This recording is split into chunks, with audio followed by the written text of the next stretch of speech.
Chapter 547, Shocking God's Domain.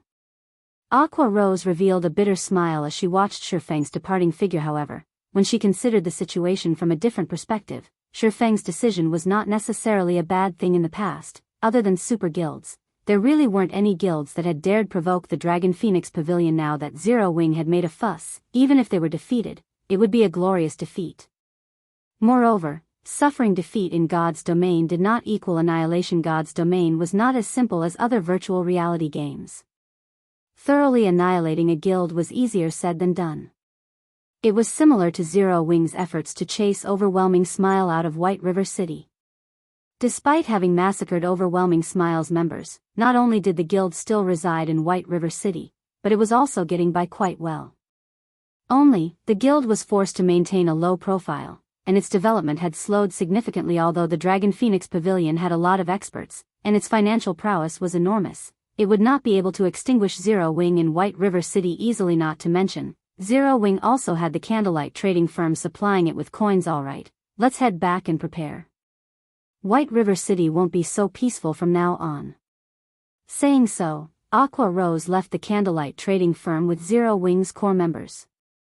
Meanwhile, inside the VIP room on the second floor, Shifeng had already begun to discuss business with Gentle Snow Guild leader Black Flame. "This move of yours is truly incomprehensible," Gentle Snow said, confusion plastered on her snow-white face.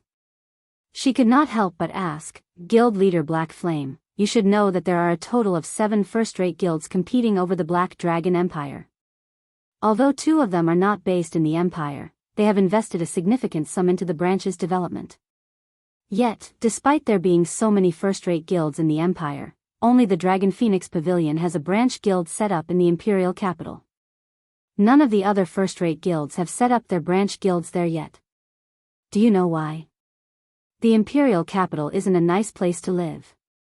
Shifeng laughed. Gentle Snow rolled her eyes.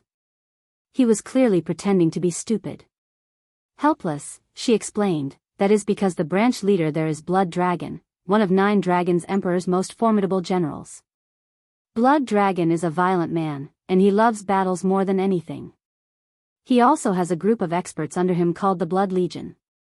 If any guilds refuse to submit to the Dragon Phoenix Pavilion and dare to reside in the Imperial capital, then this Blood Legion will come forward. The Blood Legion will secretly target these guilds, going as far as to ambush the upper echelons even while still within the city limits. None of these first-rate guilds wish to drop all pretense of cordiality with the Dragon Phoenix Pavilion and allow others to take advantage of the situation.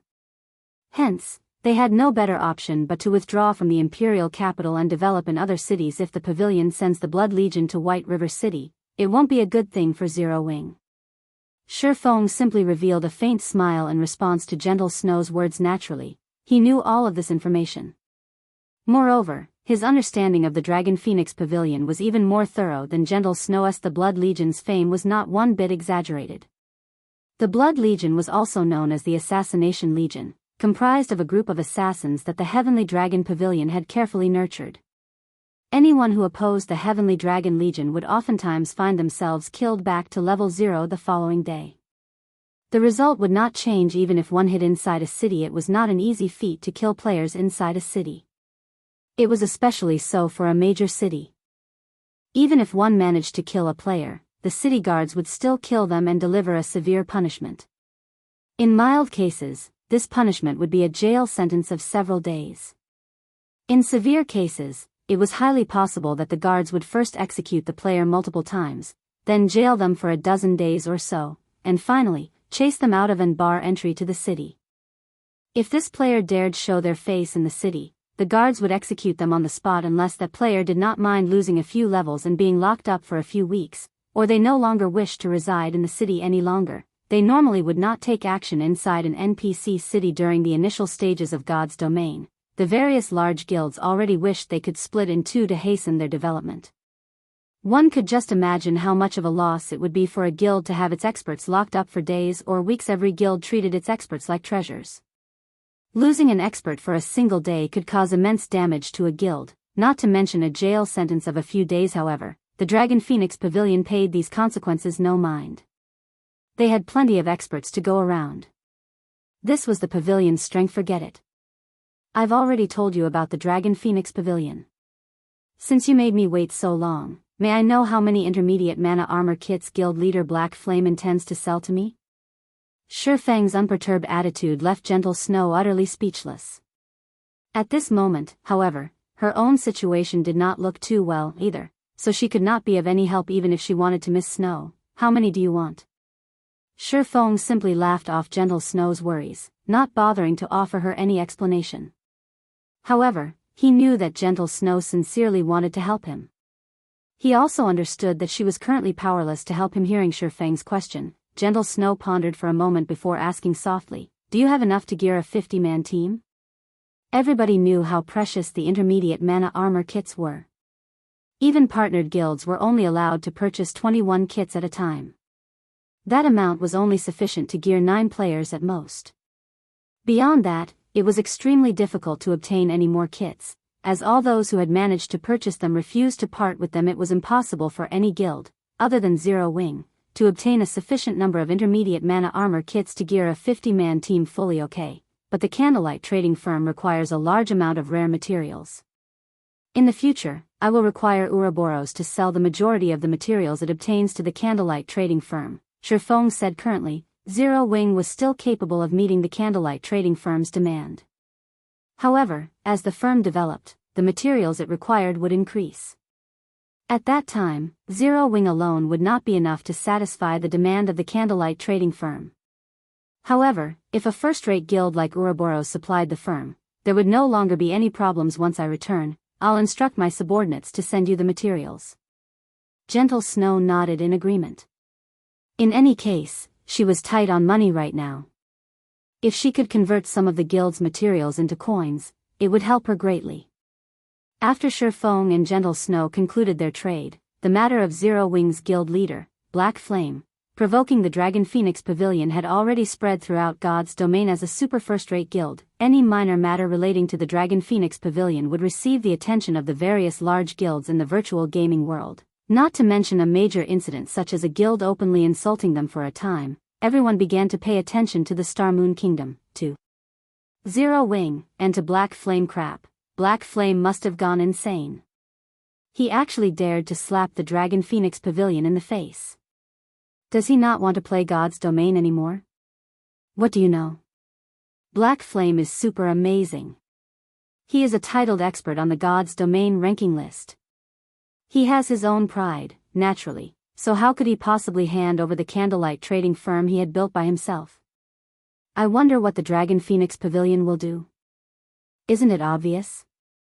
If Dragon Phoenix Pavilion does not flatten a guild like Zero Wing, will it still qualify to be called a super first-rate guild? News and talk of the conflict between the Dragon Phoenix Pavilion and Zero Wing filled God's domain's forums. As for super guilds, they, too, had fun watching from the sidelines.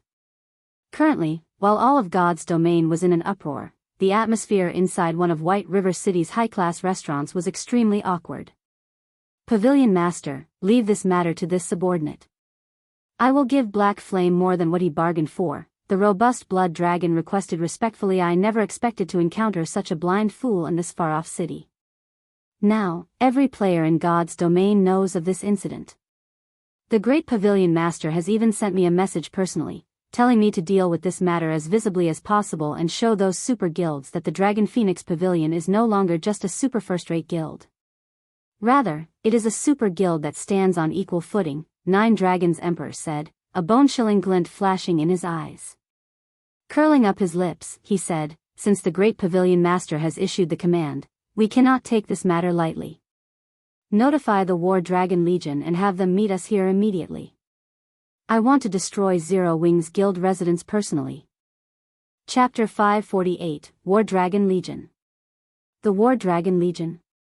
Blood Dragon could not help but suck in a breath of cold air when he heard this name. The Dragon Phoenix Pavilion was divided into 2 pavilions, the Heavenly Dragon Pavilion and the Phoenix Pavilion. Both pavilions had their own strongest legions. The Heavenly Dragon Pavilion's strongest force was the War Dragon Legion. The Dragon Phoenix Pavilion nurtured its own experts internally. Among these experts, only the best of the best were allowed into the War Dragon Legion. One could say that the War Dragon Legion was the strongest legion specially established to contend with super guilds. Blood Dragon had also come from the War Dragon Legion. Who wouldn't be shocked by the 9 Dragons Emperor summoning the War Dragon Legion? Pavilion Master, aren't we just dealing with a small guild? Is there really a need for such a commotion? Chaos Dancer, the beautiful woman seated beside 9 Dragons Emperor, advised, in fact, we can rely on the Blood Legion to get rid of Zero Wing. If we expose the strength of the War Dragon Legion right now, won't we waste a trump card that we could use against those super guilds in the future? It doesn't matter. Since joining God's domain, the Dragon Phoenix Pavilion has yet to achieve anything significant. Now that everyone is watching the Dragon Phoenix Pavilion, it is a good opportunity for an excellent performance, 9 Dragons Emperor said, smiling playfully. Moreover, Zero Wing's reputation is not insignificant. If we can finish off Zero Wing swiftly, it will serve as a shock to some of those weaklings and let everyone know that the Dragon Phoenix Pavilion is no longer a super first-rate guild, but a true super guild. Understood. This subordinate will notify the War Dragon Legion immediately. Chaos Dance then began contacting the War Dragon Legion. Time passed little by little while the Dragon Phoenix Pavilion prepared to deal with Zero Wing. Other guilds did not idle and do nothing. Every one of them gathered their members in White River City for a time. Experts swarmed White River City despite it obviously being daytime. The number of players filling the streets surpassed even nighttime.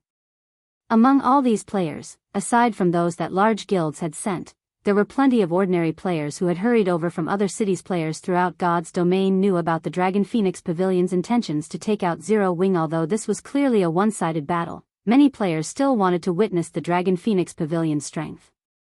Hence, many ordinary players had hurried to White River City to watch the show. However, it was also this reason that boosted the candlelight trading firm's business.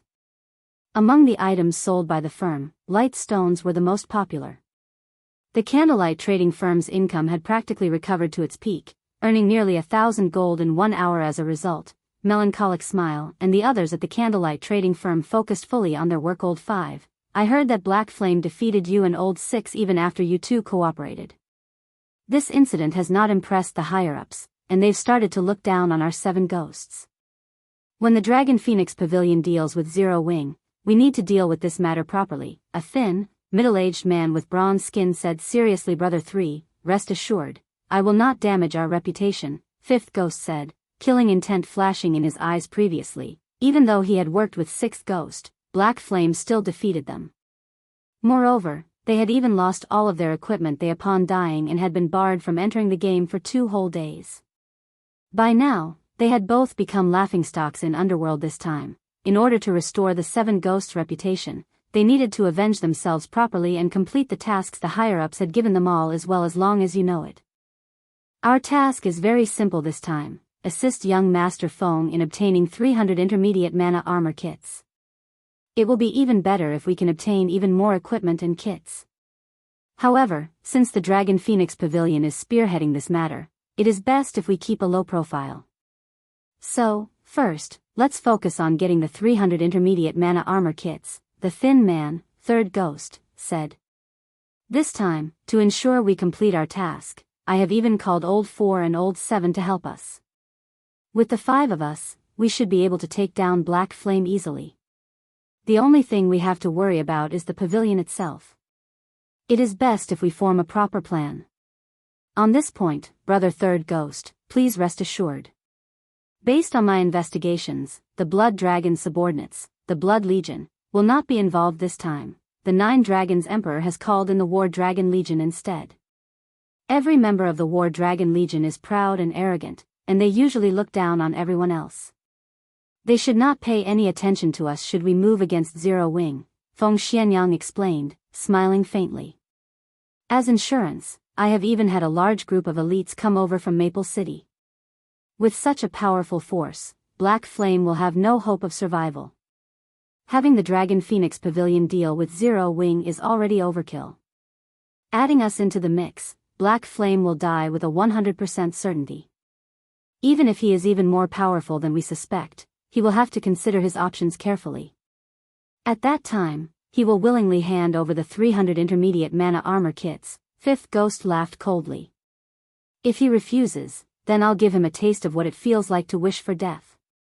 All of White River City's various large guilds, including Overwhelming Smile, considered and prepared to strike against Zero Wing while it was down, taking the opportunity to benefit from the guild's downfall.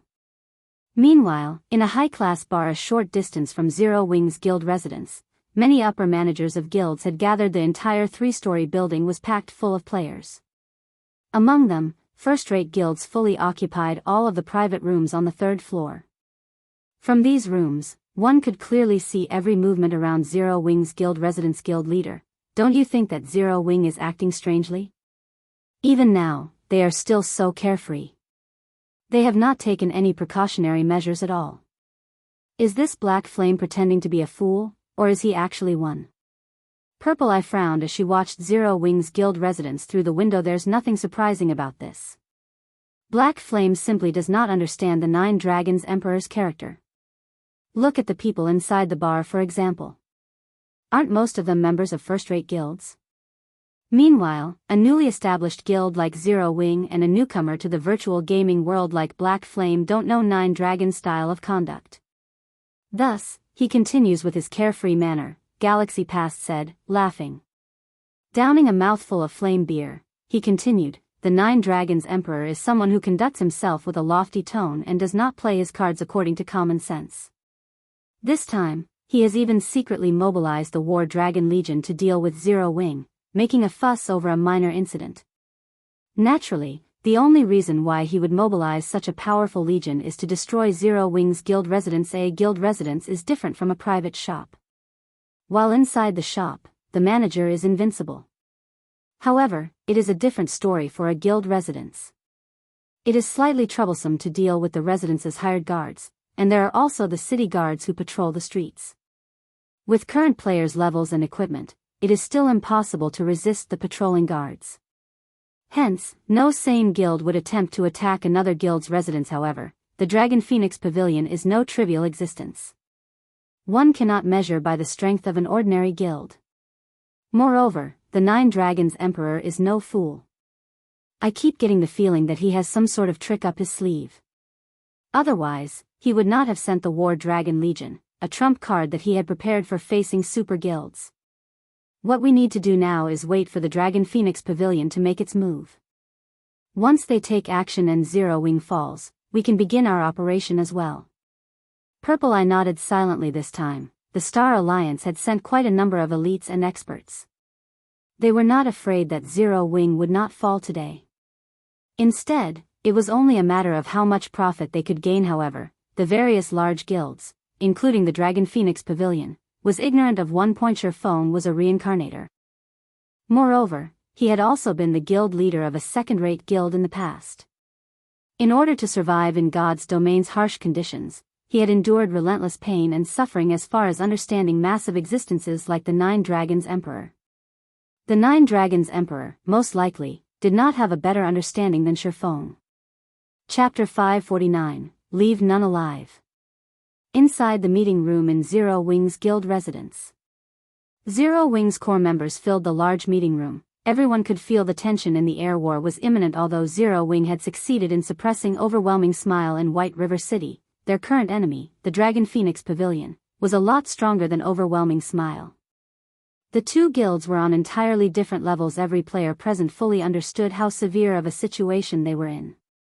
They also knew that it was highly unlikely that they would overcome this hurdle. Seated on the guild leader's throne, Feng suddenly asked, "You must think that I am a fool, right?" However, the only answer he received was silence. Not a single person answered his question. Everyone only stared at their guild leader, who was shrouded in mystery. Quietly, "I know the answer even without you saying a word," Feng laughed. Casual and relaxed, he said, "Everyone must think that I have gone insane, that I overestimate myself by challenging a super first-rate guild like the Dragon Phoenix Pavilion. Until now, aside from super guilds, not a single guild dares to make an enemy of the Dragon Phoenix Pavilion. Do you know why? The reason is very simple: they are simply too strong. They are strong enough that other guilds despair at the thought of them as an enemy. I believe that you should know all that. At this time, many guilds have already begun to prepare to take advantage of our misfortune. Every one of them is closely eyeing us like prey. There is not a single guild out there that thinks we might come out of this on top. They all believe that we will lose without a doubt and that our names will soon be wiped from God's domain. Do you know why? I'll tell you why. Since the very beginning, whether it is the Dragon Phoenix Pavilion or the various other first-rate guilds, none of these people have seen us as equals. Since the very beginning, they have thought of us as weak. So, they have come to bully us, to drink our blood and eat our flesh, to destroy us. However, I will warn them now. They will be disappointed since there has never been a guild courageous enough to challenge the Dragon Phoenix Pavilion. Then, today, we will be the first to make history. We will show everyone that Zero Wing is not a guild they can afford to provoke. If they wish to plunder our corpses, they'll have to seek permission from the swords in our hands first. The battle is to the strong. Today, let us teach the Dragon Phoenix Pavilion a lesson. The moment Shifeng finished his speech, everyone suddenly felt their blood boil. None of them had ever thought that such a day would come throughout the virtual gaming world. Other than super guilds, there had never been a guild daring enough to provoke and challenge the Dragon Phoenix Pavilion. However, Zero Wing dared. Moreover, Zero Wing's guild leader himself led this challenge. Isn't it just a super first-rate guild? I've long since grown tired of looking at their faces. Today, I'll use them to release some stress. Cola laughed excitedly. Ha ha ha. Guild leader, I've been waiting for you to say that. I'm bored of battling. Overwhelming smile constantly. The Dragon Phoenix Pavilion has arrived at just the right time. It just so happens that I can use them to test my recent improvement. Blackie licked his lips, revealing an eager grin. Guild leader, tell us how we should deal with the Dragon Phoenix Pavilion. I want to be the first one to have a go at them. Flying Shadow said excitedly. This is seriously insane. Aqua Rose shook her head helplessly. In the next moment, however, she smiled and said, but I like it.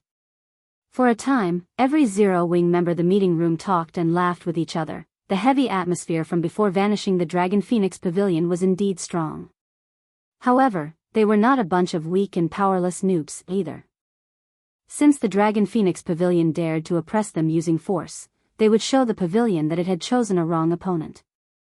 They would let the pavilion know that the opponent it was about to face was not a weak, little cub, but rather, it was a ferocious beast with sharp fangs and claws. If I am not mistaken, it is highly possible that the Dragon Phoenix Pavilion will strike once the sun sets. Fire Dance, how are the preparations going on your side?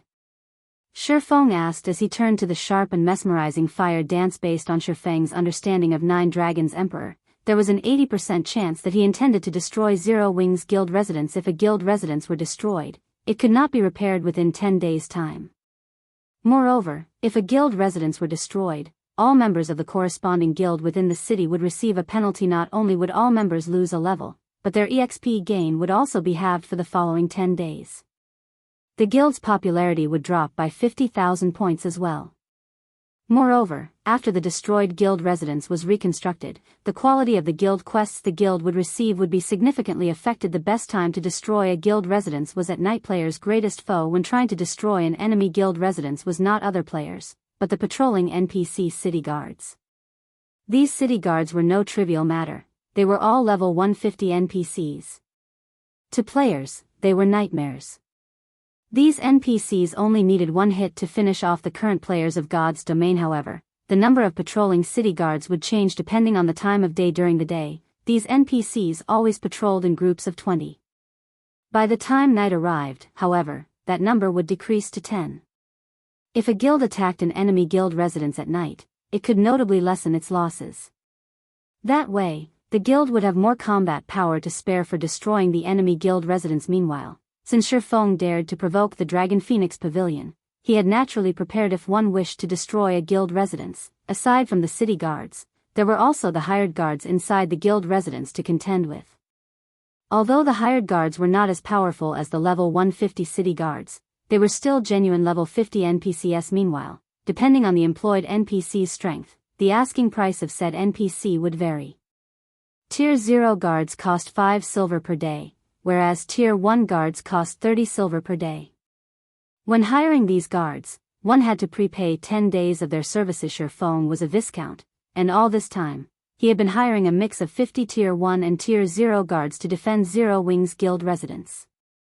However, seeing as the Dragon Phoenix Pavilion led this assault, he had not hesitated to replace all of his guards with Tier 1 NPCs. In any case, what he had was money in addition, since early on, Shifeng had told everyone in the guild to focus on raising their reputation. Hence, at this moment in time, there were also many people within the guild who had high reputation, for example, Fire Dance, Aqua Rose, Blackie, and several other core members of Zero Wing did not lack reputation points, although they had yet to become viscounts like Shifeng. They were barons, and every one of them was capable of hiring 10 level 50 Tier 1 NPCs in total. They had over 200 Tier 1 NPCs employed right now. This was a very powerful force. It's done. They all are hiding and lying in wait. Fire Dance nodded, a playful smile appearing on her face. Time slowly ticked by while everyone waited for the start of the battle. Night arrived in God's domain. Currently, players clogged the streets neighboring Zero Wing's Guild Residence Pavilion. Master, all 1,000 men from the War Dragon Legion are in position. A valiant and extraordinary-looking youth reported to Nine Dragons Emperor. The War Dragon Legion was the strongest force in the Heavenly Dragon Pavilion's arsenal. As of today, it had never been used to deal with any guild less than a super guild. The Legion consisted of 1,000 players, and every one of these players wore level 25 fine gold equipment. A few even had level 25 dark gold equipment. These Legionnaires' levels also ranged from level 27 to level 28. These players were definitely at the peak of God's domain in terms of levels. Every member also radiated a sharp and penetrating aura. Although the War Dragon Legion consisted of 1,000 members, they felt like an army of tens of thousands that was capable of mass destruction. Meanwhile, among these players, the man reporting to Nine Dragons Emperor was even more extraordinary. He was the War Dragon Legion's commander, Martial Dragon. He was a level 28 berserker, and the majority of his equipment consisted of level 25 dark gold equipment. The great sword he wielded was also of indiscernible quality. However, judging by the blade's capability of even tearing apart air, one could tell that it was an exceptional item with a single glance. Aside from the War Dragon Legion's 1,000 players, the Dragon Phoenix Pavilion had also dispatched close to 10,000 elite players. These elite players were all level 25 and above. It was a truly shocking sight. Only a first-rate guild would be capable of dispatching so many elite players. Were it not for the transportation fees, this number would have most likely been several times higher. Many players involuntarily trembled when they saw the Dragon Phoenix Pavilion's war formation from afar. This was the power of the Dragon Phoenix Pavilion. Regarding both financial prowess and manpower, ordinary first-rate guilds simply could not compare to the Dragon Phoenix Pavilion. Zero Wing is truly finished this time. Sitting in a third-floor private room of a high-class bar, Feng Xianyang felt indescribable joy well up in his heart when he saw the pavilion's army. It's as expected of Martial Dragon, the commander of the War Dragon Legion. I can feel that terrifying aura of his even from such a distance. Fear filled Fifth Ghost's heart when he looked at the valiant Martial Dragon. Martial Dragon is a true mutant. He is not human at all. Even our boss has said so. Otherwise, he would not be capable of becoming the War Dragon Legion's commander. If we encounter him, it is best that we avoid provoking him, Third Ghost reminded his brothers in arms. Meanwhile, standing on the street, Nine Dragons Emperor swept a glance over the army before him. In the next moment, he waved his hand and pointed at Zero Wing's guild residence. Very calmly, he said, "Go. Leave none alive." Chapter 550, Exceeding Expectations.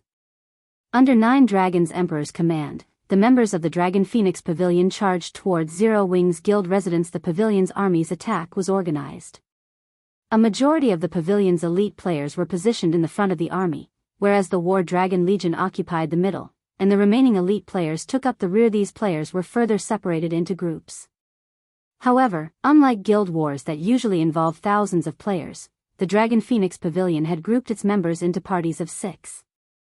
Each party consisted of MTs, healers, and ranged and melee damage dealers, the standard compositions of a dungeon party. Although this militaristic configuration was not suited for a large battlefield, it was perfect for battles in narrow terrain such as a city. The army could react to all sorts of problems in a timely manner. It has finally begun. Purple, did you order those assassins under you to record this battle?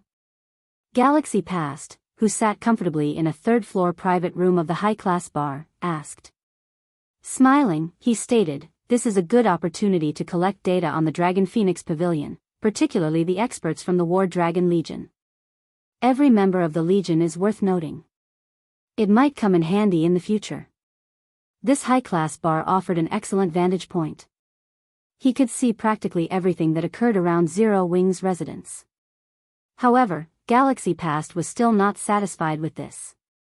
He had positioned assassins under his command in several other buildings in order to record the battle from the closest distance possible. Just how strong was the Dragon Phoenix Pavilion? Particularly, how was the pavilion's strength after joining God's domain? Other than a few upper managers of the Dragon Phoenix Pavilion, nobody knew the answer to these questions. Now that the pavilion launched an assault on Zero Wing's residence, it was clear to see that their strength was nothing to scoff at. Otherwise, every large guild would have already attacked guild residences that they found to be an eyesore instead of letting those guilds with little strength live this long. Just the patrolling guards were enough trouble. The hired guards were no trivial matter either, they all were level 50 NPCs. To current players, these level 50 NPCs were still too powerful to handle. However, the truly troublesome issue was the players of the guild itself. Zero Wing had definitely taken some precautionary measures. It was normal for around 20 to 30,000 players to defend the guild residence at all times. Even if the Dragon Phoenix Pavilion had deployed the War Dragon Legion, Zero Wing's guild residence would not be so easily destroyed. The pavilion would have to reveal some of its true capabilities, and this was precisely what Galaxy Past, and all of the other large guilds watching, wanted to witness. As God's domain was still in its early stages, there had yet to be any major conflicts between the various first-rate guilds, super guilds, and the Dragon Phoenix Pavilion. However, that would not necessarily remain the case in the future. It was better to prepare ahead of time. Hence, the Star Alliance wasn't the only guild to send a large group of assassins to record the battle. Many other guilds had also dispatched their assassins, all of them hoping to uncover even the smallest detail about the Dragon Phoenix Pavilion's background. Meanwhile, inside Zero Wing's residence, the guild's members had long since prepared for the upcoming war. Every one of them stood, waiting, inside the guild residence. Guild leader, they've arrived.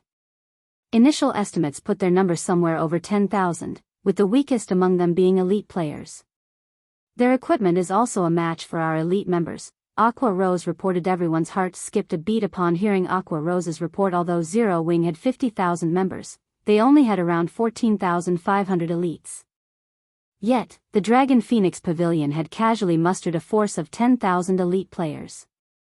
This was simply too frightening. Sure enough, the pavilion is both rich and powerful, Shifeng laughed. This situation did not surprise him. After all, the Dragon Phoenix Pavilion was a super first-rate guild. Even though White River City was not the pavilion's home ground, it would still be child's play for it to obliterate a second-rate guild. Move out, then.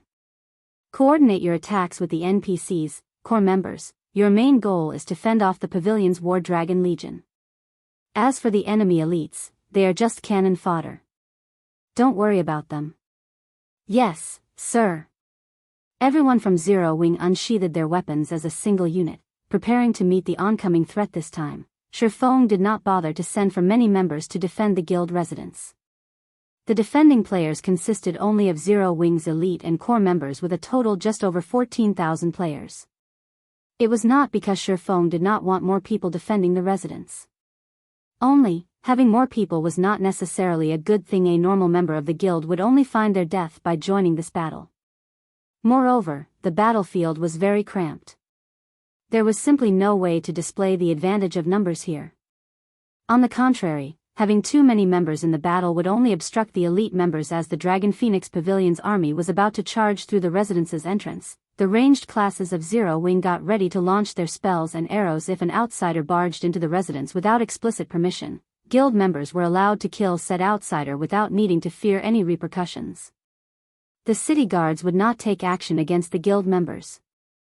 On the contrary, if an outsider attacked people inside the residence, the city guards would rush towards the residence to apprehend. Thema's elemental mana began to gather above Zero Wing's residence, and patrolling city guards began to charge over. 9 Dragons Emperor suddenly shouted, "Activate the scrolls." Suddenly, several MTs at the forefront of the army revealed black magic scrolls that they had kept hidden for quite some time now. The MTs immediately unfurled the scrolls and activated them in the next moment. The elemental mana filing the space above Zero Wing's residence started going berserk. Curse scroll? Shurfeng was genuinely surprised when he saw the magic scrolls in his enemy's hands. Magic scrolls fit into various categories. However, the rarest had to be ones that carried curses. This was a type of forbidden spell. All curses possessed an astonishing might, and it was not easy to turn it into a magic scroll. Hence, it was extremely difficult to obtain even one curse scroll. Yet the Dragon Phoenix Pavilion had actually managed to reveal 4 such scrolls.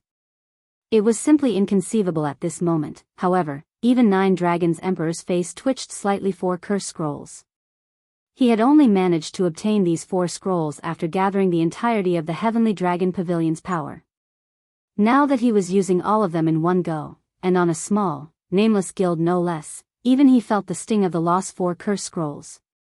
Consider this your burial, Zero Wing. Nine Dragons Emperor smiled faintly at the dark clouds gathering in the sky. Suddenly, black rain began to fall. As if these black raindrops had lives of their own, they attached themselves to all players caught within the spell's vicinity. Dark God's Descent. Shurfeng paled instantly. Although he wanted to defend against this spell, Dark God's Descent was unblockable. Even if he had magic immunity, it wouldn't change a thing. Dark God's Descent was a silencing curse.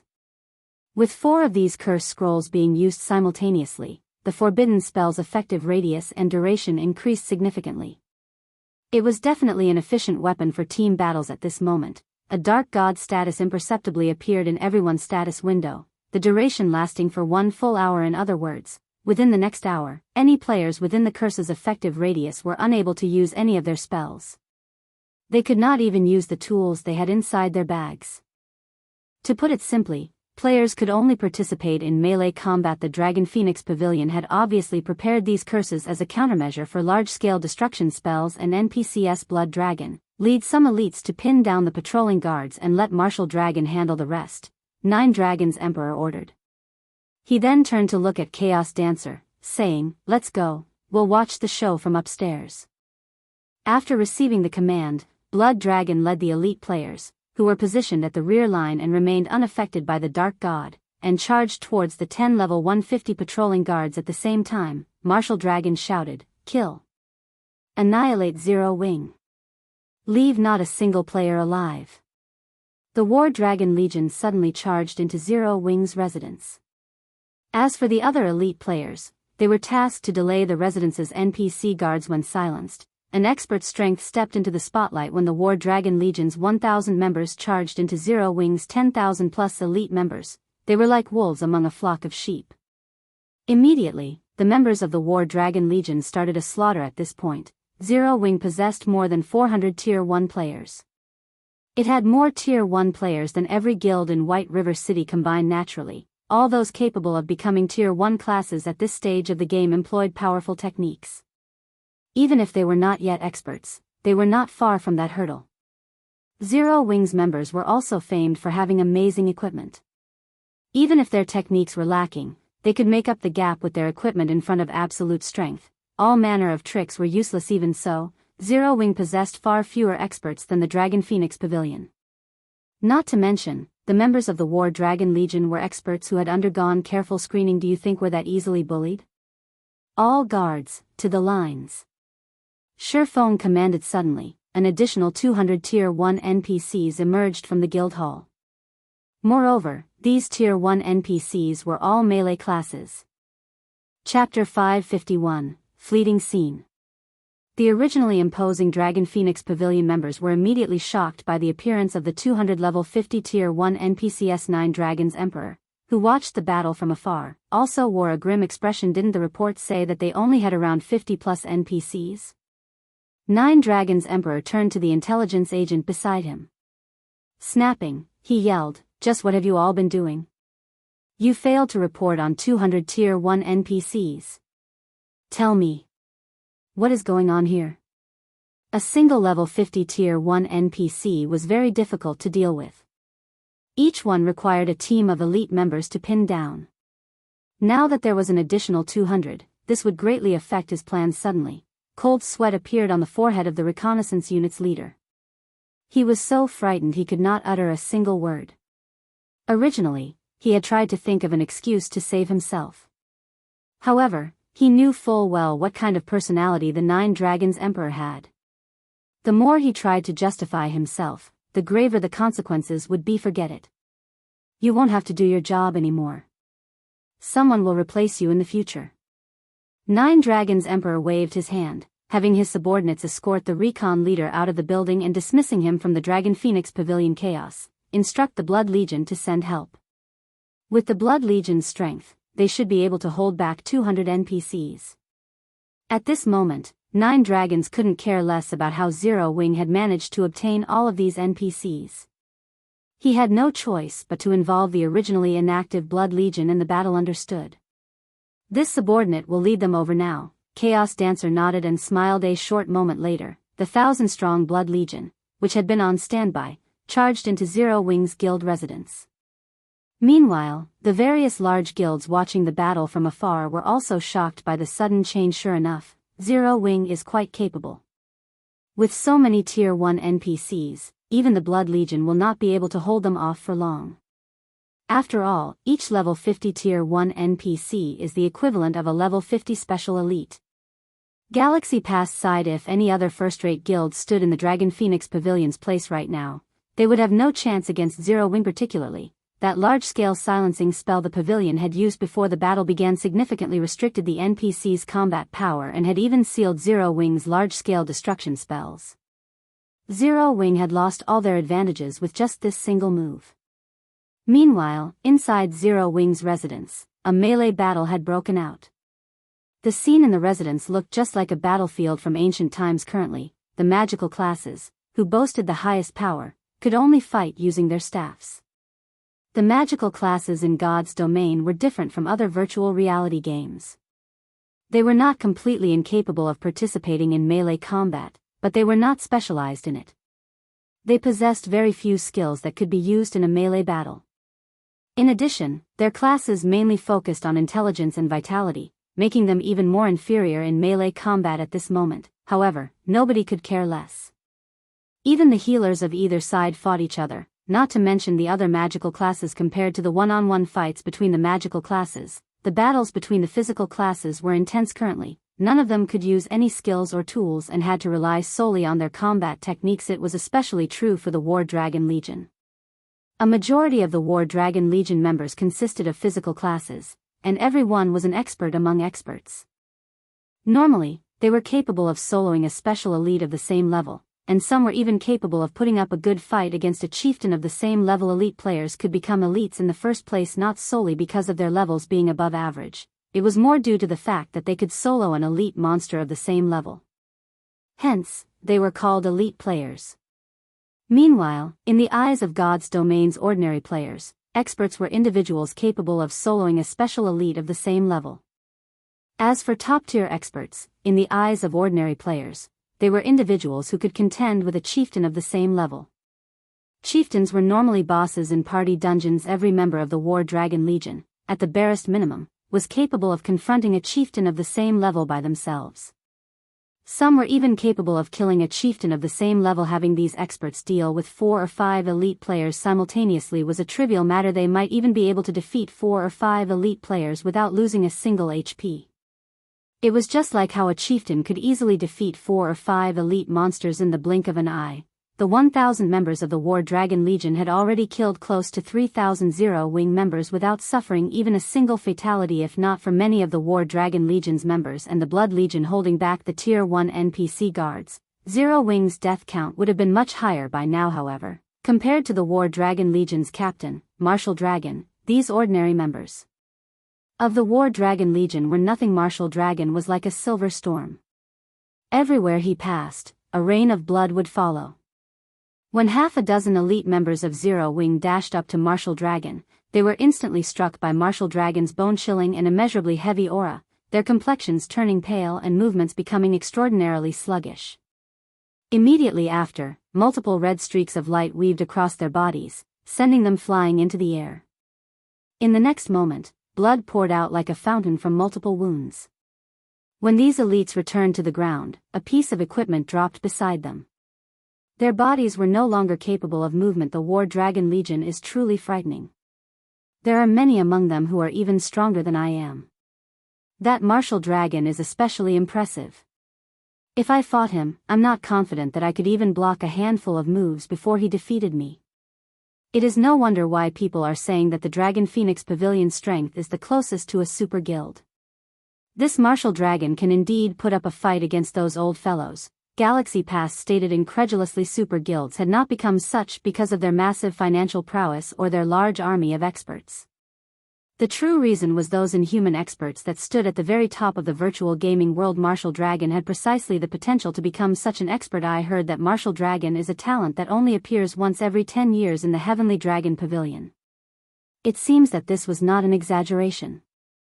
Purple Eye watched Martial Dragon's figure that resembled a god of war, awe and anticipation, as well as some hints of jealousy, filling her eyes to experts like herself. It was an instinct to revere the strong.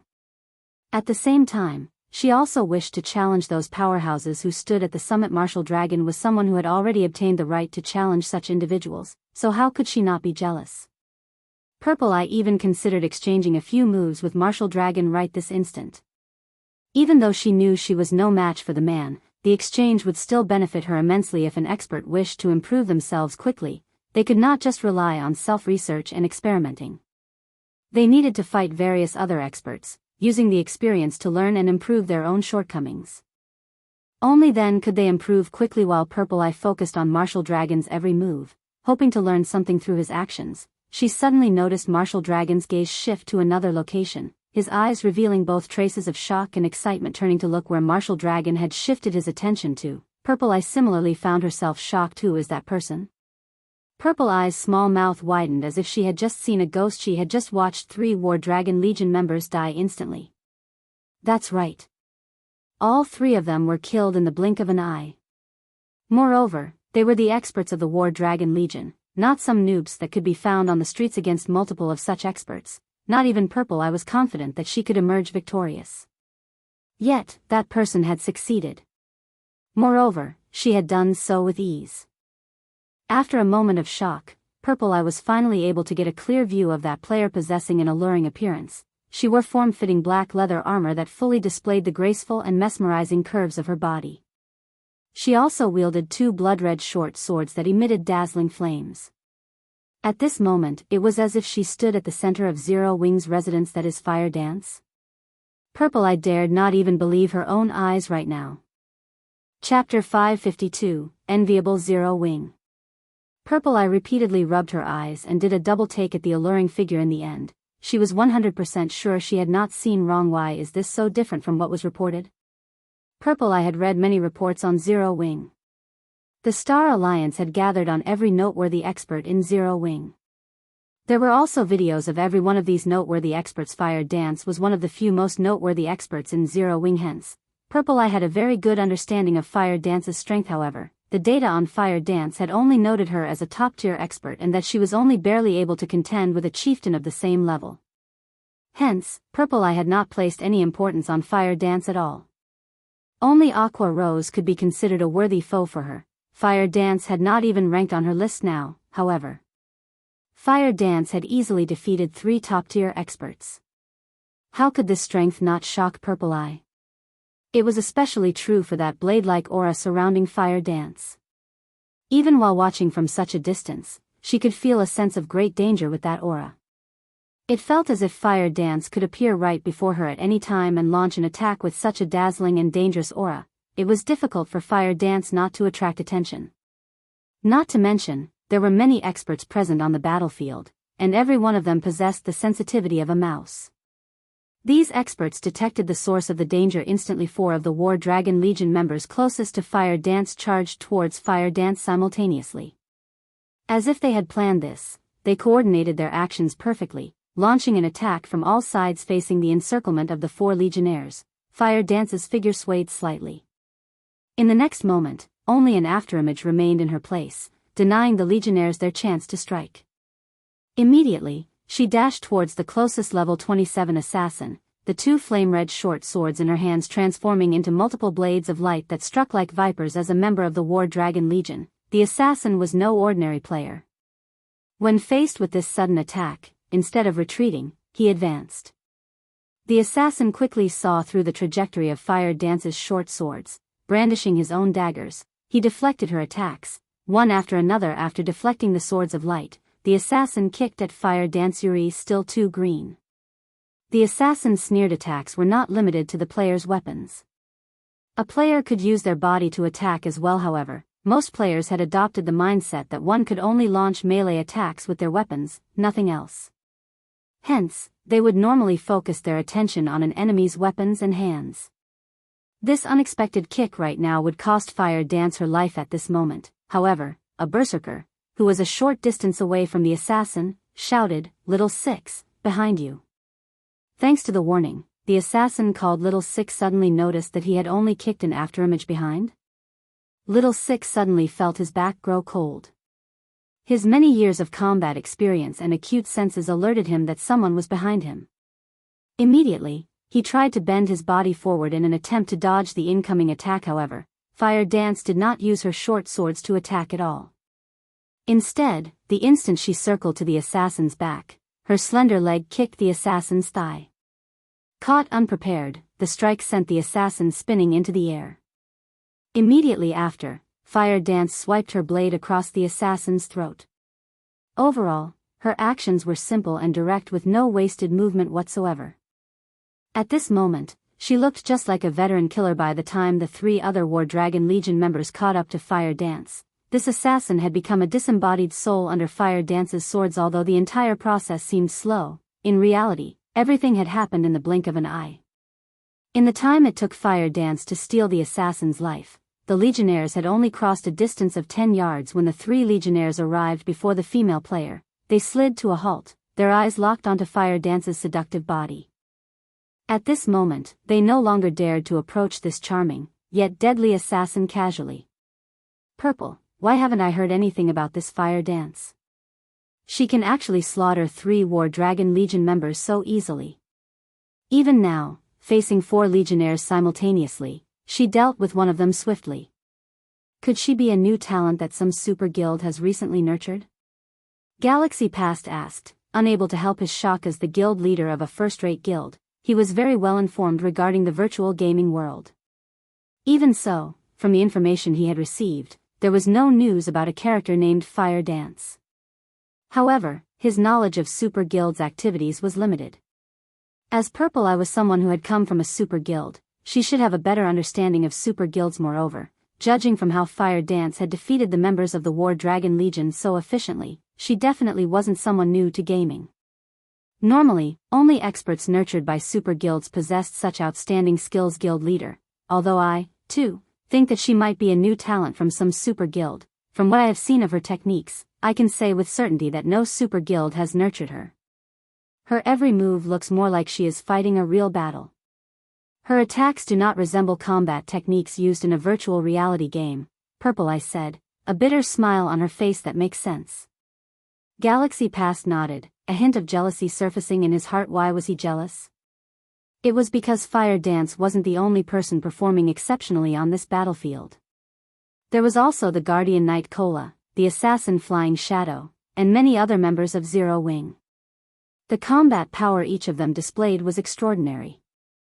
Only, Fire Dance shone brightest of them all. Zero Wing could not even be considered a second-rate guild, yet it possessed so many experts. Hence, how could he not grow jealous? So what if Zero Wing has a lot of experts? So what if you can pick a fight with first-rate guilds? Now that you've offended the Dragon Phoenix Pavilion, today will be your last. Watching the battle from afar, while Feng Xianyang was envious, he also celebrated Zero Wing's misfortune. Inside Zero Wing's residence, although Fire Dance and the other core members of Zero Wing were wantonly slaughtering the members of the Dragon Phoenix Pavilion, at the end of the day, its enemy was still the Dragon Phoenix Pavilion. As the strongest legion in the Heavenly Dragon Pavilion, the War Dragon Legion would not be taken down by just a few experts. Immediately, a large number of experts began to circle Zero Wing's few top-tier experts. However, Fire Dance's situation was slightly unique from the others. Only one person came forth to deal with her. This person's appearance immediately attracted many people's attention. He was none other than the War Dragon Legion's commander, Martial Dragon, the man that stood at the apex of the War Dragon Legion. You're very skilled. Join the War Dragon Legion. I guarantee that you will immediately become one of its party leaders. After some training, you can even become the vice commander, Martial Dragon proposed as his gaze took in Fire Dance's figure. The members of the War Dragon Legion were stunned. They had never thought that Martial Dragon's evaluation of Fire Dance would be so high as to offer her the position of vice commander. The highest position in the Heavenly Dragon Pavilion belonged to the Pavilion Master, and following that was the commander of the War Dragon Legion. As for the vice commander, that person would definitely be the third most influential person within the Heavenly Dragon Pavilion. There were countless experts within the Heavenly Dragon Pavilion hoping to climb the ladder to become the vice commander. And now, that position was already at Fire Dance's fingertips. You sure are insincere. I am the commander of Zero Wings Core Team. Why should I head over to your side to become a measly little vice commander?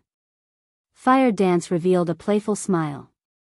She was not interested in the position of vice commander in the slightest. It seems you still do not know what significance the position of vice commander holds, nor do you know the significance of the position of commander. Then, I'll show you just what the commander of the War Dragon Legion is. Martial Dragon was not at all angered by Fire Dance's refusal. Unsheathing his blood-red greatsword, step after step, he slowly walked towards Fire Dance. With every step that Martial Dragon took, the aura surrounding his body grew stronger. The instant Martial Dragon reached 10 yards away from Fire Dance, the latter almost retreated several steps instinctually, increasing the distance between them. At this moment, Fire Dance's expression had become extraordinarily grim, as if she were greeting a great enemy. Oh? Sure enough, I wasn't mistaken. You are able to see it, Martial Dragon laughed, becoming more satisfied with Fire Dance. Chapter 553, The Difference of Top-Tier Equipment. How about it? This should be sufficient to convince you to join the War Dragon Legion, right? Martial Dragon asked once again. This time, instead of replying, Fire Dance quietly stared Martial Dragon. Just what kind of monster is this person? Why did I feel that death was right before me when he was still 10 yards away? After undergoing special training for a time, Fire Dance's strength had undergone a qualitative improvement. Lei Bao's training had especially helped her improve her control over her own body.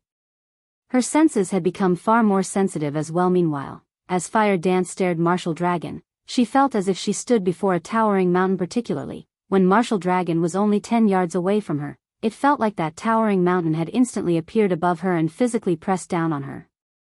At that very instant, she felt as if her life was no longer under her control. This feeling was different from the pressure she normally felt when facing a powerful enemy. It felt as if everything within a 10-yard radius of Martial Dragon was completely under the Berserker's control. Fire Dance could not believe it. She could not figure out just how Martial Dragon had achieved such a feat. Martial Dragon was clearly a Berserker. Aside from a few specific skills, a Berserker's normal attack range was limited to 5 or 6 yards.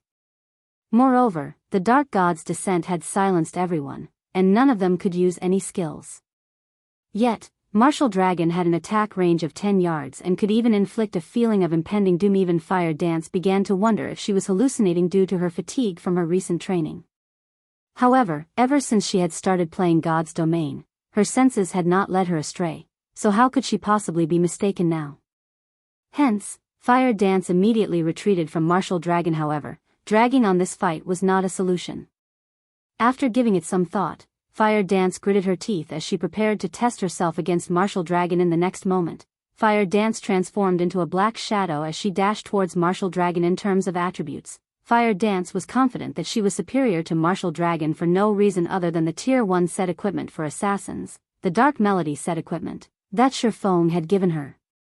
After equipping this set, not only had her attributes received a massive boost, but she was also able to display her combat power more efficiently in front of absolute strength. All manner of trickery was useless. Regarding techniques, Fire Dance and the others had already improved significantly due to Lei Bao and Shifeng's training.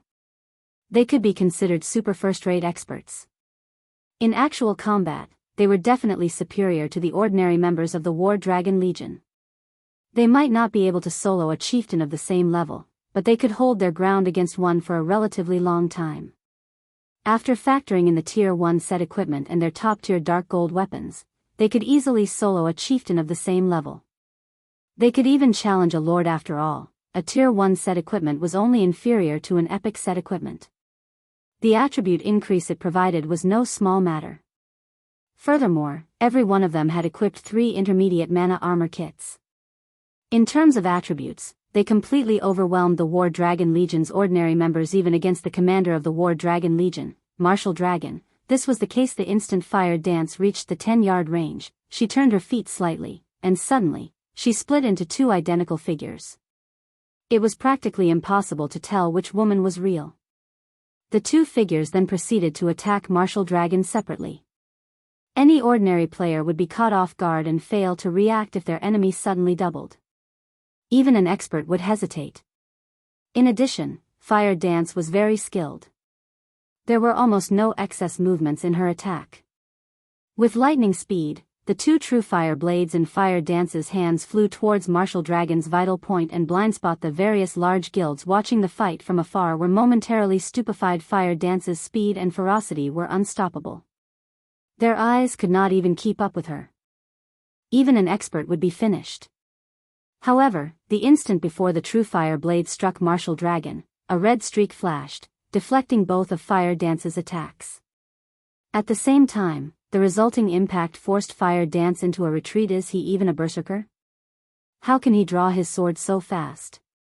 Fire Dance was forced to retreat 3 steps before she stabilized her body.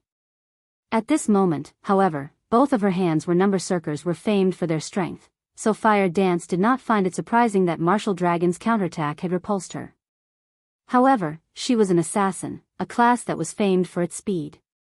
She had clearly struck first, yet Martial Dragon still managed to block her attacks. This Fire Dance is not bad at all. Unfortunately, the gap between her and Martial Dragon is immense. It is so wide that even she hasn't realized its extent. Watching the fight from afar, Nine Dragons Emperor revealed a faint smile. Pavilion Master, how could you possibly compare that little girl to Martial Dragon? It is impressive that this little girl possesses such skill at such a young age. If she joins the Dragon Phoenix Pavilion, her future will be limitless. In a few years, she might even become a second Martial Dragon. The old man serving Nine Dragons Emperor similarly smiled. Martial Dragon was one of the strongest combatants that the Heavenly Dragon Pavilion had to offer. He was also a rare talent that only appeared once a decade. The virtual gaming world changed by the day, and every year, the Dragon Phoenix Pavilion would recruit a large number of players with potential. Meanwhile, the fact that Martial Dragon was known as a genius that only appeared once every 10 years in the Dragon Phoenix Pavilion showed just how much talent he possessed. How could a little girl, who had never been nurtured by a super guild, possibly compete with such an individual? Before, although it seemed as though Martial Dragon's block had been extremely fast, in reality, that was not the case. It was only because Fire Dance had failed to notice Martial Dragon taking half a step backward. And it was precisely this distance that had given Martial Dragon's greatsword sufficient time to catch up to Fire Dance's short swords. The subtlety this half-step contained was the difference between Fire Dance and Martial Dragon. Before Fire Dance could recall how Martial Dragon had managed to counterattack, Martial Dragon suddenly moved the instant he moved. Fire Dance focused all of her attention on the berserker's body. Martial Dragon's movements were very fast and polished. However, this speed was slower than Fire Dance's reactions.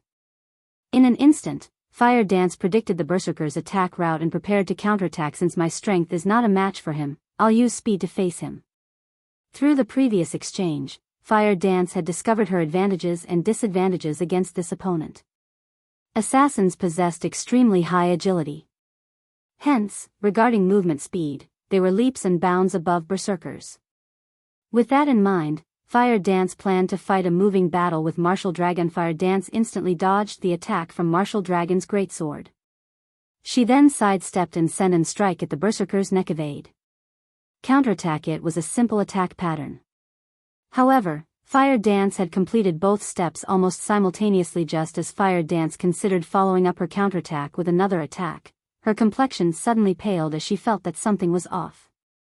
When her counterattack landed, she had not felt her blade slice flesh. Unfortunately, it was too late to react. Martial Dragon, who stood proudly before Fire Dance, had raised his blood-red greatsword and swung it down. A red blade of light flashed towards Fire Dance. The immense wind pressure generated by Martial Dragon's greatsword rolled up a cloud of dust along with a splatter of fresh blood in the next moment. Fire Dance flew back, her HP rapidly falling. Fortunately, Fire Dance had a Tier 1 set equipment and 3 intermediate mana armor kits. In total, she had over 6,000 HP, even with her high defense. Although Martial Dragon possessed frightening strength, he could not kill Fire Dance with one hit. He could only reduce her HP by half such powerful equipment. Martial Dragon was somewhat surprised when he saw Fire Dance still standing. However, he quickly discerned the reason why he was unable to kill the assassin with a single hit. Equipment capable of allowing an assassin to survive one of his strikes definitely possessed powerful attributes. At this moment, even Martial Dragon envied Fire Dance. Even Nine Dragons Emperor, who watched the battle from afar, glared at Fire Dance enviously. It really is a wonder how you people from Zero Wing managed to obtain such exaggerated equipment. However, although your equipment is excellent, it will only prolong your suffering. Saying so, Martial Dragon advanced once more, swinging his greatsword towards Fire Dance, who had only barely recovered from her fall just as the red blade of light was about to strike the assassin. Who? Martial Dragon's hands suddenly froze as his gaze quickly swept through his surroundings. An expert who has awakened a domain is actually bullying a young woman who has yet to even enter the refinement realm. Aren't you ashamed? Chapter 554, Overwhelming Attributes. Although this new voice was not loud, Martial Dragon's sharp gaze immediately locked onto its origin in the direction Martial Dragon was looking at. A plain-looking man in armor slowly emerged the warring crowd. Despite so many players focusing on killing each other, nobody had bothered to attack this man. It was as if none of these people had noticed him. Everyone was still focused on dealing with their own opponents. Only when this man's black sword pierced through the backs of the Dragon Phoenix Pavilion's elites, did these elites notice the man's existence. By then, however, it was too late. Since the war had begun, nobody had noticed that this ordinary-looking man had killed many War Dragon Legionnaires and Dragon Phoenix Pavilion elites. He was practically a god of silent death. One hit Azura. Surprise and excitement filled Martial Dragon's eyes as they landed on Shifeng. Sure enough, your reputation is well deserved. You really do possess some ability. A technique that could allow one to move unnoticed was no trivial matter. The concept might sound very simple, but when it came to its realization, not many could achieve it. This required a combination of special breathing techniques and footwork. Not to mention, Shifeng even wielded this technique with such ease. Despite having met many experts in the past, Martial Dragon had never encountered one capable of such a technique. One could say that such a technique was extremely convenient in a group battle. Since this technique could allow a player to avoid attention, then it could naturally be used in reverse as well, forcing others to focus on oneself. Martial Dragon had originally intended to finish off Fire Dance with his last attack. However, due to that sudden surge of killing intent from Shifeng, Martial Dragon felt as if someone had suddenly appeared behind him. Martial Dragon had no choice but to halt his attack in order to respond to the new enemy, allowing Fire Dance to escape with her life. As a result, Fire Dance, go deal with someone else. Leave him to me. Shifeng sent Fire Dance a private message. Guild leader, be careful. Fire Dance nodded. Although Fire Dance was reluctant, she turned and moved to deal with other enemies. Martial Dragon glanced at Fire Dance's departing figure, not bothering to chase after the assassin. Instead, he focused his attention on the slowly approaching Shifeng. What's going on with Martial Dragon? Fire Dance was within his grasp. Why didn't he finish her off before moving on to deal with Black Flame? Feng Xianyang, who watched the fight from afar, shouted with frustration and confusion. His hatred for Zero Wing ran deep, and he wanted nothing more than to kill Zero Wing's upper managers hundreds of times. If not for Zero Wing, he would not have encountered so many problems. He would have long since become the hidden overlord of Star Moon Kingdom's eastern region rather than ending up in his current dire state. He even had to obey the Seven Ghosts' young master Feng. Martial Dragon is not at fault here. It isn't because Martial Dragon didn't wish to finish her off, but because he couldn't, Third Ghost said, laughing bitterly. He then explained, Fire Dance is much faster than Martial Dragon. If she focuses on running away, even Martial Dragon cannot catch her. Not to mention, Black Flame has currently locked onto Martial Dragon. If he attempts to chase after Fire Dance, he will reveal a gap in his defense, giving Black Flame an opportunity to attack. Black Flame's combat power is astounding. He is far above fire dance. Moreover, that technique that makes others ignore his presence is also the perfect technique for assassinations. If Martial Dragon focused on fire dance, it is very likely that he would feel the bite of Black Flame's sword. How could Martial Dragon possibly dare to focus on fire dance? Then, are you saying that there is a possibility that Black Flame will defeat Martial Dragon? Resentment boiled up in Feng Xianyang as he listened to Third Ghost's words in the beginning. Black Flame had been a nobody, insignificant. While he was a member of Underworld, Black Flame had spoiled his good fortune many times, yet, the more he fought Black Flame, the more he discovered how helpless he was against the man. At this point, he could do practically nothing against Black Flame. Chuckling, Third Ghost confidently said, Martial Dragon is very powerful. I only said that Black Flame had a chance against Martial Dragon while he was distracted. However, if Martial Dragon focuses on his opponent, Black Flame has almost no chance of emerging victorious. What do you mean? Feng Xianyang asked curiously. This is something I heard from Boss First Ghost, but it seems that Martial Dragon has already awakened his domain. In a direct confrontation, it is simply impossible to defeat Martial Dragon. Even if we, the 7 ghosts, work together, it is unlikely that we could defeat Martial Dragon in a head-on clash. When Third Ghost uttered the word domain, reverence appeared on his face. Domain. Within a certain range, the wielder of the domain could achieve absolute control. One could even count the number of raindrops that fell in their domain. Only by training one's 5 senses to their extreme limits could one reach such a realm of control. Domains were practically a myth normally. Only the geniuses among geniuses had the possibility of grasping such a technique. One could say that domains were the dreams that countless experts sought. While Third Ghost explained the situation, Martial Dragon and Shifeng gradually approached each other. 30 yards. 20 yards. 15 yards. One after another, the upper managers of the various large guilds witnessing this war shifted their gaze towards these 2 players. One was Star Moon Kingdom's #1 expert, Black Flame, while the other was the Heavenly Dragon Pavilion's top fighter, Martial Dragon. Both were peerless experts that could deter an army by themselves, so how could they possibly miss out on a battle between the 2? Guild leader, who do you think will win? Purple Eye asked. Although she was a top-tier expert herself, she had no idea what the outcome of this battle would be, as she had never witnessed either of the 2 fight with their full power. I suspect Martial Dragon will win. The Dragon Phoenix Pavilion is a super first-rate guild. Moreover, you should have seen the strength Martial Dragon displayed a moment ago. That's a domain. Envy and admiration filled Galaxy Past's gaze as he looked at Martial Dragon.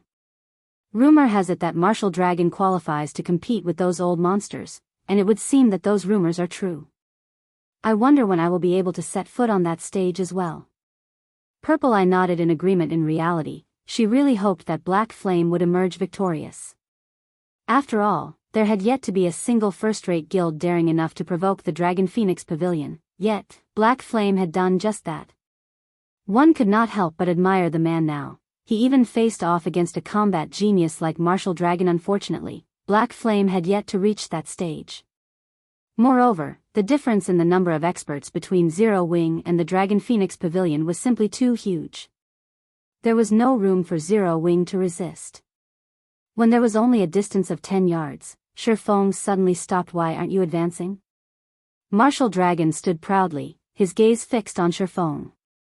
With a disdainful look, he asked, or do you intend to run away?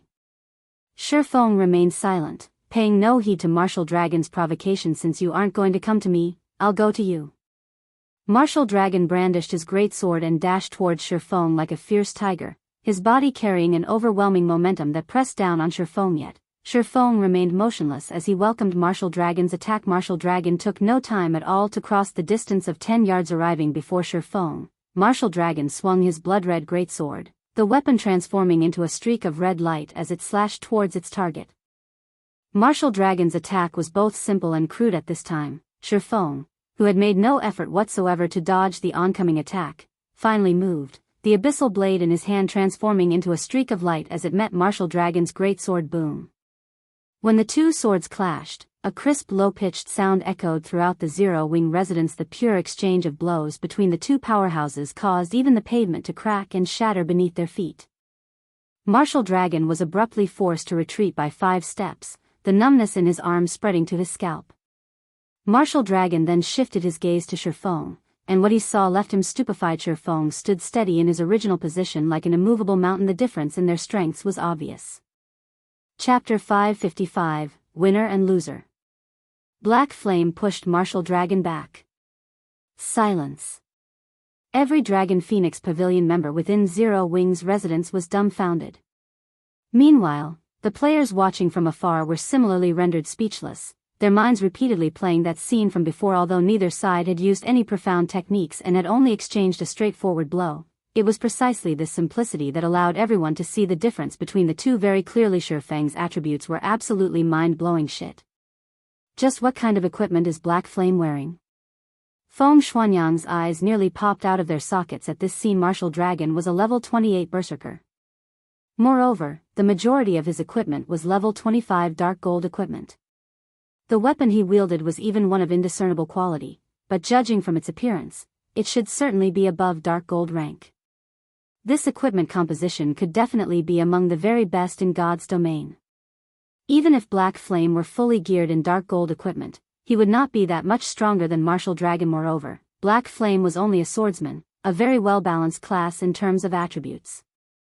Normally, a swordsman's strength would be inferior to a berserker's, and his agility would be inferior to an assassin's. Yet, now, Black Flame had actually managed to force back an apex berserker like Martial Dragon with a single hit. Just how outstanding was Black Flame's equipment to pull off such a feat? At this moment, Nine Dragons' Emperor, who was leisurely watching the battle from afar, had an expression of immense joy on his face, his eyes fully focused on Shifeng, as if he had just seen a peerless beauty. Although Nine Dragons' Emperor was indeed surprised at seeing Martial Dragon forced into a retreat, he was much more delighted at discovering the peerless equipment that made such a feat possible. Uncle Chen, order the ones below to obtain Black Flame's equipment. Nine Dragons' Emperor instructed the old man beside him, his eyes shining brightly. Understood. The old man addressed as Uncle Chen immediately made a bow and left his position. A short moment later, the old man arrived with quick steps at the balcony of the private room, then abruptly shouted, "War Dragon Legion, listen up. Plunder every piece of equipment on Black Flame's body and leave nothing behind." Although the old man was quite aged, his voice was extraordinarily loud when he shouted. Practically everyone in the neighborhood had heard him. Is the Dragon Phoenix Pavilion stupid? Didn't they see how Black Flame repulsed Martial Dragon in a single hit?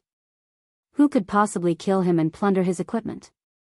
Also, even if they plan on plundering someone's equipment, there shouldn't be a need to announce it publicly like that, right? Some ordinary players spectating from the sidelines ridiculed when the members of Zero Wing heard the old man's words. They nearly spat out blood in anger. The Dragon Phoenix Pavilion was completely looking down on them. For a time, Zero Wing's members fought with even greater ferocity. Although the spectating ordinary players made fun of Nine Dragons' Emperor's foolishness, none of the upper managers of other first-rate guilds were laughing. They knew full well just how powerful the Dragon Phoenix Pavilion was. Despite the currently brief duration of the battle, the death toll was already extremely frightening. The battlefield, which initially had nearly 30,000 players, now had less than 20,000 players remaining. The majority of the survivors also belonged to the Dragon Phoenix Pavilion. Even the War Dragon Legion had over 800 members still alive. Overall, the pavilion's losses were light. In contrast, Zero Wing's side. Things were just terrible on this side. Many elite members had died, and only 200 or so Tier 1 players remained. Zero Wing had lost nearly half of its main combat power. If not for the Tier 1 NPCs, Zero Wing's situation would be much uglier. The gap between the two guilds was evident at a single glance. They simply could not be compared to each other. Black Flame repulsing Martial Dragon? What was there to celebrate? These people really think Black Flame has a chance of winning. Third Ghost sneered as he looked at the distant spectating ordinary players. That was the Dragon Phoenix Pavilion Zero Wing was going up against, a super first-rate guild in the virtual gaming world. Moreover, the pavilion had even sent out its War Dragon Legion this time around. Zero Wing had no chance of victory at all. Moreover, Martial Dragon was a peerless expert who had grasped a domain. Although Black Flame had the advantage in attributes, the gap was not so great that it was impassable. Any expert would be able to discern this point very clearly. Hence, Nine Dragons' Emperor did not take Black Flame seriously at all and was fully intent on obtaining the swordsman's equipment. Inside Zero Wing's residence, Martial Dragon and Shifeng had already exchanged moves dozens of times. Every time Shifeng attacked, he forced Martial Dragon into a retreat, chipping at Martial Dragon's HP with each exchange. At this moment, Martial Dragon's HP was down to around 90%. However, Shifeng was not particularly happy about this situation, neither was he angry about Nine Dragons Emperor's plan to plunder all his equipment. He only felt helpless. Although Shifeng succeeded in suppressing Martial Dragon with his attributes, the Berserker was, after all, an expert who had grasped a domain. Since Martial Dragon knew that he could not win using brute force, he had gone with a softer approach to neutralize Shifeng's attacks. Negating Shifeng's power was practically impossible for ordinary experts. After all, Shifeng was an expert who had already set foot in the flowing water realm. If one wanted to negate Shifeng's power, they required inhuman levels of precision and confidence. The fact that Martial Dragon could achieve such a feat was all due to his domain, of course. While Shifeng was helpless against Martial Dragon right now, the same could be said for the Berserker. After all, Shifeng could see through his attack trajectories. Whenever Martial Dragon tried attacking Shifeng, the latter would always take the appropriate defensive measures and force the exchange into a frontal clash. Between weapons in a frontal clash, the side with lower strength would naturally receive damage and lose HP. Hence, Martial Dragon could only buy time. However, Martial Dragon was in no rush. Zero Wing was vulnerable. Fire Dance alone could not turn the situation around. This was not an arena. There was no need for players to fight one-on-one. If 3 to 5 legionnaires were insufficient, they could simply increase that number. Even if Fire Dance had powerful attributes, the War Dragon Legion could just treat her as a powerful boss and slowly grind her to death. You are the first person who has lasted this long against me. Unfortunately, this match won't go on for much longer, Martial Dragon said ruefully as he glanced at his surroundings. The number of Zero Wing members still alive was rapidly decreasing. After another 10 minutes or so, this war would come to an end. This outcome was all due to the difference in the number and quality of experts. Even with so many NPCs filling the gap, they were still far from enough. Indeed, this battle will not last much longer. Shifeng's heart ached over this situation as well. The losses Zero Wing had suffered in this war was simply too massive. Yet, instead of revealing a dispirited expression, Shifeng smiled, saying, "However, the victor in this war will still be us, Zero Wing. Do you not see the situation your guild is in right now?" Martial Dragon could not help but laugh when he heard Shifeng's words. However, shortly after Martial Dragon had spoken, the Berserker's expression suddenly turned grave. An ambush? Martial Dragon suddenly felt a killing intent that was even more intense than when Shifeng had revealed himself. Martial Dragon promptly tried to put some distance between Shifeng and himself. However, Shifeng did not allow Martial Dragon to do so, sticking closely to the Berserker at all times. In terms of speed, Martial Dragon was simply no match for Shifeng. Just as Martial Dragon faced Shifeng's barrage of attacks, the shadow of a figure suddenly appeared behind Martial Dragon's cram. Martial Dragon had already been on his guard against this figure. Tightening his grip on his great sword, he swung the weapon towards his back with all his might, the weapon itself transforming into a streak of red light. Under normal circumstances, this sudden attack definitely would have caught the player, who had appeared behind Martial Dragon, by surprise. Dang. However, this red blade of light was easily blocked. Martial Dragon finally managed to get a clear look at the ambusher and was stunned. This man had gray hair and a tall, robust body that was significantly larger than an ordinary person's. Also, this man was not a player but an NPC. Although this NPC was only level 40, lower than those level 50 tier 1 guards, the pressure Martial Dragon felt from him was even stronger than what he'd felt from a High Lord. However, Martial Dragon had no time to ponder the identity of this NPC, because the moment this NPC swung his sword, over a dozen wind blades flew at Martial Dragon from all sides. Only Shifeng knew what this skill was. Tier 2 sword skill, Wind Roar. This skill could not be blocked and could only be dodged. But Martial Dragon no longer had time to dodge. Right now, in the blink of an eye, multiple wind blades devoured Martial Dragon, his 6,000 plus HP instantly bottoming out with not a single point remaining. The ambusher was none other than Shifeng's personal guard, Kite. Only, at this moment, Kite had already recovered his original strength. No longer was he a tier 1 swordsman but a tier 2 sword master, instead.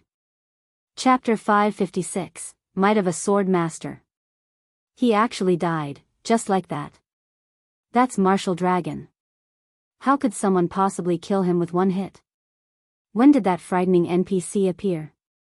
For a time, the upper managers of the various guilds spectating the battle were stupefied. Commander.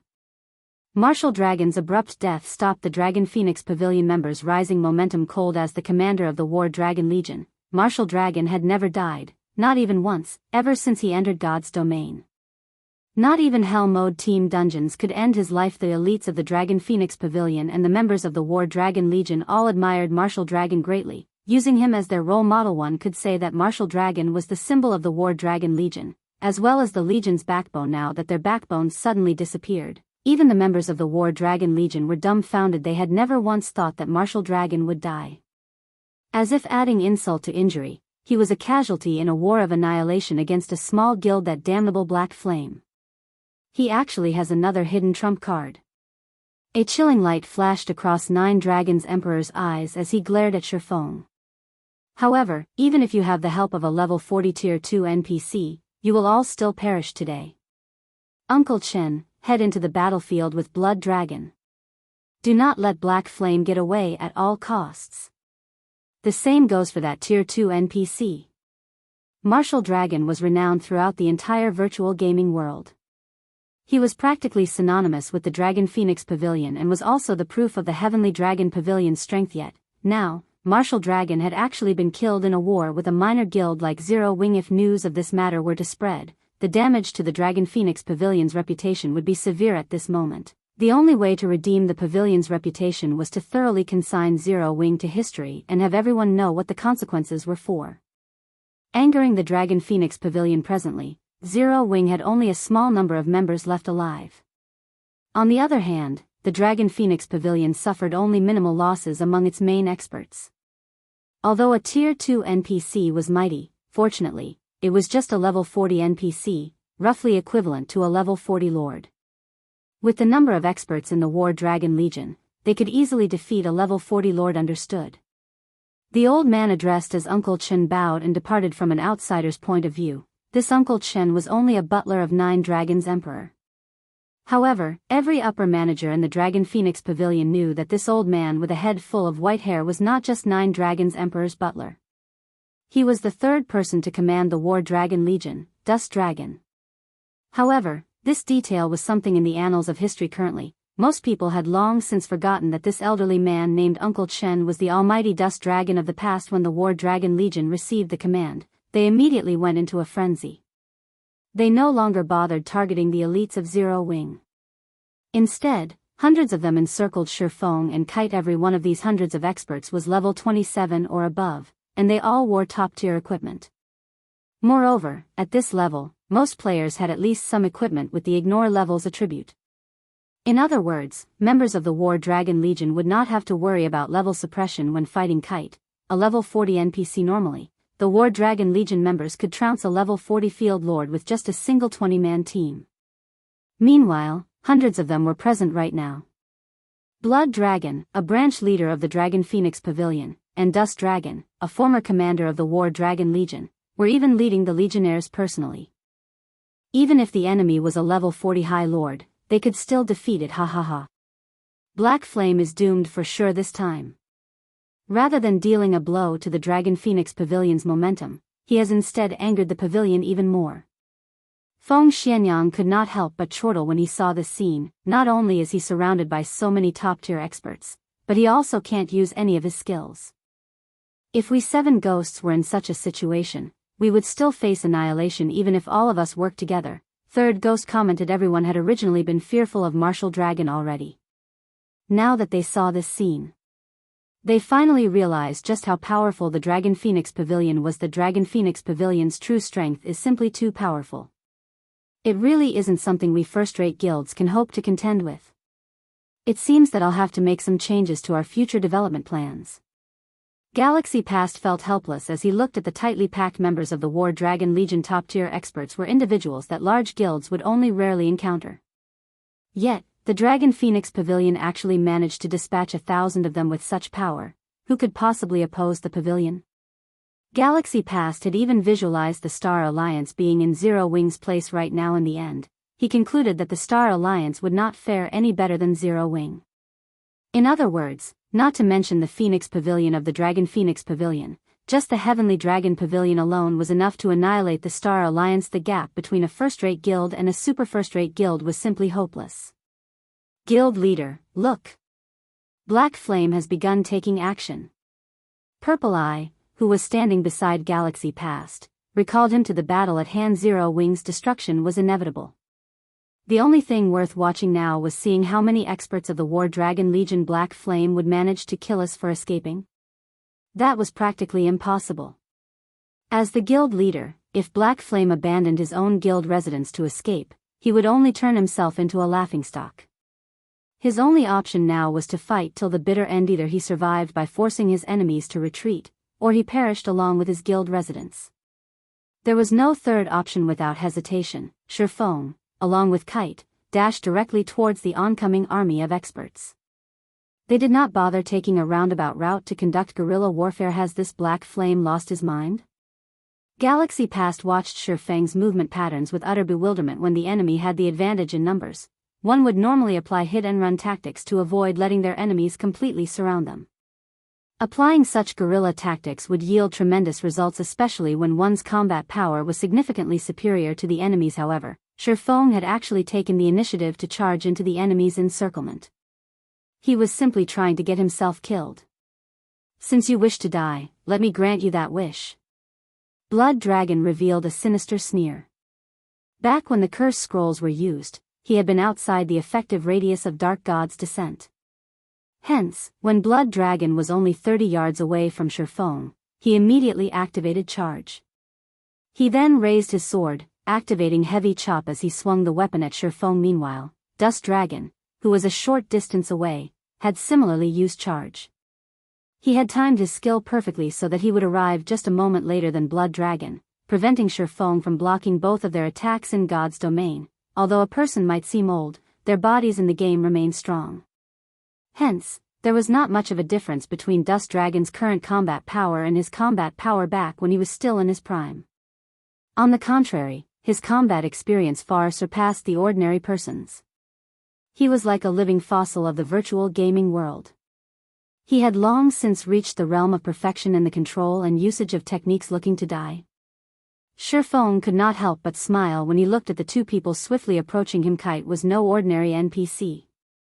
He was a dark gold ranked personal guard, and he could easily beat up a player of the same level and tier. When Kite was still a tier 1 swordsman, he was already capable of contending against a high lord of the same level. Contending against higher levels might be a different story, but with his strength back to that of a tier 2 sword master, he could even go toe-to-toe with a level 40 Great Lord. Now what did a level 40 Great Lord hint at? The final boss of a level 20, 100-man Hell Mode team dungeon was only a level 20 Great Lord. But there had yet to be a single person daring enough to go challenge such a monster. Even until now, out in the fields, a level 40 Great Lord would annihilate a 1,000-man team of level 40 players, not to mention a 100-man team. Meanwhile, the War Dragon Legion consisted of only several hundred players. Moreover, none of them was even close to reaching level 40 yet. They also did not possess any level 40 top-tier equipment. Yet, they still dared to come charging over. Their recklessness left Shifeng speechless. If he truly had to describe them, he would say that they were remarkably courageous. The moment Blood Dragon and Dust Dragon came rushing over, Kite moved in front of Shifeng. The Sword Master then swung his sword down at the two aggressors. Instantly, dozens of wind blades struck both Blood Dragon and Dust Dragon from all sides. In the blink of an eye, both berserkers were lying on the ground, already dead. Chapter 557, Qualifications to become an Overlord. What kind of NPC is this?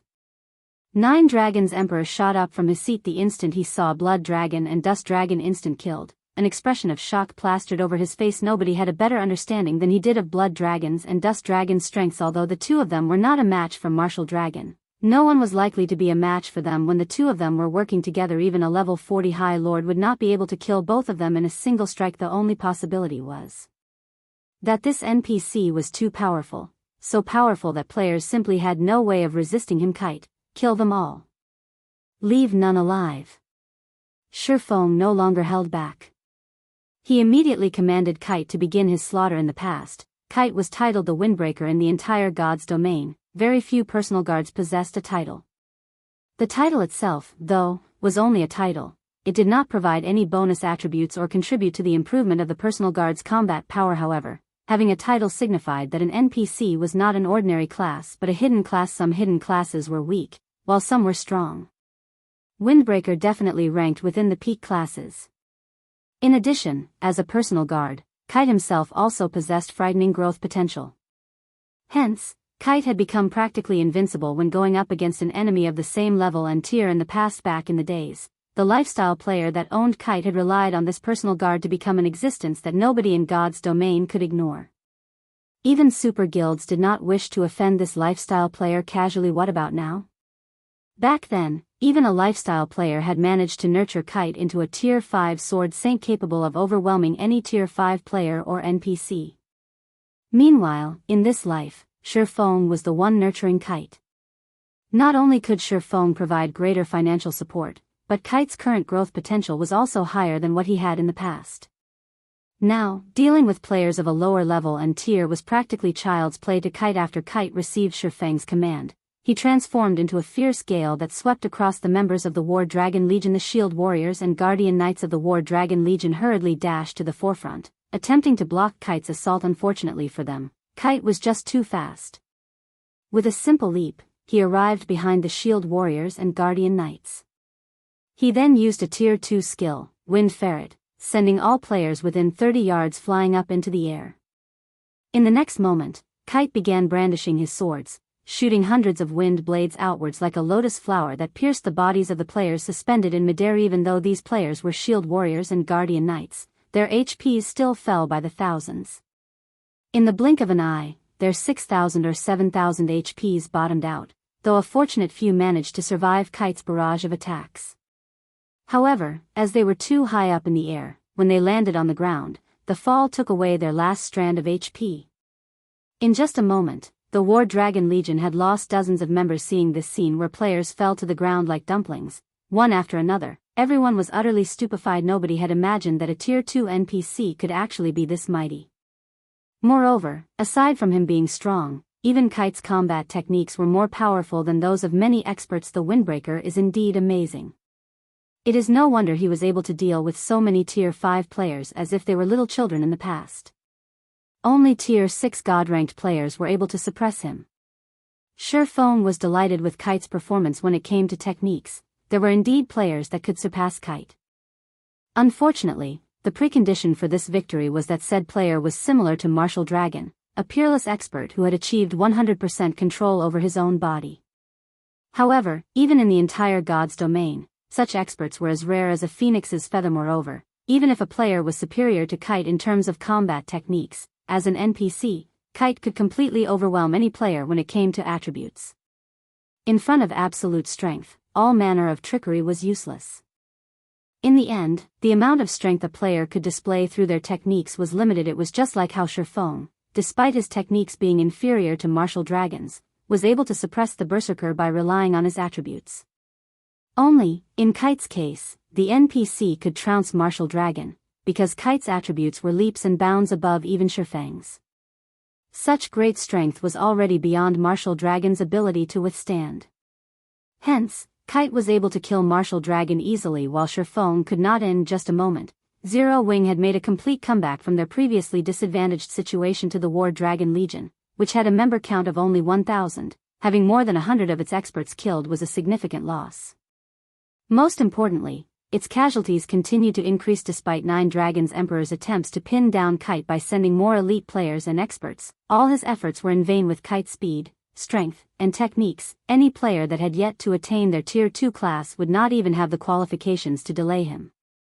Otherwise, the many first-rate guilds and super guilds in the past would not have feared him so much. Seeing how Kite was casually slaughtering the members of the Dragon Phoenix Pavilion, the spectating upper managers of the various large guilds were dumbfounded. With such an NPC guarding their guild residence, no guild is capable of threatening Zero Wing. Galaxy Past muttered as he looked at Kite. He then shifted his gaze toward Shurfeng, who was leisurely observing the battle from the sidelines, his eyes filled with both admiration and envy. Although the status of a first-rate guild might seem preeminent, in reality, there was a massive gap between a first-rate guild and a super guild. If the Star Alliance managed to anger a super guild in the future, a repeat of today's scene was highly likely. However, if the Star Alliance had an NPC like Kite guarding its guild residence, at that time, it would possess the qualifications to pick a fight with a super guild. Although they still could not afford to provoke a super guild, they would no longer have to live in fear like they currently did as long as a guild's residence remained, and as long as the guild still possessed a large sum of funds and coins. Then it would be a cockroach that would not die in the virtual gaming world. It was not the powerful who were considered strong. Instead, it was those who managed to survive and was not afraid of any enemy that were deemed to be strong. After all, only by surviving would there be hope. It was just like how those super guilds had managed to survive until now. In the past, there were far more powerful existences than these super guilds. Yet, in the end, didn't they end up failing as well? Meanwhile, although Zero Wing was still weak right now, it already possessed the qualifications to become an overlord in God's domain. Hence, how could Galaxy Past not admire Sherfong? Purple, once we return, immediately mobilize the entire guild. Our Star Alliance needs an NPC like that as well. Galaxy Past's eyes were filled with desire as he looked at Kite MHM. Purple Eye silently nodded in agreement. However, instead of looking at Kite, she was currently focused on Aqua Rose. At this moment, her eyes were filled with mixed feelings. Time slowly passed by. The battlefield grew more intense with each passing moment. Currently, only a small number of players from Zero Wing remained alive. As for the guild's most precious Tier 1 players, less than 100 remained alive. This time, however, the Dragon Phoenix Pavilion was not having a good time, either due to Kite's appearance, coupled with Sherfong silently helping out his guildmates. The War Dragon Legion's numbers fell sharply. Currently, less than 400 legionnaires remained alive. Retreat. All of you, retreat. 9 Dragons Emperor sent a command to the members of the Dragon Phoenix Pavilion. No longer able to stomach this battle. Pavilion Master, Zero Wing is about to be destroyed. Are we really going to retreat right now? Rage had long since overwhelmed many of the Dragon Phoenix Pavilion's upper managers fighting in the battlefield. The Dragon Phoenix Pavilion's prestige and reputation were also at stake here. How could they possibly be willing to retreat at a time like this? I said retreat. Are you unable to understand that? 9 Dragons Emperor suddenly said in a low tone, his gloomy voice chilling even his surroundings. 9 Dragons Emperor wanted to continue fighting this war as well. He even wished he could personally step onto the battlefield. However, he was a guild leader. He needed to consider the bigger picture. Although their side still seemed to possess the numerical advantage, in reality, they were already at a disadvantage. If this situation continued, instead of Zero Wing being destroyed, they would be the ones facing complete annihilation. In order to cut their losses, they had no choice but to retreat right now. Understood? Retreat. All members, retreat. The members of the Dragon Phoenix Pavilion could only sigh in dejection. Under the command of the upper managers, they swiftly withdrew from Zero Wing's guild residence. Chapter 558, After the War. 1. We won. Everyone from Zero Wing was incomparably excited, and they all began cheering loudly one after another. Throughout this entire war, nobody had expected them to win. Even the large guilds watching from afar had long since made preparations to take advantage of Zero Wing's misfortune. Originally, other than super guilds, nobody else dared to oppose the Dragon Phoenix Pavilion. However, they had dared. Moreover, they had even defeated the Dragon Phoenix Pavilion. They had achieved a feat that no guild had ever imagined was possible. The Dragon Phoenix Pavilion was actually defeated, just like that. The various large guilds spectating this battle fell silent. Other than shock, everyone felt amazement despite the Dragon Phoenix Pavilion's overwhelming power. In the end, all those elite players and frightening top-tier experts suffered defeat at the hands of a single NPC guard. After we return, we must focus on developing our guild's guards.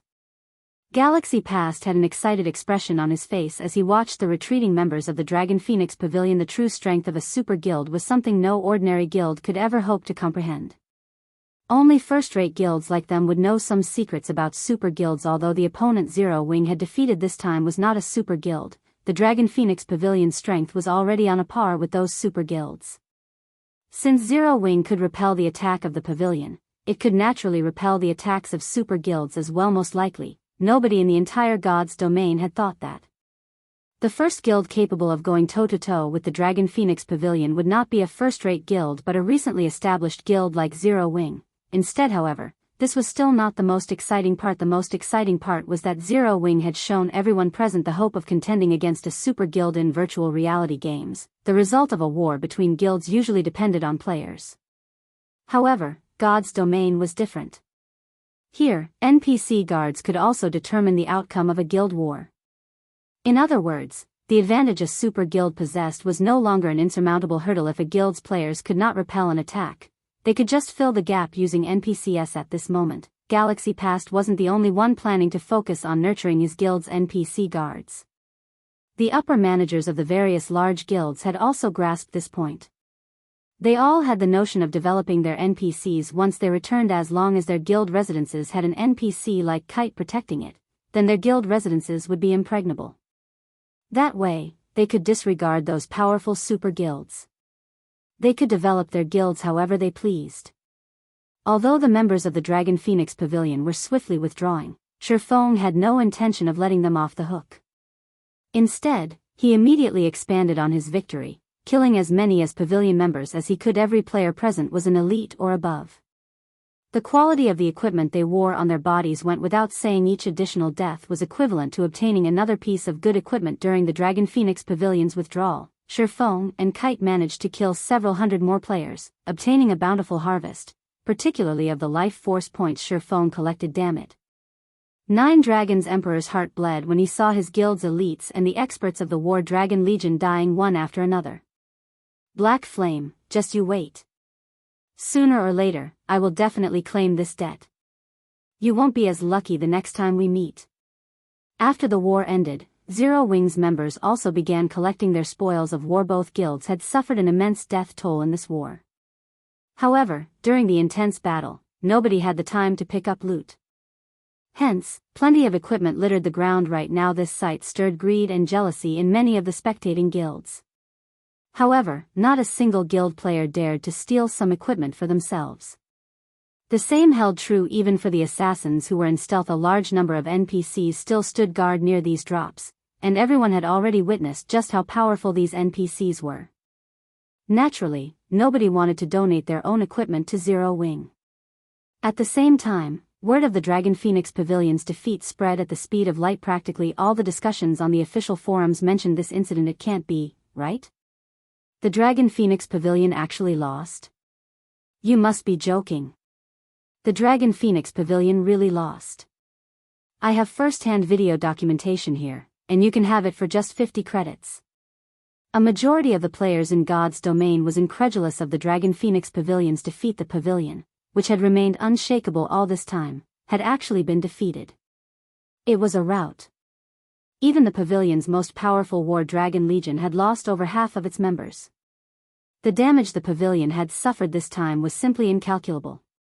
Starmoon City, inside Ouroboros's guild residence. Snow, Zero Wing actually won against the Dragon Phoenix Pavilion, just like you guessed it would. Zhao Yueru's unblemished face was full of surprise when she received the latest news regarding the war between Zero Wing and the Dragon Phoenix Pavilion. There's nothing surprising about this, Gentle Snow said, a bright smile appearing on her face. Black Flame is no fool. Moreover, he has never done anything he was not confident about. Since he dared to pick a fight with the pavilion, he naturally had basis for his confidence. Only, I never imagined that the source of his confidence would be so powerful. We're in luck this time. Since we're allies with Zero Wing, those elders whom Chao Qinghua is planning to pull to his side will have to carefully reconsider their actions. Zhao Yueru laughed. Moments after Zhao Yueru said these words, the doors to the meeting room opened, and a few gorgeously dressed middle-aged men and women entered. Seeing the arrival of these few people, Gentle Snow could not help but smile bitterly as she shook her head. Fate truly knows how to toy with people. These men and women were none other than Ouroboros's few highly skilled and influential elders. Normally, these elders paid little heed to the matters of the guild, focusing only on grinding, leveling up, and raiding dungeons. Even Chao Qinghua dared not offend these elders casually. Previously, Gentle Snow had tried inviting these elders for a discussion on some matters. However, they had simply ignored her overtures now. Without even requiring her invitation, these people had taken the initiative to come looking for her. This situation left Gentle Snow speechless. Back then, she had only decided to become Zero Wing's ally to repay her debt to Black Flame. Now, however, it would seem that she was growing even more beholden to him. Instead, Guild Leader Snow, we truly apologize for before. The few of us have been busy raiding dungeons all this time, so we failed to meet up with you. Now, however, we are already clear on the guild situation. The few of us here have unanimously decided to support you fully. If Chao Qinghua dares to try to split up Ouroboros, he will have to go through us first before he can do so, the leading shield warrior declared, chuckling now that Zero Wing had defeated the Dragon Phoenix Pavilion, a super first-rate guild. Its fame and status in God's domain were naturally far different from before. Prior to Zero Wing's appearance, the upper managers of various large guilds were secretly doing their best to forge connections with super guilds to increase their authority inside their own guilds. Many large guilds had even taken the initiative to curry favor with super guilds to obtain the protection of these super guilds. That way, if other guilds wanted to make a move on them, these guilds would have to think twice before taking action against them. After all, nobody wished to incur the anger of a super guild. Meanwhile, now that Zero Wing had defeated the Dragon Phoenix Pavilion, the consequences were obvious. In the future, Zero Wing might very well become another super first-rate guild. When a man became powerful, those near him could ride on his coattails to success as well. Since Gentle Snow was an ally of Zero Wing, that meant that Gentle Snow had the support of what amounted to a super first-rate guild. As long as one was not a fool, they would know which side they should choose. White River City, Zero Wing's residence. Guild Leader, I've already tallied up the results of the war. Here are the statistics, Aqua Rose said, a smile on her face as she handed over a list of data to Shifeng. How could there be so many? We've really made a fortune this time. The corners of Shifeng's lips twitched slightly when he looked at the list. Chapter 559, Growing Stronger. The number of equipment on the statistical list exceeded 20,000. Most of the equipment originally belonged to the Zero Wing members who had participated in the war, so those had to be returned. In addition, they had to take into account the reward for killing enemy players as well as death subsidies. However, even after deducting all the necessary expenses, they still had over 5,000 pieces of equipment remaining. Initially, Shifeng thought Zero Wing would only gain a slight profit from this war. After all, Zero Wing's army of over 10,000 elites had practically suffered complete annihilation. Only a few hundred elites remained alive at the end of the war. As for the Tier 1 core members, only several dozen survived. The compensation for the losses of over 10,000 elite members and hundreds of core members was astronomical. Having a surplus of more than 5,000 pieces of equipment surpassed Shifeng's expectations entirely. We are fortunate that the pavilion members' equipment is of excellent quality. Unlike the previous battles we fought before when there were barely enough spoils of war to go around, even though our losses were not significant back then. At this moment, Aqua Rose was overjoyed. The guilds they had fought in the past were much poorer compared to the Dragon Phoenix Pavilion. The enemy guilds back then consisted mostly of ordinary players, with only a small number of elite players. The equipment they could drop was naturally of low quality. Bronze and mysterious iron equipment was considered top-tier goods for those guilds. Now, however, the enemies they had killed were the elites and experts of the Dragon Phoenix Pavilion. Naturally, the items they dropped were on an entirely different level in terms of quality. The majority of the equipment worn by the pavilion's elite members was level 20 secret silver equipment, with the weakest being level 20 mysterious iron equipment, and the strongest being level 20 fine gold equipment. As for the members of the War Dragon Legion, all the equipment they wore was level 25, with the majority being level 25 fine gold equipment, and the weakest being level 25 secret silver equipment. A few legionnaires even had level 25 dark gold equipment. Naturally, the items they dropped were astounding. Currently, level 20 bronze equipment was being sold for around 20 silver. Even mysterious iron equipment sold for around 40 silver only. However, the prices for secret silver equipment was a different story altogether. With the difference of just one rank, the price increased from around 40 silver straight up to around 90 silver.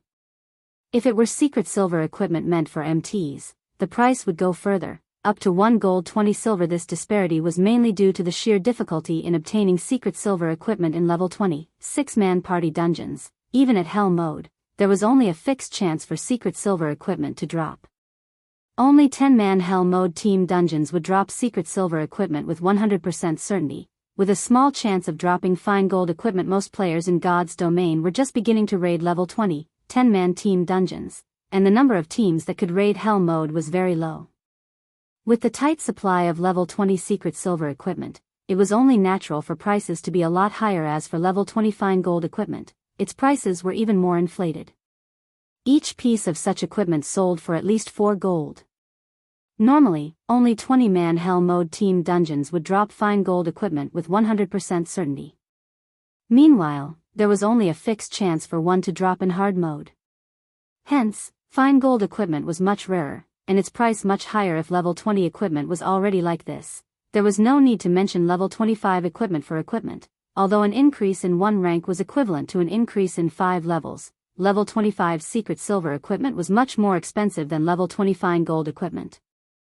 At present, each piece sold for 5 gold or more. Moreover, the supply of level 25 secret silver equipment on the market was extremely limited.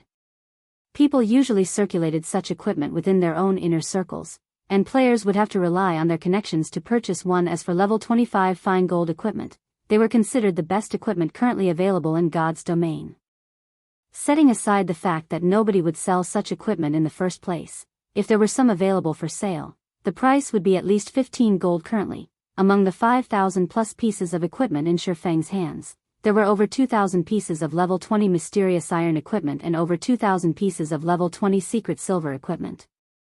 As for the remainder, over 600 pieces were level 20 fine gold equipment, over 400 were level 25 secret silver equipment, over 150 were level 25 fine gold equipment, and a total of 12 pieces were level 25 dark gold equipment. If converted to coins, all this equipment would be worth more than 10,000 gold. After fighting a single war, Zero Wing had made a pure profit of over 10,000 gold. Any guild would be celebrating after such a harvest. Not to mention, even if a guild had 10,000 gold, it would not be able to obtain so many pieces of equipment. If a guild wished to develop quickly, other than having experts leading its members, it was also essential to have equipment in the guild's warehouse. The amount of equipment a guild possessed determined the number of members it could sustain. Now that Shifeng had received such a huge influx of equipment, he could definitely advance Zero Wing further, absorbing even more members into the guild. Guild leader, should I place the equipment into the guild's warehouse? Aqua Rose asked. Organize them and place the ones with good attributes into the guild's warehouse. Hand over the remainder to Melancholic for sale, Shifeng instructed. After giving her question some thought, a majority of the current players had already reached level 20 or above.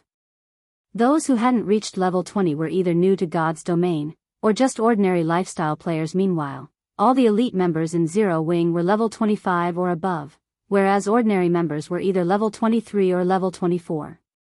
Hence, their demand for level 20 equipment was not particularly high. Level 20 equipment was currently considered mainstream equipment in God's Domain. Its popularity just happened to be at its peak. After more time passed, level 20 equipment would grow obsolete and lose its value. Hence, now was the best time to sell their excess equipment and maximize their profit. Currently, the Candlelight trading firm continued to expand every day. However, the variety of goods the firm sold was still insufficient. There was a limit to the number of players the firm could attract just by relying on the intermediate mana armor kits and light stones.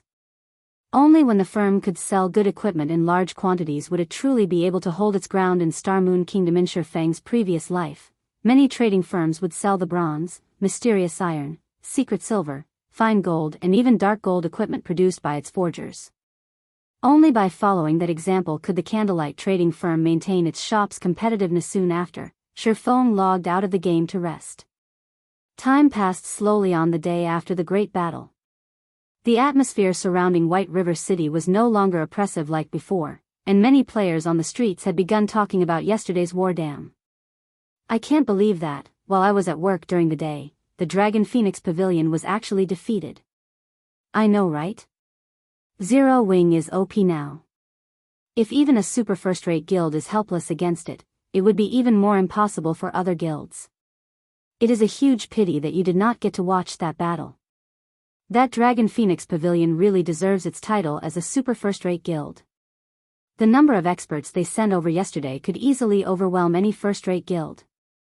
However, Zero Wing still came out on top.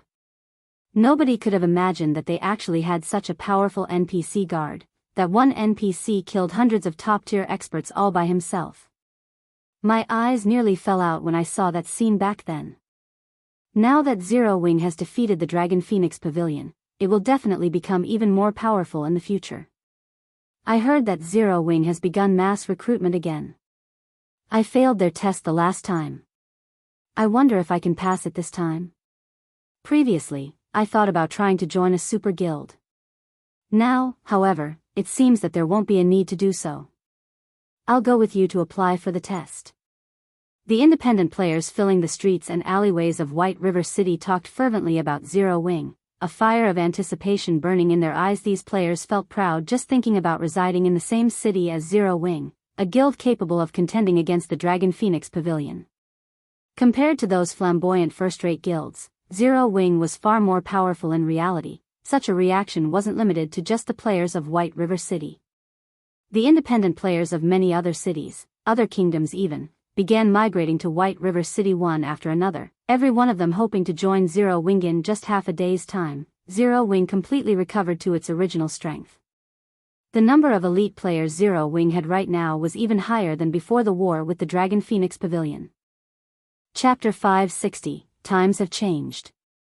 Normally, the guilds involved in a guild war would have to undergo a protracted recovery before they could regain their peak. However, after Zero Wing's miraculous victory over the Dragon Phoenix Pavilion, its prestige throughout the entire Star Moon Kingdom soared. At this moment, not even the few first-rate guilds based in Star Moon Kingdom were a match for it. As a result, a large number of independent players swarmed to White River City in order to join Zero Wing. In no time at all, Zero Wing went from being an ordinary guild with 50,000 members to a large guild with over 80,000 members. Moreover, this was after Zero Wing increased the difficulty of its recruitment test. Most importantly, this number was still rising rapidly, with no signs of slowing down at all. Zero Wing's development speed rendered the various large guilds in Star Moon Kingdom speechless. Currently, Zero Wing could already be described using the term overcrowded. All of this was a result of Zero Wing's future becoming limitless. Previously, although Zero Wing had attracted quite a lot of attention due to its various feats, at the end of the day, it was merely another small guild that was a dime a dozen in God's domain.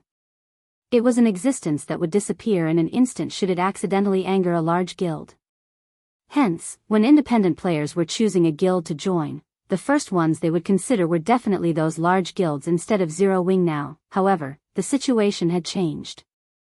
Firstly, Zero Wing was already in existence that did not need to fear any other guild. Secondly, the treatment and benefits Zero Wing provided surpassed even those of first-rate guilds. Thirdly, there were all sorts of top-tier equipment available in the guild's warehouse. Just looking at the wide array of equipment would make one drool. Not to mention, the guild residents also had a large number of private rooms available for rent. Whether it was in terms of leveling speed or equipment upgrading speed, Zero Wing was much faster than every other guild. With so many advantages, everyone would naturally hope to join Zero Wing. Aren't you guys being too arrogant? You defeated the Dragon Phoenix Pavilion's raid only once. Among the large number of independent teams out there, the combat power of our Flying Eagles team is definitely ranked above average. We will be highly valued even if we join a first-rate guild. Yet, now that we are trying to join Zero Wing, only 2 of the 10 of us managed to pass your test. Aren't you looking down on us a little too much? A level 24 Guardian Knight demanded angrily. That's right. We hurried over to this place from far away and have spent a lot of money on teleportation fees, all because we want to join Zero Wing. Can't you lower the difficulty of the test by just a little bit? A level 23 Ranger complained at the recruitment hall inside Zero Wing's residence. Many players were voicing their discontent over Zero Wing's recruitment test. This situation was giving Aqua Rose a huge headache as well. She could not understand why Shifeng suddenly decided to raise the requirements despite these already being very high before, even higher than those of first-rate guilds. Yet, now, Shifeng raised that bar even further. He was practically trying to drive players away from the guild. Guild leader, there are countless guilds in God's domain, and all of them are frantically trying to recruit members. Now that we have defeated the Dragon Phoenix Pavilion, we have the perfect opportunity to develop quickly. If we don't take this chance to recruit a large number of players while we are still popular, it won't be as easy to do so in the future. Can't you lower the conditions a little? Aqua Rose asked. Most of the players who had come from other cities were relatively skilled players back in their own cities. However, in order to better develop themselves, they had come all the way to White River City specifically to join Zero Wing. One could say that these players were the cream of the crop of other cities, and rejecting them right now would be such a pity. I won't change this condition no matter what. Besides, I didn't invite them over, they came of their own free will. In any case, the condition is there. Once they pass it, they can naturally join the guild. If they fail, there is nothing we can do about it. Zero Wing's resources are limited. Our guild isn't a garbage collection station. Moreover, Zero Wing is taking the path of the elite. There is no meaning in recruiting in bulk. Shifeng showed no signs of regret at all. Slowly, he explained, you have seen it for yourself. During the war with the Dragon Phoenix Pavilion, the War Dragon Legion nearly annihilated all our elites. If we did not have a large number of NPC guards to assist us, the War Dragon Legion might have wiped us out. Hence, what we need to do now is not to increase the number of members we have but to improve the quality of our members. Aqua Rose fell silent upon hearing Shifeng's words. The gap between the two sides in that war was simply too vast. Not to mention the War Dragon Legion, even the standard of the Dragon Phoenix Pavilion's elite members was significantly higher than Zero Wing's. Had the gap been smaller, Zero Wing would not have suffered such massive losses. Indeed, my mind must have been clouded before. I'll carry out your orders immediately, then. After Shifeng's lecture, Aqua Rose finally realized that she'd had her head in the clouds out of joy from their victory. Zero Wing had always been taking the path of the elite. It was precisely because of this that the guild's members managed to improve their strength so quickly. Despite having only 50,000 members, there were over 13,000 elite members in the guild. This was a very frightening ratio. Moreover, Zero Wing's success in developing from a small guild with only several thousand members to a guild with more elite members than even a second-rate guild was all because every guild member received a significant share of the guild's resources, following which, Shifeng handed over all Zero Wing-related matters to Aqua Rose while he went to his forging room in the candlelight trading firm. The demand for intermediate mana armor kits was just too high. The kits he had made several days ago were nearly sold out now, so he had to replenish the inventory immediately. During this period of time, Shifeng had been constantly busy developing the candlelight trading firm, so he did not have time to do anything else. Notably, the time limit for his epic quest, Darkness Descends, was nearly up. Fortunately, the candlelight trading firm was already well developed, and its fame had already spread throughout the entire kingdom. It would not take long to accumulate 30,000 gold. While a sea of players was applying to join Zero Wing, the situation on the candlelight trading firm's side was also getting out of hand. Currently, White River City was flourishing. It was no longer inferior to Starmoon City. Moreover, during this period of time, the candlelight trading firm had begun selling equipment in large quantities, enjoying great popularity from the public. As for the overwhelming trading firm, it had already been left in the dust by now. Inside the lively candlelight trading firm, the various large guilds that had originally been planning to take advantage of Zero Wing's misfortune had all gathered here once again. This time, however, no one displayed the arrogance they had before, and they were all following the rules of the trading firm to the letter. Guild leader, do you really think Black Flame will be willing to meet us this time? Purple Eye asked as she looked at Galaxy Pass. Since he has opened a trading firm, he will naturally want to do business. However, I am also not sure of Black Flame's personality.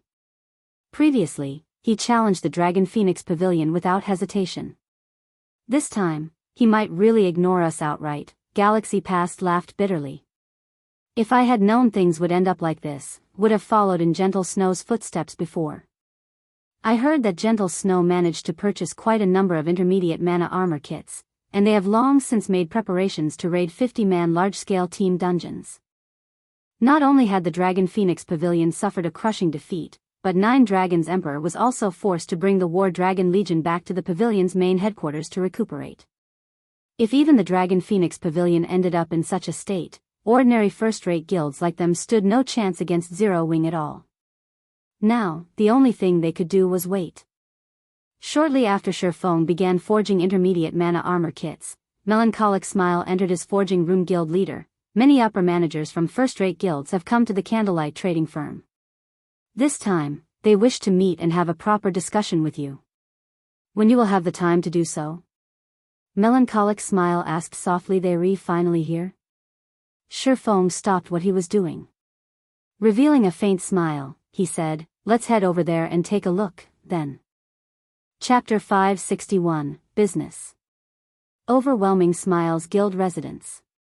Overwhelming Smile's upper echelons currently filled the magnificent meeting room. Every one of them wore depressed expressions. Sitting at the head of the table, Feng Xianyang appeared utterly defeated. Zero Wing's victory over the Dragon Phoenix Pavilion had dealt a psychological blow to every member of Overwhelming Smile. Originally, nobody had believed that Zero Wing could survive the Great War against the Dragon Phoenix Pavilion. Now, however, Zero Wing was like the sun at high noon, and many Overwhelming Smile members in White River City had already considered withdrawing from the guild. Ever since Overwhelming Smile began warring with Zero Wing, massive battles would ensue whenever the guilds met outside the city.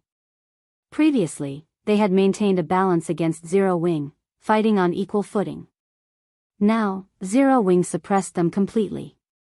Their morale wasn't the only thing that fell with each consecutive fight, their levels were decreasing rapidly as well. On the other hand, Zero Wing grew more valiant and stronger with every passing fight. Right now, Overwhelming Smile's members no longer dared don their guild's emblem when they left the city, deeply afraid that Zero Wing's members would recognize them. As a result of this depressing situation, many players had begun withdrawing from Overwhelming Smile. Why do I have such bad luck? Back in the day, I had been adamant about joining Overwhelming Smile. If I had known something like this would happen, I would have remained in Zero Wing. At the very least, I would have been a party leader there by now. I know, right? Even being a normal member would be fine, not to mention being a party leader. Many of Overwhelming Smile's members resting in the guild residence chatted among themselves. At this moment, the players that had defected from Zero Wing regretted their decision. It was especially true when they saw the Zero Wing members who had been less skilled when they left that could now defeat them easily after only half a day. More than 3,000 Overwhelming Smile members in White River City had withdrawn from the guild due to Zero Wing's recruitment. One could just imagine how huge of a blow this was to Overwhelming Smile. However, the most damaging aspect was that more players considered defecting as time passed. Even some of Overwhelming Smile's middle managers began to express such inclinations. Do any of you have any ideas of what we can do about this? Feng Xianyang asked as he swept his gaze around the meeting room. However, none of the upper managers in the room answered Feng Xianyang's question. They remained silent. It was not because they did not wish to answer Feng Xianyang. Rather, they simply did not know what to say before this. Their guild had recruited players in bulk and had even poached plenty of elite players from Zero Wing. Even now, their guild's member count greatly surpassed Zero Wing. However, when it came to an actual fight, they realized that having the advantage of numbers was of little to no use currently. Whether it was in terms of levels or equipment, Overwhelming Smile was no match for Zero Wing at all. Even its momentum was significantly slower than Zero Wing's. What could they do in such a situation? Moreover, the war between their guild and Zero Wing was like a bottomless pit. No matter how much money they tossed into that hole each day, they could not fill it. If they continued this fight, they would eventually have to disband the guild altogether. A bunch of rubbish. Why do I even need you here? Feng Xianyang bellowed as he abruptly slammed his hand onto the table. Everyone in the room involuntarily lowered their heads, not daring to utter a single word. This won't do. I can't let things end just like this. Since the Dragon Phoenix Pavilion has suffered defeat, it will definitely try to restore its reputation. Think of a way to make contact with the pavilion. Feng Xianyang said, a bloody glow flashing in his eyes. Angrily, he declared, if Underworld and the Dragon Phoenix Pavilion join hands, I refuse to believe that we can't annihilate Zero Wing. Meanwhile, in the Candlelight Trading Firm's first-floor reception hall, the upper managers of various large guilds had waited, unattended, for a long time now. This time, however, none of them dared to complain. Suddenly, the doors to the reception hall opened. Everyone inside the room turned their gazes towards the entrance, discovering Shifeng and Melancholic Smile entering the hall leisurely. Immediately, the upper managers of the various large guilds went up to Shifeng and greeted him with friendly expressions on their faces. Their current attitude was completely different from what it had been in the past. I already know what your goal is by coming here. I can indeed sell you some intermediate mana armor kits. However, I have a condition. If you aren't interested in my proposal, then you may just leave, Shifeng said straightforwardly, showing no signs of appreciation everyone's compliments. Ha ha ha. Guild leader Black Flame, please, don't hold back. No one will complain even if you have 10 conditions, much less one. Galaxy Past said, laughing. Right. Guild leader Black Flame, tell us what your condition is. As long as it is within our capabilities, we will do it. The branch leader of Emperor's Light followed up. The importance of intermediate mana armor kits to dungeon raids was extraordinary currently, although the various large guilds present no longer had many problems raiding 20-man team dungeons. 50-man team dungeons were still forbidden lands for them. Meanwhile, it was precisely because Gentle Snow had managed to obtain a large number of intermediate mana armor kits beforehand that she had gained the confidence to begin raiding a 50-man team dungeon. Ignoring all else, just the level 25 fine gold equipment and set equipment one could obtain already made a 50-man team dungeons quite attractive to guilds. Not to mention, there were also various rare materials, forging designs, and other items in God's domain. If a guild wished to surpass others, what did they need? Wasn't it equipment? If one likened a 20-man dungeon to a treasure chest, then a 50-man team dungeon was a mountain of treasure. Meanwhile, the intermediate mana armor kit was the key to reaching this treasure mountain naturally. The various large guilds present wished to obtain this key. Even if they had to pay a price, they could easily earn it all back from the dungeons. Hence, the various large guilds were very eager to obtain the kits. My condition is very simple. You will purchase each intermediate mana armor kit for 7 gold and 100 magic crystals. This is a reasonable price, right? Shifeng laughed. Players could easily obtain magic crystals from any dungeon. Only, the amount one could obtain varied with each dungeon. A party dungeon would drop very few pieces, while team dungeons would drop a little more. Currently, each magic crystal sold for around 2 or 3 silver. The reason for such a low price was mainly due to the fact that magic crystals had few uses. They were normally only used in alchemy processes. However, as guilds usually kept the magic crystals they obtained in their warehouses, it was not easy to purchase them on the market. Hence, Shifeng intended to trade for them. With a rough calculation, each intermediate mana armor kit would come to a total cost of 10 gold. This price was twice as high as the candlelight trading firms sold them for. Okay. No problem. Ha ha ha. Guild leader Black Flame, I have no issues with this condition. I wonder how many kits Guild leader Black Flame is willing to sell. The various guild representatives immediately revealed joyous smiles. None of them had expected for Shifeng to put forward such a cheap request. Currently, although the candlelight trading firms sold the intermediate mana armor kit for 5 gold per kit, on the black market, however, they cost more than 10 gold each. Even then, the demand for the kits still outstripped the supply. Now, they could buy the kits directly for 10 gold each. Immediately, the upper managers of the various large guilds began voicing their requested volume. I want 120 kits. I want 300 kits. I want 150. Every one of these upper managers could not help but wish they could empty the candlelight trading firm's stock of intermediate mana armor kits. Among them, the Star Alliance was the richest, with Galaxy Past purchasing 500 kits in one go. However, Shifeng did not possess that many kits on hand at all. Hence, he had everyone sign a contract with him, requiring the pay up front with the system bearing witness to the contract. No one worried about any potential issues. Over 100 guilds willingly handed over the money they owed. As for the magic crystals, they had already sent their subordinates to ship the crystals over in just a short moment. Shifeng had earned over 30,000 gold. Of course, this profit did not come without a price. Shifeng was required to deliver the intermediate mana armor kits he owed within 5 days. Chapter 562, Divine Colosseum. After the upper managers of the various large guilds left the reception hall in high spirits, Melancholic Smile could no longer hold back as she asked, Guild leader, will it really be alright to sell so many intermediate mana armor kits to these guilds? It would have been fine if it were the basic strengthened armor kits. After all, the forging design for this item could be obtained through various means, so other forgers could produce them as well. However, the intermediate mana armor kit was different. Shifeng was the only person who could forge them, so the item's production was extremely limited. Moreover, they had only initially sold the intermediate mana armor kits with the intention of attracting business to the candlelight trading firm. Now that the candlelight trading firm's business has begun to take shape, there was no need to use the intermediate mana armor kits to attract more customers by selling so many intermediate mana armor kits to other guilds. It would only serve to strengthen these guilds. This would just cause Zero Wing more trouble. Since we are a trading firm, why shouldn't we do business when the opportunity presents itself? Shifeng laughed. Not to mention, I've already made a huge profit. I should at least allow others to pick up some scraps, right? Huge profit?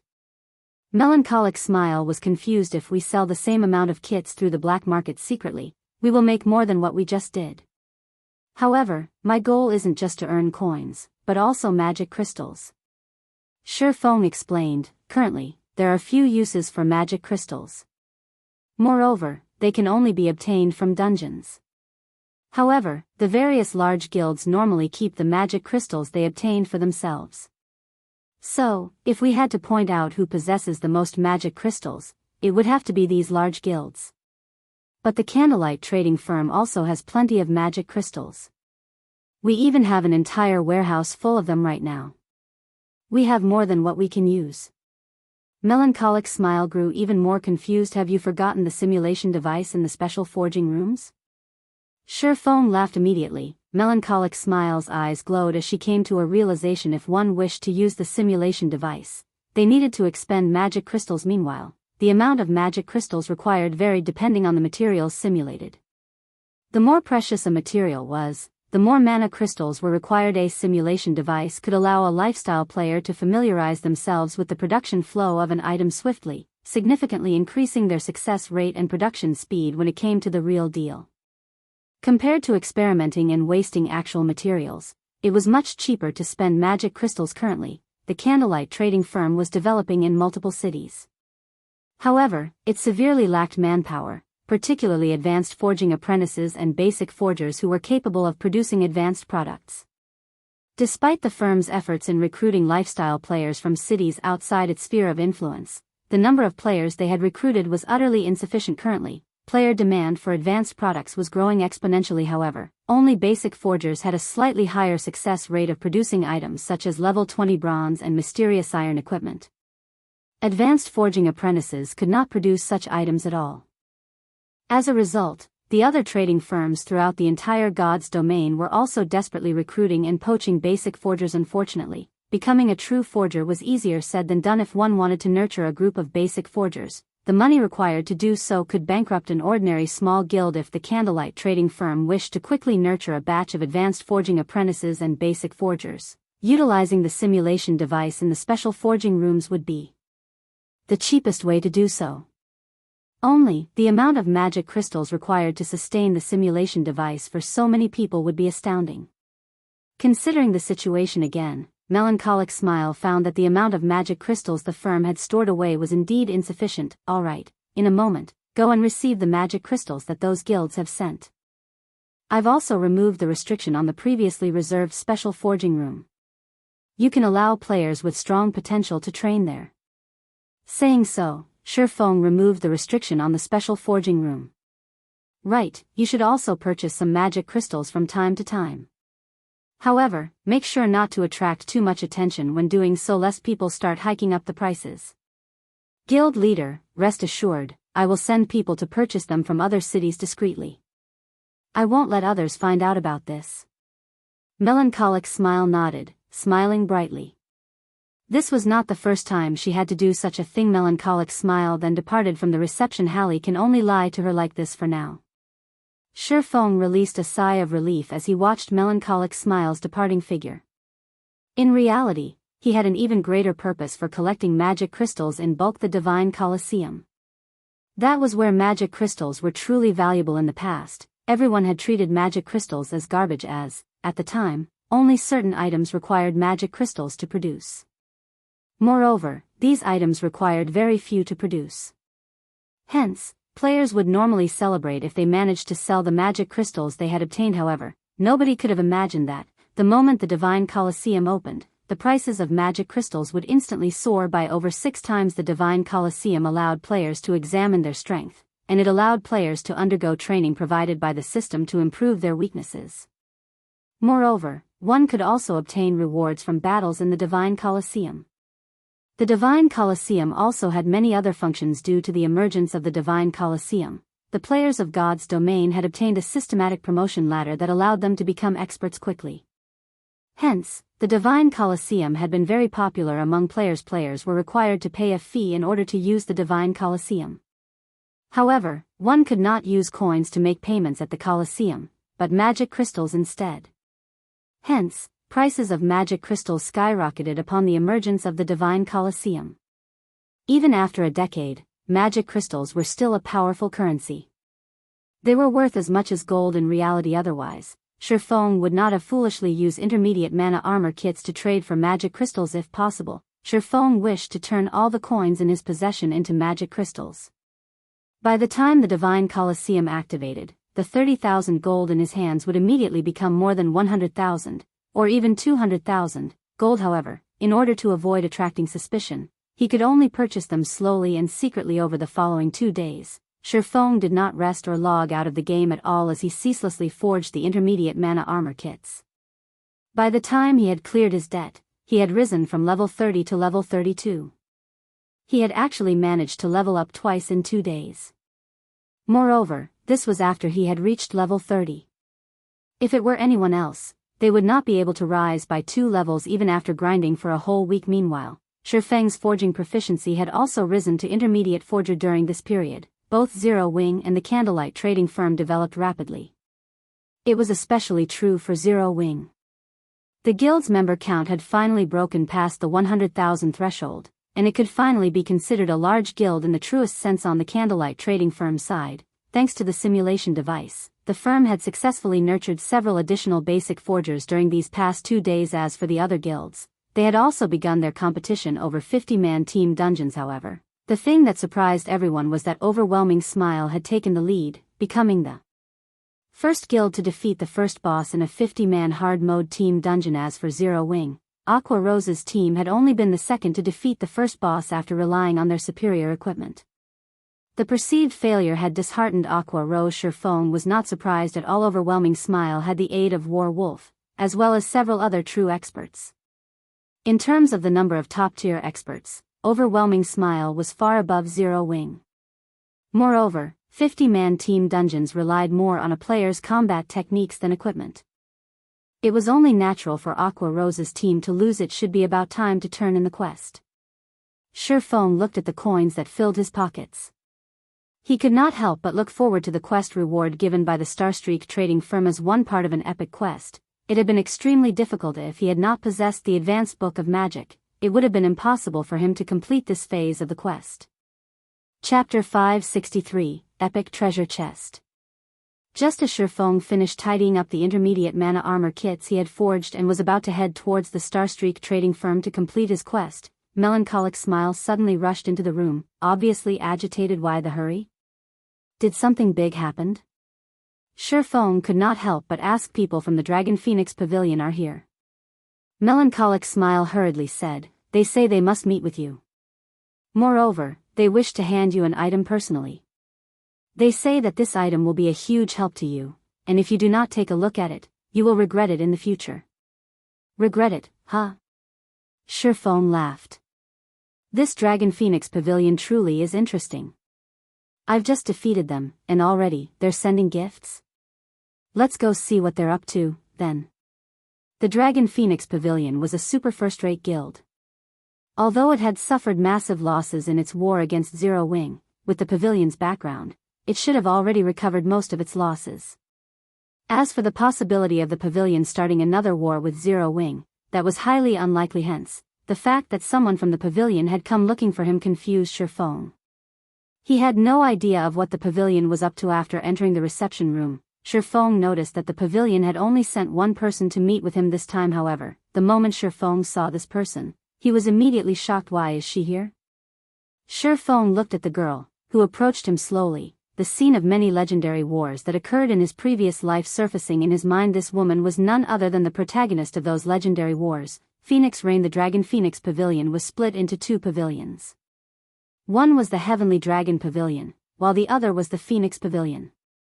Of the two, Nine Dragons Emperor controlled the Heavenly Dragon Pavilion, while Phoenix Rain managed the Phoenix Pavilion. Although Nine Dragons Emperor looked quite young, he had merely managed to retain his youth due to the technology of this era and exercise. In reality, Nine Dragons Emperor's real age had long since passed 35. Even so, the fact that Nine Dragons Emperor had been able to become the pavilion master of a super first-rate guild at the age of 35 showed that he was a promising talent. However, Phoenix Rain was even more amazing. Despite still being in her early 20s, she had already become the pavilion master of the Phoenix Pavilion. In the past, her deeds in the virtual gaming world had been legendary. As a result, the time when Phoenix Rain had reigned over the Phoenix Pavilion had been hailed as the pavilion's golden age. During that time, the Dragon Phoenix Pavilion had rapidly grown stronger. At present, Phoenix Rain was the reason that everyone considered the Dragon Phoenix Pavilion as a guild that was closest to becoming a super guild. Even the extraordinarily mysterious Great Pavilion Master of the Dragon Phoenix Pavilion was willing to allow Phoenix Rain to succeed him, becoming the Great Pavilion Master. Currently, Phoenix Rain wore a bright red mage's robe, the robe showcasing her exquisite figure. Every one of her actions carried an air of bewitchment, causing others to submit voluntarily. Hello, Guild Leader Black Flame. This young woman is known as Phoenix Rain, the Phoenix Pavilion Master of the Dragon Phoenix Pavilion. Phoenix Rain beamed a flourishing smile at Shifeng. This smile alone had captivated Melancholic Smile, who stood beside Shifeng. As for Shifeng himself, however, other than his initial surprise at seeing Phoenix Rain, he did not react even in the slightest to the woman's mesmerizing smile. Seeing Shifeng's reaction, Phoenix Rain's smile became more pleasant as she said, "Guild Leader Black Flame, let's have a seat and chat properly, shall we?" Shifeng nodded, his mind very calm. He did not treat Phoenix Rain as if she were some unreachable existence. Shifeng's dull reaction was not because he had mental issues. Instead, his mind was far from ordinary. It was merely a smile. It was still not enough to make him blush or cause his heartbeat to quicken. "Phoenix Pavilion Master, you previously mentioned a gift for me and that I will regret it if I don't take a look. May I know just what kind of item Phoenix Pavilion Master offers me?" Shifeng smiled calmly. Guild Leader Black Flame really is impatient. "We've only just met, yet you're already so straightforward. I don't even know from where I should begin," Phoenix Rain complained as she sent Shifeng a resentful gaze. Sighing, she said, "However, since you've already asked, it would not be right to refuse." Phoenix Rain then took out a treasure chest that flashed with a purple glow, carefully placing it on the table. "Behold." The moment Phoenix Rain said so, Melancholic Smile, who sat beside Shifeng, was stupefied. "This is an epic treasure chest." Melancholic Smile dared not believe her own eyes. There were plenty of treasure chests in God's domain. However, the majority of them were common treasure chests. One would be lucky if they encountered a bronze treasure chest, whereas obtaining a mysterious iron treasure chest would make them rich. If one encountered a secret silver chest, they would become the envy of Menyas. For fine gold and dark gold treasure chests, Melancholic Smile had yet to see what they even looked like. Meanwhile, an epic treasure chest was a legend. The purple glow surrounding the treasure chest before her was indeed the glow effect unique to an epic ranked item. Hence, Melancholic Smile recognized it immediately. "Correct. This is indeed an epic treasure chest," Phoenix Rain said, her lips curled up into an enchanting smile. Unhurriedly, she said, "Our Dragon Phoenix Pavilion encountered this item accidentally. In order to obtain this chest, we sacrificed tens of thousands of lives. I wonder if Guild Leader Black Flame is satisfied with this gift." Phoenix Pavilion Master sure loves to joke. "I'm certain there is nobody in the entire God's domain who would not be tempted by an epic treasure chest. Naturally, I am no exception." Shifeng had also used omniscient eyes to appraise the treasure chest. There were no signs of forgery. This treasure chest before him was a bona fide epic treasure chest. Shifeng had only encountered dark gold treasure chests several times by chance. As for an epic treasure chest, this was also Shifeng's first time encountering one in this life and his past. In the past, Shifeng had never even heard of any news of epic treasure chests. That's right. He had not received even the slightest bit of information regarding epic treasure chests. Shifeng had even doubted that epic treasure chests existed in God's domain. Now that Phoenix Rain had brought an epic treasure chest as a gift for him, he wondered if he were dreaming. Dark gold treasure chests had a fixed chance of containing an epic item. What about an epic treasure chest, then? Shifeng did not even dare to think about it. At the very least, an epic item would drop. There might even be an extremely tiny chance that it might contain a complete legendary item. They were very limited in God's domain. In the past, every player who owned a legendary item was an existence ranked at the game's apex. Just owning the fragmented legendary ranked Heavenly Dragon's Breath had allowed Shifeng to have an unmatched advantage in terms of attributes. Even a monstrous existence like Martial Dragon was forced into a stalemate against him. Moreover, he had been unable to use any of his skills during that fight. If his skills weren't sealed, he could definitely beat the living daylights out of Martial Dragon if he activated Dragon's power. On the other hand, had Martial Dragon possessed a legendary item, Zero Wing would have definitely perished in the war before. I'm glad that it has attracted your attention. Initially, I was worried that Guild Leader Black Flame will not be satisfied with this. Phoenix Rain revealed an expression of relief. She looked nothing like a Legend Phoenix Pavilion Master. Just tell me what you want. I don't believe that anyone would gift me an epic treasure chest for no good reason, Shifeng asked after calming down. Ha. Guild Leader Black Flame is indeed smart. There are no free lunches in this world. What I need Guild Leader Black Flame's help with is simple.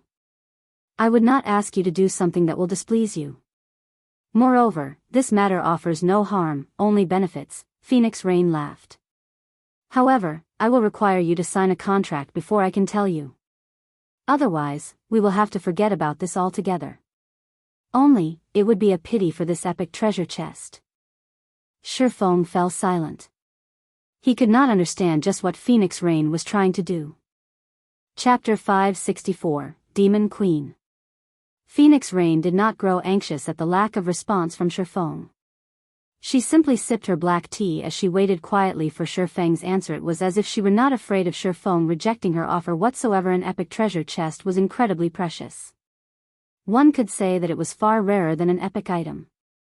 The Dragon Phoenix Pavilion had been lucky to stumble upon it by chance. To secure it, they had even paid a colossal price as for what one could obtain from an epic treasure chest. Even if an epic item with bad attributes dropped, its value would still be significant. There was no need to mention how much the chest would benefit a guild if it contained something even better than an epic item. Just using it as a gimmick would allow a guild's reputation to soar, not to mention letting an expert equip it and enter a dungeon. As there was a limited number of players allowed to enter a dungeon at a single time, the quality of players entering a dungeon would significantly impact the rating progression. If a guild allowed one of its experts to equip an epic item, the total damage of any team said expert joined would instantly rise to a whole new level. Naturally, the team's raid progression would be much faster than other guilds, having a significantly higher chance of obtaining the first clear of a dungeon. The team could also challenge dungeons that other guilds found impossible to raid. The amount of money one could save from the losses the teams suffered while raiding the dungeon would be massive. No guild with any ambition would let this golden opportunity slip through their fingers, much less the extraordinarily ambitious Zero Wing. Can Phoenix Pavilion Master tell me the method to open this epic treasure chest?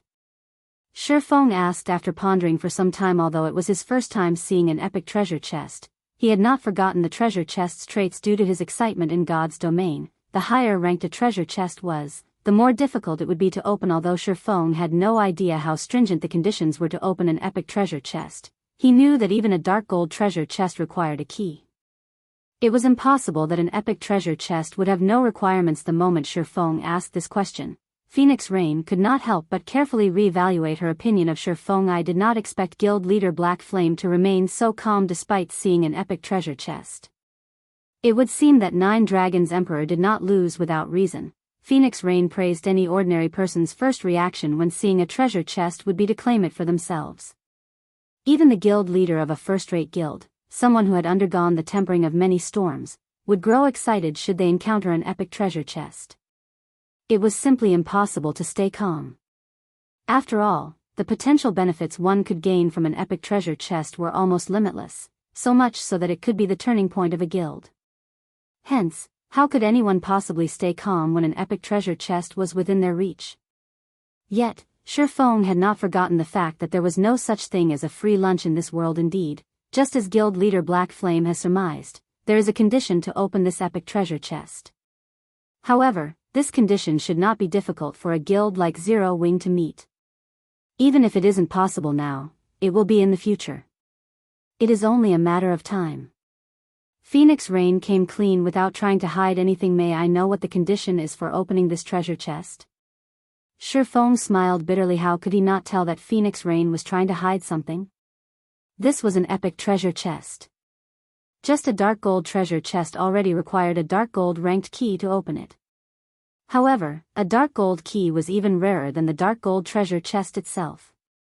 If an epic treasure chest required an epic key to open, Shifeng could do without it. Phoenix Rain frowned slightly. She did not think Shifeng would be so adamant for an answer. Although an epic treasure chest was indeed tempting, she had held the chest for a long time now. Unfortunately, she had no way to open it and could only stare blankly at the glowing chest.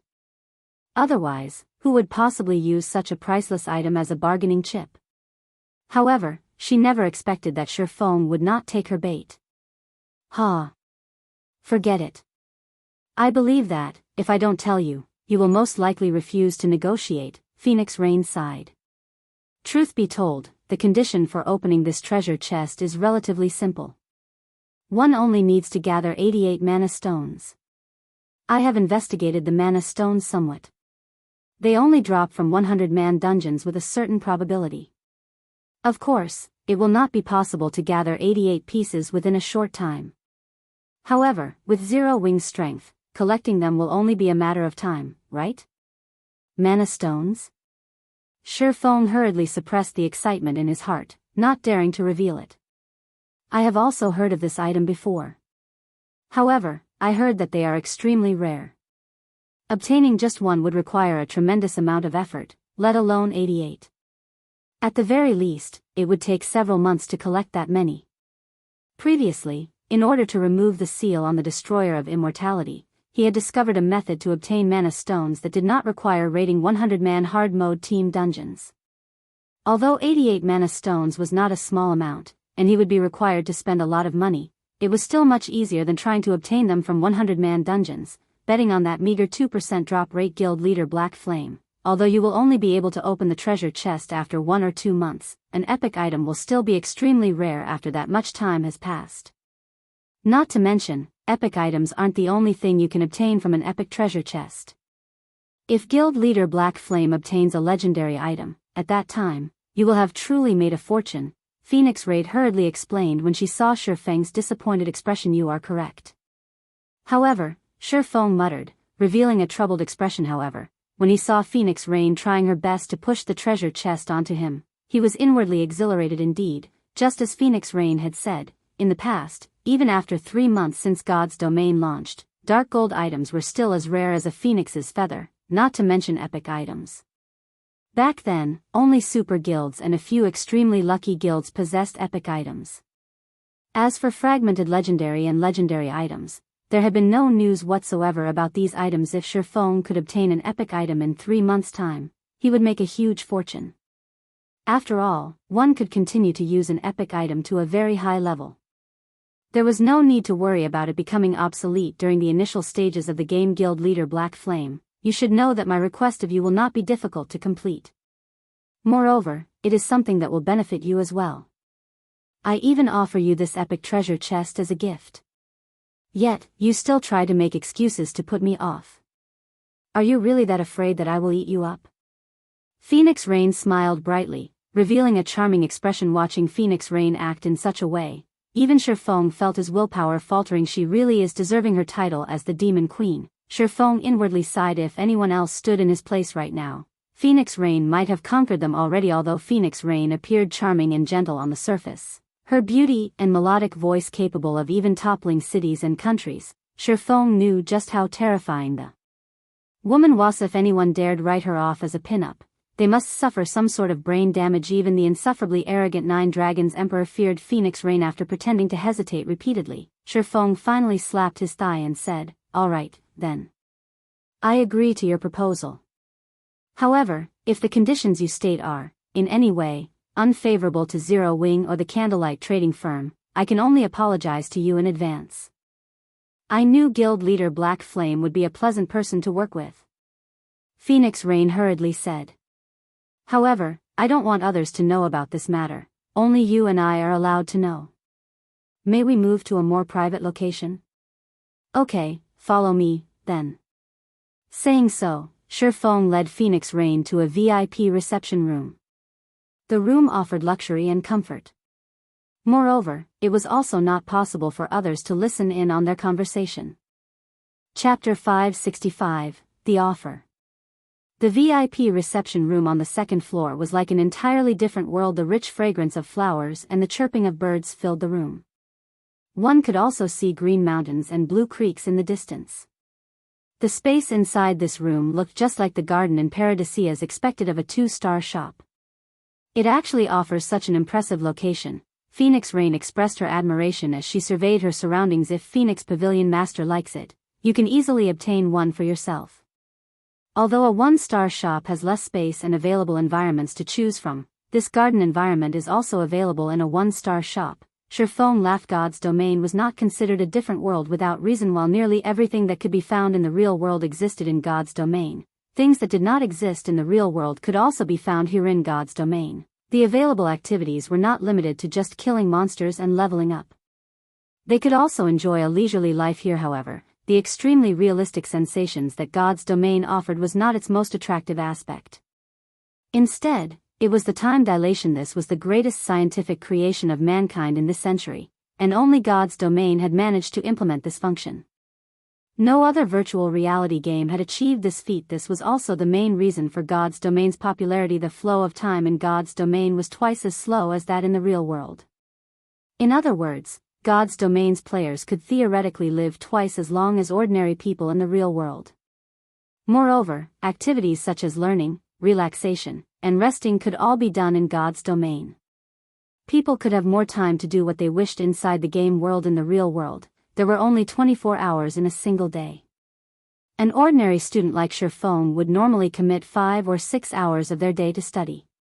Sleep also occupied roughly 9 hours. After deducting the time spent eating and other necessary activities to sustain one's life, a student like Shifeng would only have around 5 or 6 hours of free time. Meanwhile, each day in God's domain had 48 hours.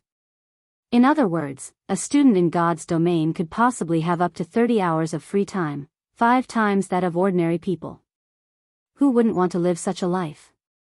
Not to mention, the main God system was constantly expanding the world of God's domain, allowing this virtual world to become more realistic, interesting, and mysterious. Who wouldn't be tempted by something like this? Guild leader Black Flame must be joking. Although I really wish to obtain a house like this for myself, unfortunately, ordinary shops are no good. Such an environment is only available in luxury shops. Meanwhile, constructing a luxury shop requires 1,000 gold. I already wish I could spend 1,000 gold as if it were 2,000, so where would I possibly find so much money laying around to construct a luxury shop? Phoenix Rain shook her head, a hint of disappointment flashing in her eyes as she surveyed the room's elegance. Even large guilds had their own troubles to face. A small guild had few members, so it was relatively easy to manage. Thus, the guild required less money to sustain it. On the other hand, it was extremely complex to manage a large guild that had a large number of members. A super first-rate guild like the Dragon Phoenix Pavilion was even more frightening. There were many aspects that required money. It was especially true during the initial stages of the game. It was like investing into a bottomless pit. Fortunately, guild residences allowed the pavilion to earn some money through guild quests. In addition, the trading firms and the raiding teams that had already taken shape had also begun to profit the pavilion, allowing them to invest less as a result. However, in terms of extravagance, no one throughout all of God's domain could compete with the candlelight trading firm Phoenix Pavilion Master. Nobody will be able to listen in on our conversation here. You should be able to state your condition now, right? Although Phoenix Rain had presented herself weak all this time, Shifeng refused to believe that the woman was as simple as she made herself out to be.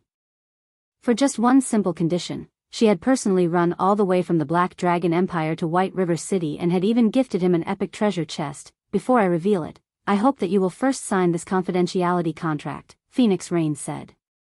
She then revealed a contract that she had prepared, placing it on the table.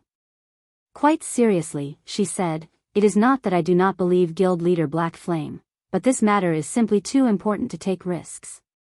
If a third party discovered this situation, it would not benefit either of us. Feng picked up the contract and gave it a careful read. Indeed, it was a very common confidentiality contract under the surveillance of the main god system. It was impossible to reveal any secrets covered by a confidentiality contract in the game.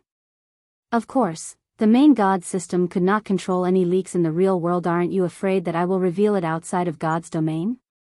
Feng asked. I believe that guild leader Black Flame is an intelligent person, so please don't ask such a foolish question, Phoenix Rain said, her hand covering her mouth as she chuckled softly. It was just a joke. Feng then signed the contract. The moment Feng finished his signature, the notification sound of the system immediately rang by his ears. System, contract established. If either party violates the contract, the violator will be banished from God's domain. Although the system's female voice sounded crisp and pleasing, its words would give anyone goosebumps. Banished from God's domain. Moreover, there was only one condition. Any player who wished to live in God's domain would not dare violate this condition. After hearing the system notification, Phoenix Rain smiled at Feng as she said, "In reality, my condition is very simple. I just wish to obtain a portion of the Candlelight Trading Firm's shares, but in my own name, not the Phoenix Pavilion's and, even more so, not the Dragon Phoenix Pavilion's. Of course, I will provide even more benefits. The simplest would be land for shops. You should know that reputation is required to purchase a good plot of land in every city. Although one can obtain it through subsales, the strategic plots of land in every city are not something an ordinary guild can obtain easily. Currently, Zero Wing might have secured the best plots of land available in Star Moon Kingdom's two largest cities. What about the important cities in other countries? If the Candlelight Trading Firm is to grow, it will require a larger market. I am sure that you will not be satisfied with just ruling over these two cities, right? I can provide this convenience. I can allow the Candlelight Trading Firm to obtain the valuable plots of land available in the main cities of many kingdoms and empires. In addition, I also have plenty of connections that can enable you to obtain raw materials cheaply, as well as provide you with the forging designs and recipes obtainable from dungeons. You won't have to worry about collecting and purchasing these things yourself. Of course, this matter will be carried out discreetly. I will not reveal my involvement. More importantly, I am not your enemy. Nine Dragons Emperor might have a grudge against you, but I do not stand with him. To be more precise, I stand with you. May I know what guild leader Black Flame thinks of my proposal? At this moment, Feng was silent. Phoenix Rain's proposal was indeed generous. A super first-rate guild's background was extraordinary. Compared to him, Phoenix Rain would have a much easier time obtaining the golden lands of the major cities in the various kingdoms and empires. Moreover, it was also impossible for him to get players of other kingdoms to resell their lands. Nobody would be so foolish as to give away their benefits to someone else, particularly to the Candlelight Trading Firm, a trading firm with massive advantages. Moreover, just as Phoenix Rain had said, she was not his enemy. On the surface, the Dragon Phoenix Pavilion might seem like a single guild, but in reality, the pavilion was two guilds joined as one. If not for that mysterious Great Pavilion Master maintaining the balance, the Dragon Phoenix Pavilion might immediately break into two separate guilds. How many shares do you want? Feng asked. Since it is I who have come in search of guild leader Black Flame for cooperation, I will leave that decision up to you. Phoenix Rain giggled. I believe that, after seeing my sincerity, based on guild leader Black Flame's personality and reputation, you will not take advantage of this young lady, right? Chapter 566, Epic Treasure Chest Secured. Feng fell silent upon hearing Phoenix Rain's words. Negotiations were normal when one sought cooperation, and people would normally strive to obtain the greatest benefits for themselves. This might seem like a smart move, but contrary to popular belief, it placed one at a disadvantage. As neither side knew the other party's bottom line, the one to make the first offer would reveal their bottom line to their opponent. Moreover, after Phoenix Rain had said as much, how could he possibly take advantage of her? Even after a long moment, Feng did not answer. However, Phoenix Rain was not anxious in the slightest. On the contrary, she leisurely admired the scenery. 20%. What do you think? Feng finally said after pondering for some time. 20%? Phoenix Rain was stunned, looking at Feng as if saying, "Are you kidding me?" The connections the Dragon Phoenix Pavilion possessed were exactly what the trading firm needed most, as having a wide range of connections meant that more people would purchase the trading firm's products. Not to mention, the candlelight trading firm would also get its hands on a large supply of raw materials, recipes, and forging designs. These were items that a trading firm lacked the most currently. Although the candlelight trading firm's range of influence had grown quite wide, it only had control over 2 truly useful cities.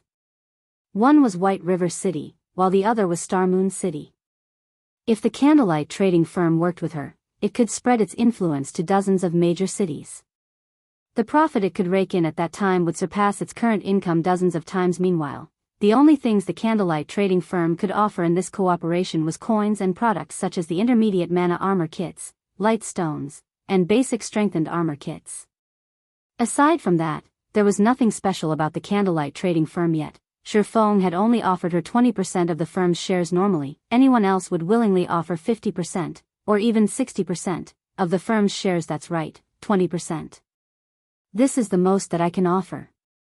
If you cannot accept this amount, we can let it go at that, Shifeng said earnestly. Phoenix Rain did not know that, before this, Shifeng's offer to General Snow was only 15% of Zero Wing's shares. Moreover, this included the annexation of Ouroboros. Although Phoenix Rain could provide far more connections than Ouroboros, currently, such things were unnecessary to Shifeng. Cooperating with Phoenix Rain would provide him with a massive advantage during the early stages of the game. However, at its core, a trading firm relied not on connections, but on the products it sold to become iron. The metal itself must be strong. Take the overwhelming trading firm for example. Even though it possessed more connections than the candlelight trading firm, so what? If not for the Flame Dragon potion, the overwhelming trading firm would have long since lost its competitive edge. As long as a trading firm possessed a product unique to itself, there was no need to fear a lack of customers. For example, if the candlelight trading firm sold an epic item, even players from other kingdoms and empires would willingly foot the exorbitant teleportation fee to visit the trading firm. Most importantly, the candlelight trading firm possessed an advantage that no other trading firm possessed, and that was the special workshops available only in 2-star shops or above. With these workshops, the candlelight trading firm could nurture a large number of forgers and other lifestyle players. Not only was this method efficient, but it was also cost efficient. Although it was a good thing to have many connections, it would be meaningless if the trading firm could not keep up with production. It was like looking at a treasure chest that one could not obtain. Both the intermediate mana armor kits and the fire dragon potions had very low production volumes. The number of people that could actually purchase them was very low. The main reason behind the candlelight trading firm's triumph over the overwhelming trading firm was mainly the common product known as light stones. Phoenix Rain's offer was only icing on the cake. The fact that Shifeng was willing to offer her 20% of the candlelight trading firm's shares was entirely because of the future development potential between them, not because of the immediate profits. Guild leader Black Flame really is confident in the candlelight trading firm. If so, I am relieved. Phoenix Rain smiled as she said, "All right, then. Since I was the one who told guild leader Black Flame to make the offer, I won't go back on my word. If it's only 20%, so be it. When the time comes, I will send someone discreet to contact you. In addition, I will also send you reports on the cities of other kingdoms and empires. If guild leader Black Flame wishes to develop further in whichever city or require certain items, you can notify that person. That person will handle everything for you." Following which, the two signed a contract to seal the deal. Phoenix Rain's decisiveness had surprised Shifeng slightly. "Phoenix Pavilion Master, don't you feel that you are suffering a loss here?" Shifeng asked, laughing. Any normal person would undoubtedly refuse such a seemingly harsh offer. They would choose to develop their own trading firm instead. At the very least, they would be in control of said trading firm. However, even after his firm statement, Phoenix Rain had accepted the offer without hesitation. A loss? Phoenix Rain shook her head. With an innocent gaze, she said, "I don't feel that way at all, because I can tell that you, guild leader Black Flame, feel yourself suffering an even greater loss. To put it bluntly, even though I have clearly offered you such benefits, you still don't seem to care all that much and have offered me such a low price. The only reason I can think of for such a reaction is that the candlelight trading firm is still hiding some secret that I do not know of, and that its true value is much higher than what I have offered you today. In that case, shouldn't I be even more accepting of your offer?" Phoenix Rain's words left Shifeng completely speechless. She was truly deserving her title as the Demon Queen. With her existence, it was no wonder why even super guilds had acknowledged the Dragon Phoenix Pavilion status after Phoenix Rain quietly left. Shifeng looked at the epic treasure chest left behind by Phoenix Rain, a grin appearing on his face. He was fully capable of opening the epic treasure chest throughout this transaction. No matter how one looked at it, he was the one who had come out on top. If Phoenix Rain discovered this, she would certainly be disappointed. I wonder what kind of item I can get from an epic treasure chest. Shifeng muttered, anticipation growing in his heart. In his memories, he had never even heard of an epic treasure chests. As for what he could obtain from one, he could only guess. Regardless of what item it was, it would be epic ranked at the very least. However, how could a single epic item satisfy him? In order to reap the greatest benefit from this epic treasure chest, Shifeng decided not to open it immediately, but to wait. The involvement of luck when opening a treasure chest was too significant to ignore. Currently, Icarus's heart was only dark gold rank. It had yet to reach its evolution limit. Moreover, he was only a short distance from upgrading the necklace to epic rank. With a little more time, he was confident that he could collect the remaining life force points required and upgrade the Icarus's heart once more. After all, dark gold rank was only the standards of mortals. Meanwhile, epic rank belonged to the extraordinary. There was a qualitative difference between the two. When the Icarus's heart reached epic rank, it would provide far more luck. His wisest option was to open the epic treasure chest. At that time, the first thing he needed to do was collect plenty of magic crystals. The magic crystals required to produce 88 mana stones was no small number. Not to mention, there was also the divine Colosseum, which would reveal itself in the future.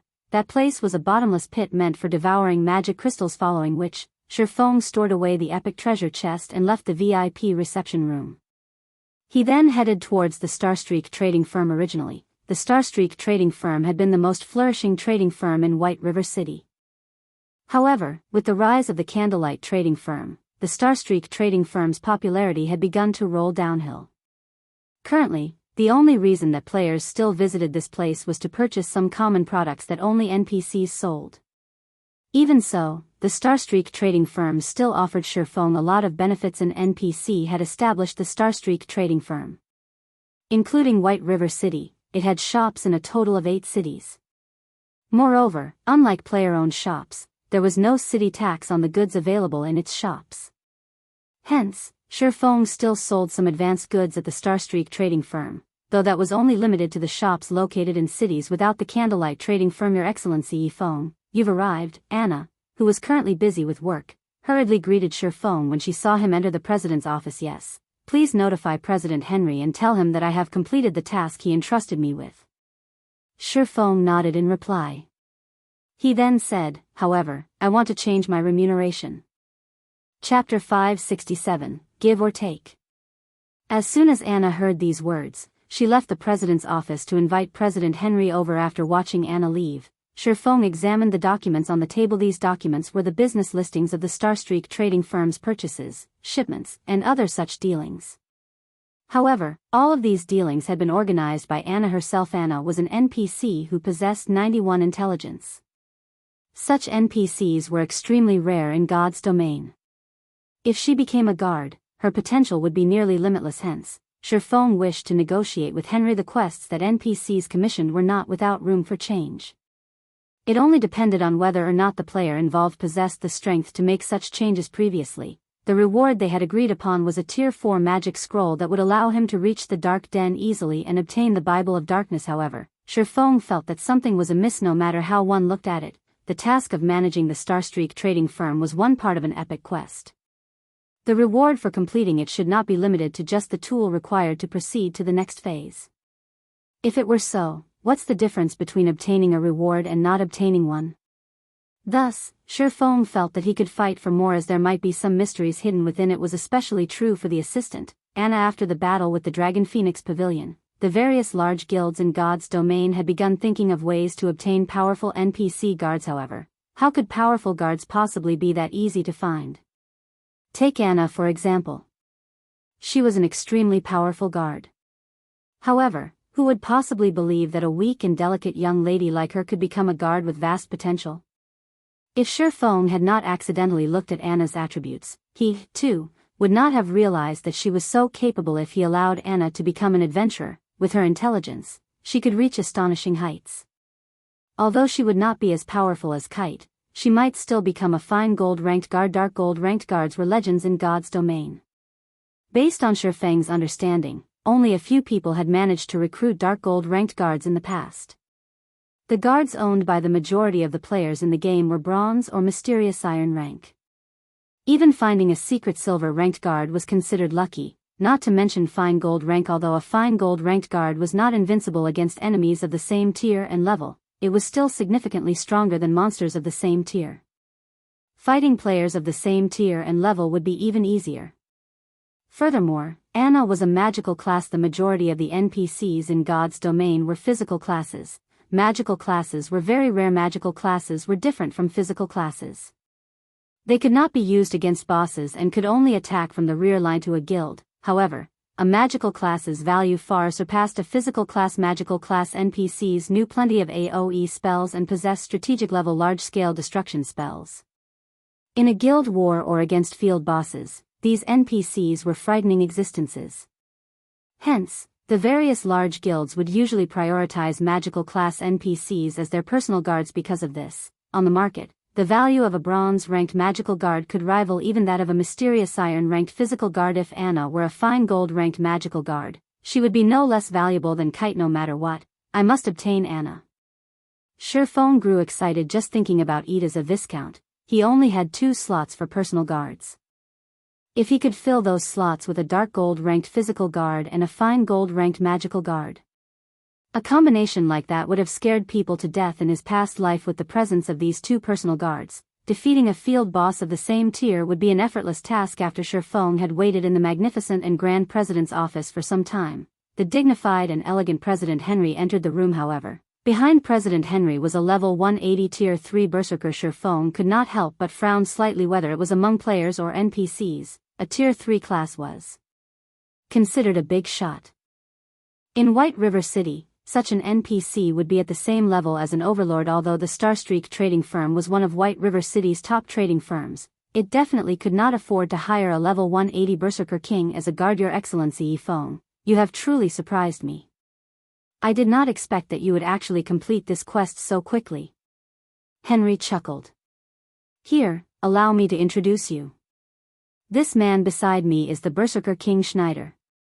He is an expert our trading firm has invited from Starmoon City to annihilate the Black Scorpion Corps. Greetings, Your Majesty Schneider, I am Yifeng, an adventurer. Shifeng introduced himself in response. However, Schneider only glanced at Shifeng without saying a word. He showed no signs of being interested in Shifeng's acquaintance. However, Shifeng was not bothered by Schneider's reaction. In truth, NPCs in God's domain were largely similar to real humans. A Tier 3 Berserker King NPC like Schneider was considered a powerful force in a city like White River City. On the other hand, Shifeng was only a Tier 1 player. In Schneider's eyes, he was no different than an ant. Humans would not speak to ants. Schneider's attitude toward Shifeng was normal in the past, while Shifeng had been working on a quest. Even though he was a Tier 3 Sword King, a Tier 4 NPC had robbed him. One could say that Shifeng had long since grown accustomed to such behavior. Of course, if Shifeng were currently a Tier 3 player, Schneider would not be treating him so coldly. In the past virtual reality games, NPCs had always felt distant, detached. It felt as if NPCs and players lived in 2 different worlds. However, the NPCs of God's domain were different. They were extremely lifelike. If a player treated these NPCs as stupid and useless objects, then these NPCs would grant said player the full experience of passing through hell. May I know what Your Excellency wishes to discuss with me? Henry asked, not paying any heed to Shifeng and Schneider's exchange. I want to make a deal with you, Shifeng stated. Laughing, he continued, while I have been responsible for managing the Starstreak trading firm, Anna has helped me significantly. It was only because of her that I have lived up to your expectations and reached the goal of earning 30,000 gold. Hence, I now wish to recruit Miss Anna as my personal assistant. Naturally, I am willing to pay the appropriate price. Aside from the 30,000 gold you have requested, I am willing to offer an additional 3,000 gold. May I know what you think of this offer? Anna, who stood beside Shifeng, was stunned, her delicate mouth parting as she stared at Shifeng in disbelief. The advanced NPCs working at the trading firm only made a monthly salary of several gold. Yet, Shifeng had offered 3,000 gold to poach her. Anna wasn't the only person who was shocked. Even Schneider, who had paid Shifeng no mind, was awestruck. As a Tier 3 Berserker King, he had only been offered 1,000 gold to deal with the Black Scorpion core. That was enough to allow him to purchase an epic item to increase his strength. Naturally, if he could recover the Starstreak trading firm's stolen merchandise, he could earn a bonus. Even then, however, he would not earn as much as 3,000 gold at this moment. Schneider no longer looked at Shifeng as if he were an ant. His gaze towards the lair had softened. Henry squinted his eyes as he evaluated Shifeng carefully. After a short moment, he sighed, smiling as he said, "Your Excellency Yifeng, it is not that I do not wish to let Anna go, but our Starstreak trading firm simply cannot do without Anna. Just like how Your Excellency has taken a liking to Anna's talent, it is only because of her that the Starstreak trading firm has its position today. Please forgive me for refusing your offer." 5,000 gold. Shifeng made a new offer without hesitation to NPCs. This was an astronomical price. Such an amount of money was sufficient for the Starstreak trading firm to hire several hundred advanced NPCs. This won't do. As you can see, Anna is responsible for so much daily profit. For the sake of the trading firm, I am afraid I cannot accept your offer, Henry said, his expression revealing his struggle. Merchants were all about profits. This held true in both the real world and the virtual world. 6,000 gold. I won't go any higher. If you still refuse my offer, I can only choose to hire Mr. Schneider beside you and have him take Anna's contract for me by force, Shifeng said as he looked at Schneider, grinning. Chapter 568, Epic Ranked Tool.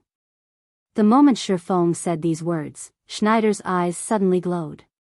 It was obvious that the Berserker King was tempted. The Starstreak trading firm had only offered him 1,000 gold as remuneration for getting rid of the Black Scorpion core. However, the captain of the Black Scorpion core was a Tier 3 expert. It would not be easy for him to secure a victory. Not to mention, the captain of the Black Scorpion core also had plenty of underlings. On the other hand, taking a single contract from the president of the Starstreak trading firm would be child's play, and the remuneration he would obtain was 6 times what the Starstreak trading firm had offered him. Sure enough, there is room for negotiation in this quest. Seeing Schneider's tempted gaze, Shifeng knew that he was in for a show. As one part of an epic quest, how could the final reward possibly be limited to a ticket leading to the next phase of the quest? Moreover, a Tier 3 NPC would be considered a big shot in whichever city they visited. Such a character would not appear in a small place like the Starstreak trading firm for no good reason. At this moment, Henry could no longer remain calm. Hurriedly, he said, "Your Excellency Yifeng must be joking. Since you are so sincere, I believe that Anna will have a better future if she follows Your Excellency." After Henry agreed, he immediately took out Anna's contract. Shifeng also handed over 36,000 gold without hesitation. This was all of the capital currently in his possession. If not for the Candlelight trading firm and guild residents earning him quite a lot of money these past few days, he would not have had so many coins. After this transaction, he was a pauper once more. However, Shifeng did not mind. Coins were meant to be spent. Otherwise, by the time players reached higher levels, the value of gold would depreciate. Moreover, this exchange had been a bargain. After all, he had only spent 6,000 gold to obtain a possible fine gold ranked guard in the past. Even mysterious iron ranked physical guards went for over 1,000 gold. The price was equivalent to an epic item of average quality. If it were a secret silver physical guard, that price would multiply by tenfold, reaching over 10,000 gold. Meanwhile, the cost for a secret silver magical guard would multiply by another 10. In other words, the value of a secret silver ranked magical guard was at least 100,000 gold. Even so, the supply of secret silver magical guards was practically non-existent. Anyone who discovered such guards would keep them for their own. Nobody would be so foolish as to give a secret silver magical guard away, to say nothing of fine gold ranked guards. After Shifeng obtained Anna's contract, the sound of a system notification rang out by his ears. "System, Anna's favorability towards you has increased by 30 points. Your Excellency Yifeng, this is the Tier 4 magic scroll that President Henry promised you," Anna said as she revealed a tattered scroll surrounded by a flashing purple glow. Although the scroll looked worn, the magic power Contained within caused even Schneider, a Tier 3 Berserker King, to palpitate with fear. There was even less of a need to mention Shifeng, who was only a Tier 1 Blade Saint. The power within a Tier 4 magic scroll was the equivalent of a full-powered blow from a Tier 4 class. It could easily and heavily injure a Tier 4 class. It could even wound a Tier 5 class, not to mention Tier 3 classes or ant-like Tier 1 classes. A magic scroll that has survived through the ancient times is extraordinary. It can practically rival the strength of an epic item. After receiving the scroll, Shifeng examined the item. Immediately, he discovered just how powerful this Tier 4 magic scroll was. Shifeng had seen plenty of Tier 3 magic scrolls and had also used many before. However, this was his first time seeing a Tier 4 magic scroll. Normally, magic scrolls were consumable items. They would become useless after one use. However, this magic scroll that had been passed down from ancient times could be used multiple times, but there was a limit to how many times it could be used and conditions for each use. Position teleportation scroll, Tier 4 magic scroll. Allows player to move to any desired location, unable to teleport to certain special locations. Can be used a maximum of 10 times. After each usage, requires 5 mana stones to replenish the scroll's magic power. Cooldown, 3 days. Current uses 0/10. 10 uses. In other words, it was the equivalent of having 10 Tier 4 position teleportation scrolls. This magic scroll was even more valuable than an ordinary epic item. With this scroll, I can access areas that can't be reached with my current level. Shifeng stored the position teleportation scroll with a satisfied expression. Overjoyed as a reincarnator, he knew many secret locations throughout God's domain. Only, he could not reach those locations due to the limitations of his current level. However, with this position teleportation scroll, he could easily travel to those secret areas that had boundless treasures. God's domain was massive. The higher level a map was, the fewer teleportation magic arrays it would have. As for locations with bountiful opportunities and treasures, there were practically no teleportation arrays there. Players had to rely on their own 2 feet to reach these maps. God's domain's hidden maps were an example. The system map would not display these areas, and players had to uncover these secrets on their own. Every secret location was a huge treasure trove. It was the equivalent of a large field dungeon. A guild could raise its strength swiftly in these maps. Hence, scrambles over such secret locations had frequently happened in Shifeng's previous life. There were also many guilds that had risen to prominence due to these secret locations. However, it was not easy to travel to a secret location, as one would encounter many dangers on their journey. Even an elite team had a high chance of facing complete annihilation, not to mention ordinary players. Only when players exceeded the level of these maps could they adventure to some low-level treasured lands. Meanwhile, with the position teleportation scroll, Shifeng could teleport directly to his target. Although he would still face plenty of danger after arriving, he would face significantly less than he would by traveling there on foot. After completing the quest, Shifeng did not hurry to complete the final phase of the epic quest. Darkness Descends. Instead, he led Anna to the Adventurers Association. If players wished to recruit an NPC to serve as their guard, the NPC first needed an adventurer class. However, most of the NPCs in God's domain were ordinary people. They did not possess an adventurer class at all. Hence, if players wished to recruit such NPCs as their guards, they needed these NPCs to register at the Adventurers Association. At the same time, they were also required to select a specific class for these NPCs, allowing them to learn and train to become an adventurer.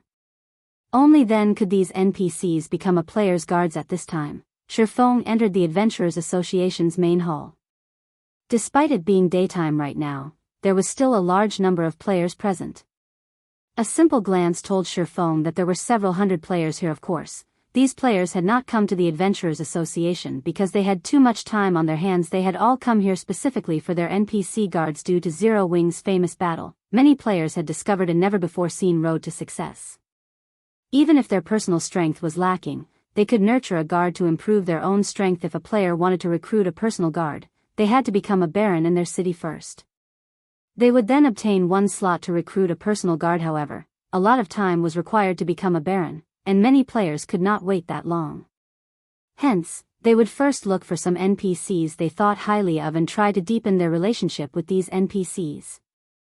That way, by the time their reputation reached a sufficient amount, they could immediately reach out to these NPCs and recruit them as their guards in God's domain. The higher tiered an NPC was, the more difficult it would be for a player to deepen their relationship with said NPC. Of all the NPCs in God's domain, ordinary civilians were the easiest to form a relationship with. However, it was not easy for the inhabitants of God's domain to become adventurers. If a player could help an ordinary civilian become an adventurer, their relationship with said NPC would deepen significantly. Fortunately, players had that ability. Only, whether an NPC was actually capable of becoming an adventurer depended on their own potential and attributes, and this was information that players had no access to. In addition, players had a limited number of recommendations per week. After using up their recommendations, they had to wait another week before their chances refreshed. Therefore, when choosing ordinary NPCs, a player's foresight was extremely important. If a player was unlucky, they could only search for other NPCs. If they were lucky, then they could begin deepening their relationship with said NPC earlier. There sure are a lot of people here. Sherfone could not help but laugh bitterly when he saw the long line of over 100 players. This could be considered a form of digging his own grave, right? Chapter 569, SSS Rank. The Adventurers Association's review of an NPC's ability to become an adventurer was a tedious one. The first evaluation was of the NPC in question's various attributes, followed by a test for the NPC's suitability of the various classes. Only after these two tests were complete could the Adventurers Association determine whether an NPC was suited to become an adventurer or not. In total, each NPC's review lasted roughly 2 minutes. Watching players happily enter the testing room with their chosen NPCs and leave in tears made many of the players in line grow anxious. I sent the success rate a little too low. Out of the 20 people I have seen enter the testing room, only one came out with a successful result. And even then, the strength of that person's NPC was only mediocre. It really makes you wonder how Zero Wing managed to obtain such a powerful NPC, a male cleric with a pointed nose said, sighing. It is possible that Zero Wing recruited an NPC who was already an adventurer, to begin with. My teammates had already come here to recommend their own NPCs. However, only 3 of the chosen NPCs became adventurers, though they received low ratings. They don't really have any significant potential, a burly male berserker complained. Unfortunately, nobody on my team is even a baron, so we can't recruit any guards or see the NPC's exact data. We can only confirm their standards based on the evaluation. I heard that the best guard Overwhelming Smile has managed to recruit is only Mysterious Iron Rank. I wonder if the NPC I that spent more than half a day searching for will become an adventurer? If it's a success, I'll make a fortune. The players queuing up to have their chosen NPCs tested discussed Zero Wing's guard, Kite. They all hoped that they could luck out and encounter an NPC like him as well. At that time, luxury cars and beautiful ladies would be within their grasp. This was not an exaggeration. The various large guilds purchased powerful guards through the virtual trade center at astronomical prices. Even bronze guards sold for 100 gold or so, whereas mysterious iron guards sold for 500 gold. As for secret silver rank, the price would multiply by tenfold. If those coins were converted to credits, it was enough to allow an ordinary person to live the rest of their lives without working. However, even now, no one had offered any mysterious iron guards for sale, much less secret silver. A moment later, a ranger left the testing room with an excited expression. Loudly flaunting to his own party members, he said, "Ha ha ha. Let's head to the Rose Bar. I'll treat everyone to a cup of ice fire wine." Rose Bar was one of White River City's high-class bars. Meanwhile, the ice fire wine was a must-try drink, and it was extremely popular among players. However, the drink was not cheap, with each cup costing 10 silver. Even elite players only occasionally ordered a cup to sate their addiction. If they drank a cup every day, they would become a pauper very quickly. Sure, but what was your test result? One of the ranger's teammates asked curiously. My NPC can become an adventurer. Moreover, he even obtained a B rank rating for the Shield Warrior's evaluation. They say he'll become a powerful Shield Warrior in the future. The ranger boasted. Lucky. This is by far the highest rating I've heard of. Our party's success will rely on you in the future. An elementalist said excitedly. The watching crowd looked at the ranger enviously when they heard about his NPC's B rank. They could not help but wish they could snatch the ranger's chosen NPC for themselves. Unfortunately, the the main god system had long since set it so that the NPCs that had been recommended by a player would receive protection. Within 10 days, no other player could increase their favorability with the NPC in question. Hence, it was not possible to steal an NPC from another player. A period of 10 days was enough to allow a player to deepen their relationship with an NPC significantly. If one worked hard, they could even accumulate sufficient reputation and become a baron normally. In order for an NPC to become an adventurer, they needed to receive a D rank rating or higher on a particular class. B rank rating? Shifeng could not help his surprise. In truth, the evaluation given by the Adventurers Association's test could not completely determine an NPC's potential. It was only a rough estimation. It was just like how one would receive a pass on a test, but in reality, the passing mark for the test ranged between 60 and 100 marks. The same principle applied to the Adventurers Association's test. The test was very general, so the final results would not always be accurate. It could only determine the upper limit of an NPC's potential, not their actual potential. Normally, NPCs that received a D rank would end up a common guard with limited growth potential. These NPCs were not worth the time it took to nurture them as personal guards.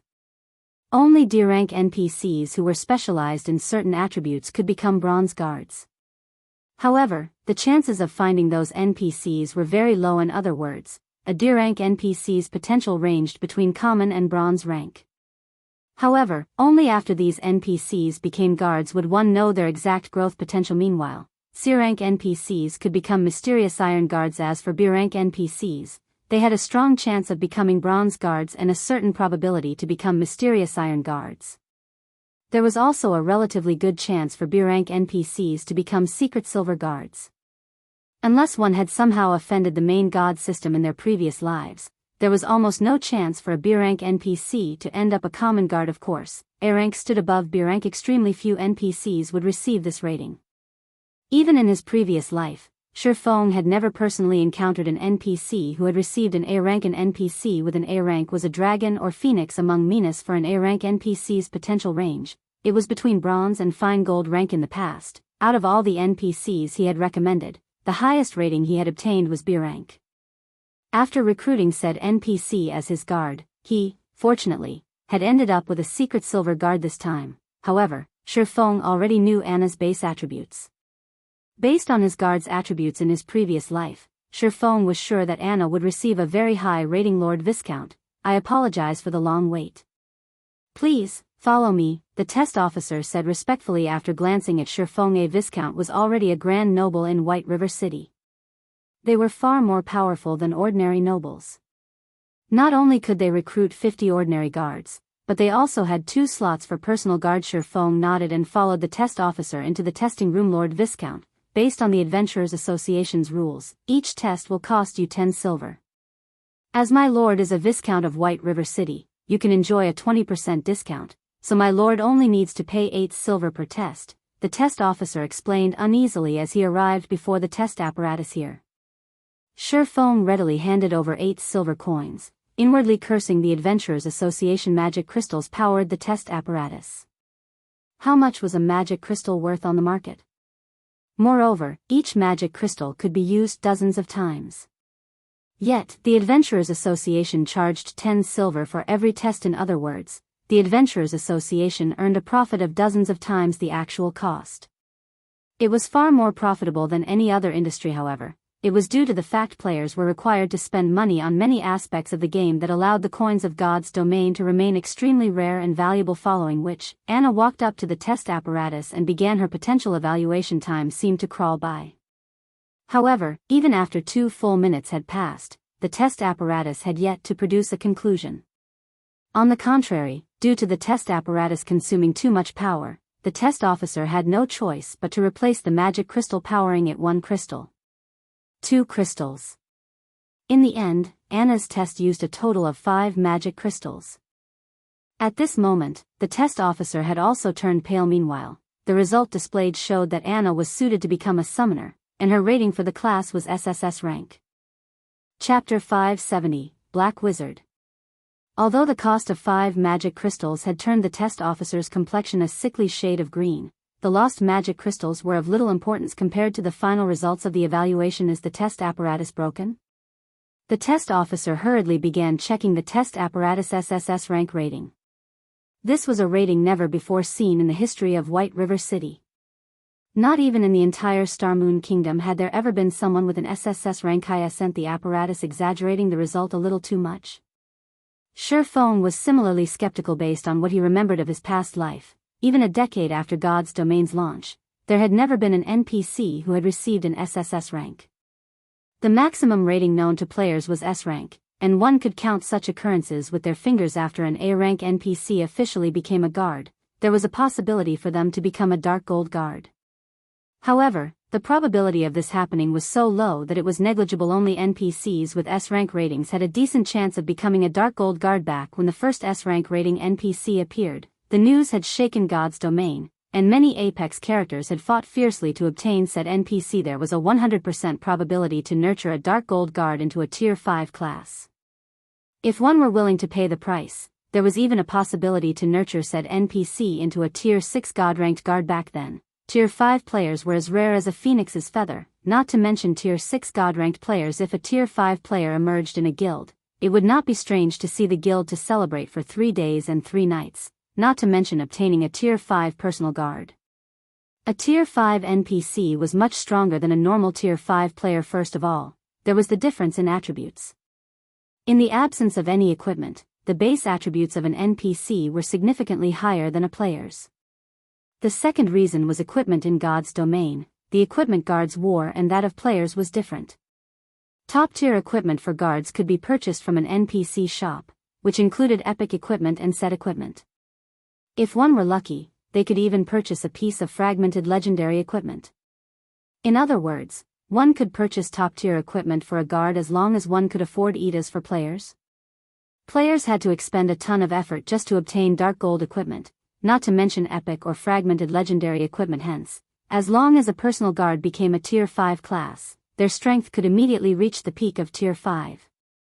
On the other hand, players had to obtain weapons, equipment, and other items that were suited to their Tier 5 classes, one piece at a time, slowly and gradually increase their strength. If the public knew of Anna's SSS rank, it would cause a sensation to sweep throughout the entire God's Domain. It seems that I have truly hit the jackpot this time, Feng said as he looked at Anna, who currently wore a blank expression. Laughing, he only knew about the ratings reaching a maximum of S rank. He had never heard anything about an SSS rank. Such NPCs might have appeared in the past, but if the player involved did not reveal the information, who would know about it? Moreover, a majority of the powerful guards in the past had not been ordinary NPCs. Instead, these guards were directly recruited from NPCs who already possessed a class or high-tiered NPCs. After all, NPCs capable of reaching a high tier were extraordinary in their own right. They would have vast growth potential, naturally. However, the higher-tiered an NPC was, the more difficult it would be to recruit them.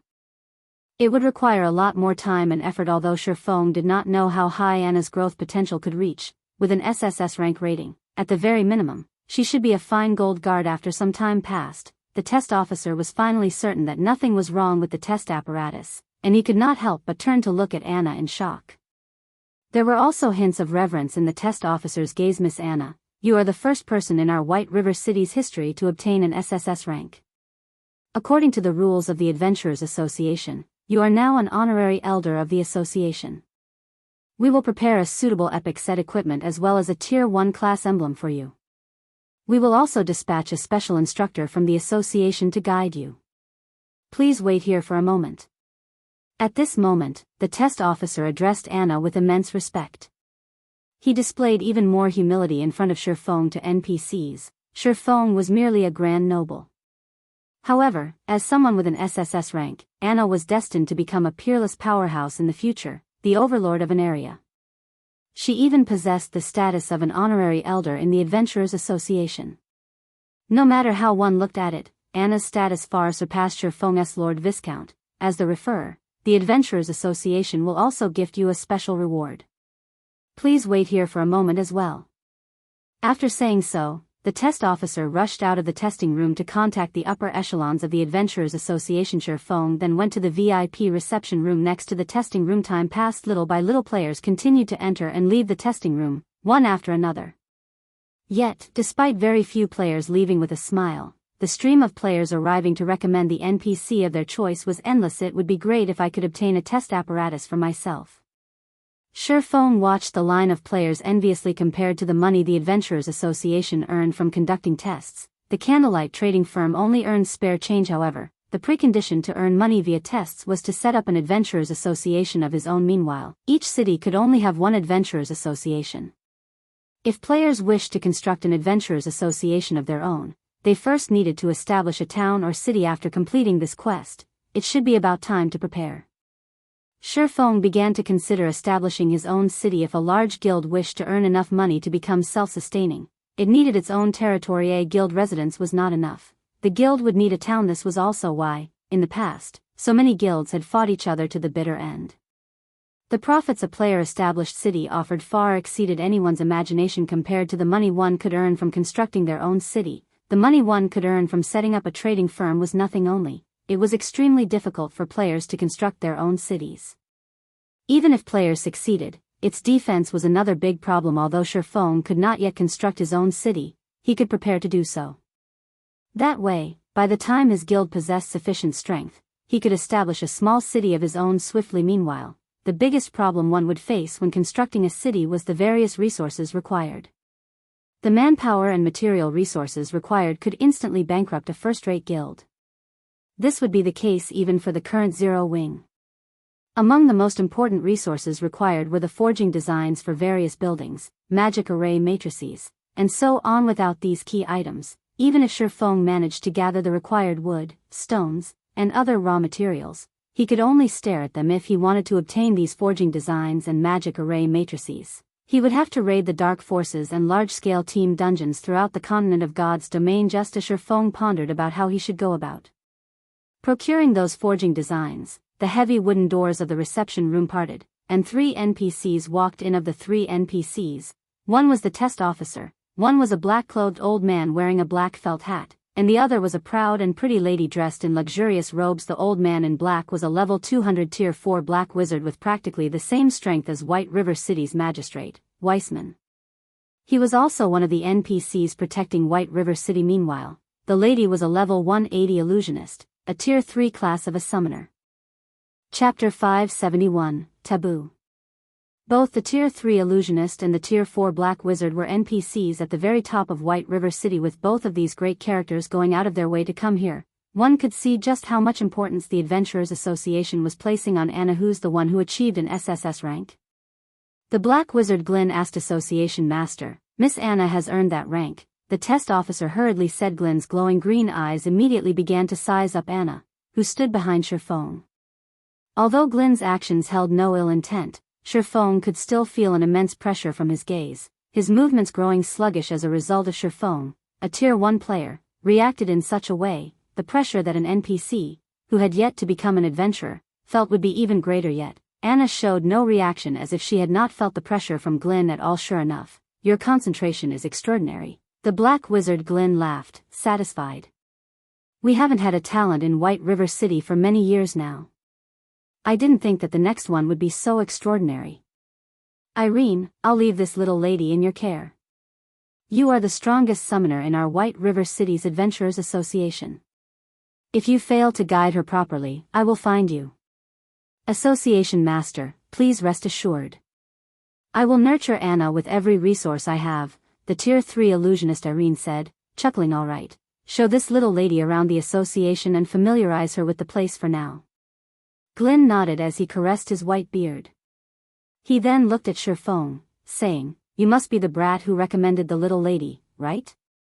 Sherfone nodded silently. The high-tiered NPCs of God's domain all possessed extremely high intelligence. As for Glyn, the association master of an adventurers association, he possessed intelligence that far surpassed even ordinary humans. Moreover, he also wielded immense authority in White River City. A single word for him could end Sherfang's career here. Hence, before such an NPC, Sherfang had to maintain a certain degree of humility. If he dared to act conceited in front of an NPC like Glyn, he would suffer for it. In the past, only after countless players had gone down that route had they understood the importance of propriety. Since you have introduced such a genius to White River City, as the association master of White River City's Adventurers Association, I will not be stingy with you. Since you are a Tier 1 swordsman, this item should suit you. If you can master it, you will face fewer hardships on the road ahead, Glynn said as he took out a grey book surrounded by an ancient aura. The word Taboo graced the bottom right corner of this old, grey book. Taboo skill. Shi Feng was stunned. There were many skills in God's domain. However, a majority of them were ordinary skills. Their might was only subpar, and they could not increase a player's combat power significantly. Only those rare skills could impact a player's combat power. For example, the skills Shi Feng had learned, such as Thundering Flash and Thunder Flame Explosion, were rare skills. These skills allowed a player to fight an enemy that was slightly stronger than they were. Meanwhile, Shi Kill skills were stronger than rare skills. These skills had the ability to instant kill players of the same level, changing the tide of battle. One such skill was Shi Feng's Flame Burst. However, there was an even more powerful type of skill that could allow players to threaten enemies that were stronger than themselves. This type of skill was known as a Taboo skill. The grey book Glynn had just revealed was a skill book for a Taboo skill. A Taboo skill even allowed players to challenge enemies of a higher tier. The instant Shi Feng received the grey book, he inspected it. Instant Strike, Tier 2 Taboo skill. Utilizing the power of thunder, instantly move in front of the target. For the next 3 seconds, attack speed increased by 500%, and each attack will deal 400% damage to the target and inflict the serious numbness effect. Instantly kill targets below 20% HP. Cooldown, 1 hour. Class restriction, Swordsman. Isn't he a little too generous? He actually gave me a Tier 2 Taboo skill. Shi Feng was slightly surprised after reading the item description. Taboo skills were different from other skills. They did not require proficiency to upgrade, and players of any level could learn them. Only, one needed to fulfill certain conditions before they could learn them. Taboo skills were also categorized into different tiers. Tier 1 Taboo skills were the most common, and only players who were Tier 1 or higher could display their maximum potential. The effects of a Tier 1 Taboo skill could rival even an ordinary Tier 2 skill. Tier 2 Taboo skills were slightly rarer, and only when players obtained their Tier 2 classes could they fully display the skill's might. Their effects could rival a Tier 3 skill. Tier 3 Taboo skills were extremely rare, and only a few players would actually get the chance to learn such a skill. However, any Tier 3 players who learned such a skill would struggle to find a worthy opponent among players of the same tier, because a Tier 3 Taboo skill was just as strong as a Tier 4 skill. Even a Tier 4 player would lose over half of their HP, not to mention Tier 3 players. As for Tier 4 Taboo skills, their rarity could rival even legendary items. Tier 5 Taboo skills were little more than legend. If a Tier 5 player grasped such a skill, they could even pose some threat to a Tier 6 God-ranked player. Hence, one could just imagine the rarity of a Tier 5 Taboo skill. Based on Shi Feng's knowledge, there had only been a single person who had learned a Tier 5 Taboo skill throughout the entire God's domain in the past. Back then, that person had become the most powerful player below Tier 6 God-ranked players, as there was no Tier 5 player capable of defending against that person's Tier 5 Taboo skill. In addition, that person's skills and equipment were top-notch in God's domain. Hence, he had been publicly acknowledged as the #1 player beneath Tier 6. Currently, players' average level was only slightly over level 20. The majority of players in God's domain had not even obtained their Tier 1 classes yet. Meanwhile, Shi Feng had obtained a Tier 2 Taboo skill even if he did not possess any level or equipment advantages. With this Tier 2 Taboo skill, it was still possible for him to instant kill any enemies that were Tier 2 or below. Even if he couldn't kill them instantly, he could still inflict heavy damage. If he factored in his level and equipment advantages, as long as he managed to grasp this Taboo skill, he would stand at the very peak of all Tier 2 classes. It was the same even if he stood against an NPC. Of course, God's domain was fair. If one wished to obtain great power, they first needed to pay the appropriate price. Although Taboo skills could increase a player's strength, the learning processes of Taboo skills and ordinary skills were different.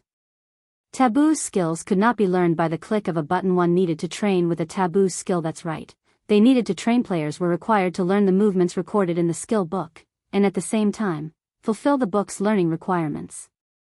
Most importantly, one needed to achieve a completion rate of 90% or above to learn the Taboo skill. Moreover, the higher a Taboo skill's tier was, the more difficult it would be to learn it. Some Taboo skills were so difficult that even expert players could not learn them. Hence, many players who had obtained taboo skills had complained about this in the past. However, there were even more players who gloated over their misfortune. So what if you were lucky? Even if you obtained a tier 6 taboo skill, what would it matter if you couldn't learn it? Due to this, taboo skills had become many players' heartache. In the past, many players had no choice but to trade with others for a lower-tiered taboo skill after obtaining a high-tiered taboo skill. After all, there was no point to owning a high-tiered taboo skill if one could not learn it. Fortunately, it is only a tier 2 taboo skill. If it were a tier 3 taboo skill, I would have no choice but to treat this thing as a decoration. Shifeng was very satisfied with the taboo skill Instant Strike. As long as I learn this, I will have a much easier time when I go to the Dark Den. In the past, the most powerful taboo skill Shifeng had learned was a tier 3 taboo skill.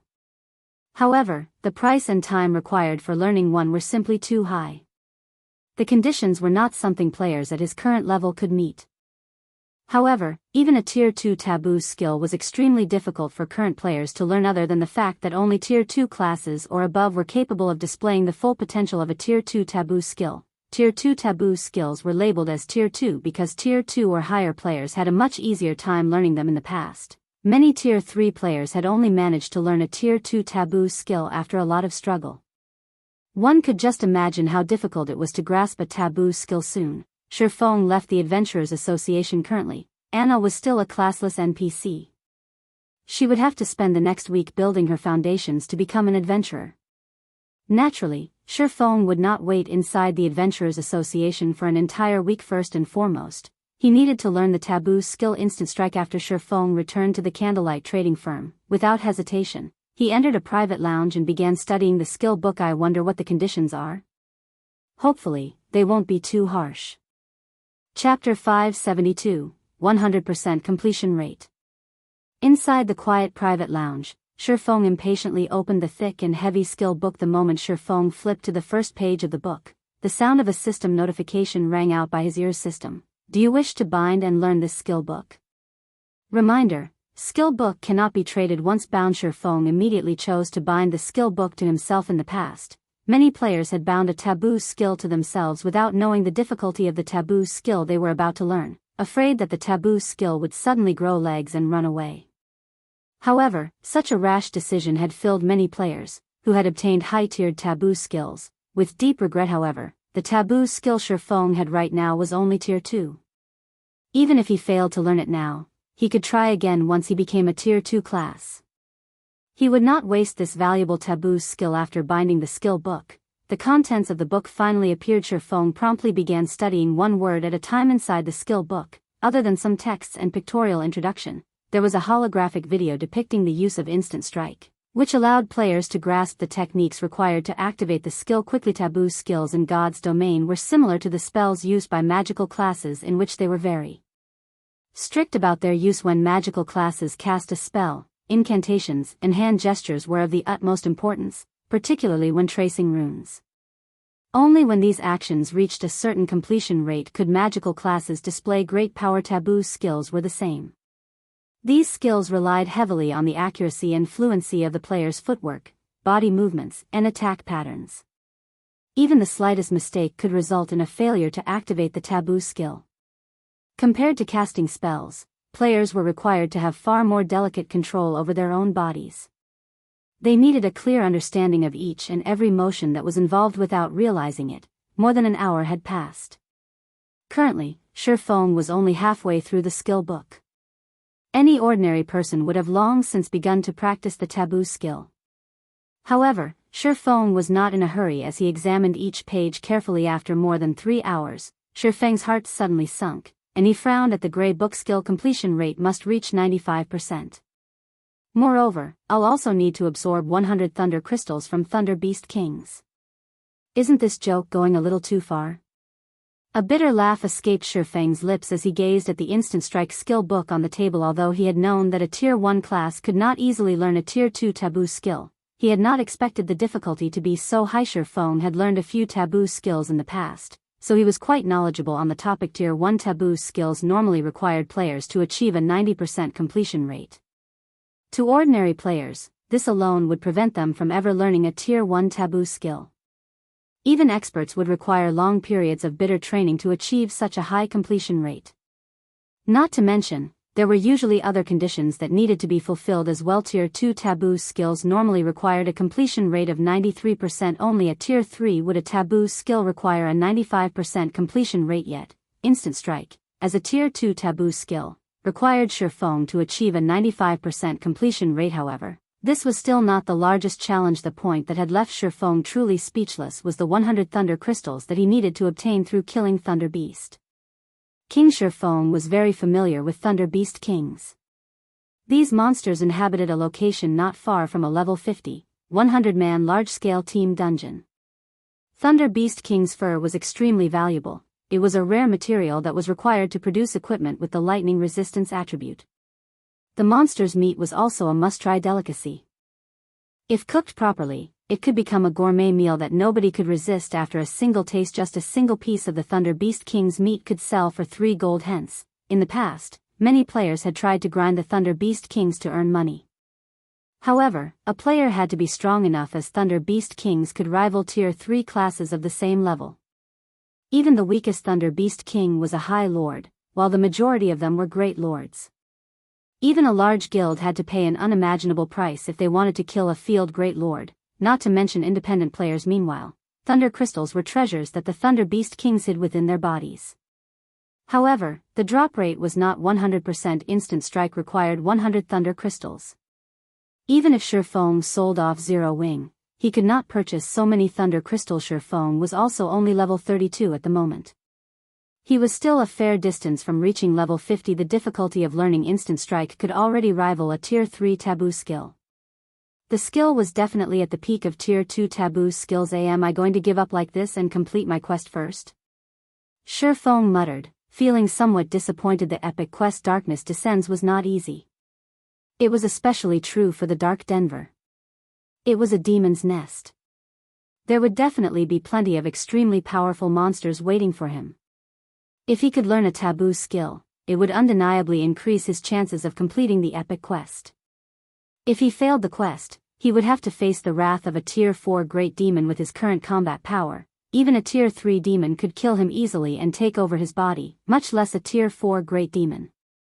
That need only flick its wrist to turn him into ash and dust. When Shifeng reached the final page of the skill book, he discovered that there was a paragraph of text. If skill completion rate reaches 100%, one can call forth heavenly thunder into one's own body 100 times, stimulating the power of the Taboo skill without needing the aid of the Thunder Crystal's power. Shit. Skill completion rate of 100%? Are you kidding me? Originally, Shifeng had thought that he still had a trace of hope. After reading the completion rate requirement, however, he nearly spat out a mouthful of blood. Even his past self had never achieved a 100% completion rate on any skill. Rumor had it that only Tier 5 Taboo skills required a 100% completion rate. However, how many people in God's domain were actually capable of learning a Tier 5 Taboo skill? Forget it. I should just head to the Dark Den for now. For the moment, Shifeng gave up on learning Instant Strike. This Tier 2 Taboo skill was most definitely a prank from the Black Wizard Glyn. Shifeng then stored the Instant Strike skill book in his bag. He traveled to the bank and retrieved some tools and magic scrolls before activating the Tier 4 position teleportation scroll. Teleporting to the Dark Den suddenly, Shifeng transformed into a streak of white light that pierced the spatial crack that had appeared as a demon's nest. The Dark Den was a carefully hidden location. Even if the armies of various kingdoms and empires tried to annihilate the demons, they would only find minions. The true great demons nurtured their underlings in their nests in secret. Hence, the various kingdoms and empires throughout the continent of God's domain had been helpless against demons all this time. At this moment, inside a dark cave, a spatial crack suddenly appeared near the cave's ceiling. In the next moment, a streak of light fell through the portal and landed heavily, creating a deep crater. This position teleportation scroll is a huge scam. Shifeng frowned as he surveyed his surroundings. Shifeng suddenly realized that he was surrounded by demonkins. The position teleportation scroll had dropped him right in the middle of a demonkin army. Demonkin, common monster. Level 40. HP 10,000/10,000. Shifeng's sudden appearance immediately attracted the attention of many demonkins. The demonkins turned to Shifeng, one after another, their pitch-black eyes containing endless malice. Their gazes alone were enough to instill terror, not to mention, their violent killing intent also took form, developing into a faint blood mist. Feng had seen this blood mist before. If players were caught within its range, it would significantly dull their 5 senses in God's domain. Aside from having keen skills, one required powerful 5 senses to be considered an expert. However, now that Feng was trapped deep within the blood mist, he could no longer rely on his keen senses. Chapter 573, Another World. Such a powerful killing intent. Feng's 5 senses already felt greatly weakened. Whether it was his vision or intuition, it felt as if a layer of mist shrouded his entire body. He could not see clearly at all. However, compared to the demonkin army before him, what shocked Feng more was the sound of the system notifications reaching his ears. System: player has discovered the Dark Den system. All communications with the outside world will be temporarily severed. System: player has been affected by the power of darkness. All attributes decreased by 30%. Line after line of system notifications rang out, leaving Feng utterly speechless. He could still accept his communications being severed, but reducing his attributes by 30% as well? Wasn't this a little too harsh? Originally, the monsters here were of a higher level than him. Moreover, their numbers were also very frightening. Now that he was significantly weakened as well, the difficulty of collecting the Bible of Darkness was undoubtedly considerably higher. Looking at the group of level 40 black-skinned demonkins charging at him like a tidal wave, Feng felt his scalp tingling. Currently, he was only level 32. Although the demonkins did not have a level suppression effect on him, with this many of them, even if he possessed large-scale destruction spells, they would not be enough to get him out of this predicament. Having no better option, he turned around and fled to a narrow pathway. Although Feng's attributes had been reduced by 30%, his HP falling from over 10,000 to just over 8,000, and his strength and agility likewise seriously compromised, Feng's equipment was simply too good. Despite his 30% attribute reduction, his speed still greatly surpassed that of the demonkins chasing after him. Very quickly, the demonkins on his tail were eating his dust. Seeing a horde of demonkins blocking the entrance to the narrow pathway he was heading for, Feng immediately took out an intermediate frost grenade. Effective against monsters and players below level 70, deals 800 frost damage to a radius of 12 yards, freezing targets for 5 seconds, then reducing movement speed by 60% for a duration of 12 seconds. Each grenade cost 10 silver, enough money to sustain an ordinary player in God's domain for quite some time. To ensure he could complete this epic quest of his and obtain the Bible of Darkness, Feng had been provisioning all this time. Meanwhile, the frost grenades were one of these provisions of his. He had even amassed plenty of advanced frost grenades, which cost 70 silver each. The number of demonkins before him was simply too frightening. This was no longer a problem he could solve by relying on technique. He could only use absolute power to break through. Hence, this was the best time to employ the frost grenades, tossing out one intermediate frost grenade. A large patch of demonkins was instantly frozen solid, damage of -800 emerging above their heads. A large ice flower suddenly bloomed within the originally pitch-black area. Inside this dark cave, this ice flower looked extraordinarily beautiful and holy. Another dozen or so intermediate frost grenades followed in rapid succession. Flowers of ice bloomed one after another, and in the blink of an eye, practically all the demonkins in Feng's way were frozen. As for the few demonkins that remained unscathed, they were no threat to Feng whatsoever. After a few evasive maneuvers, he was already past the demonkins' blockade.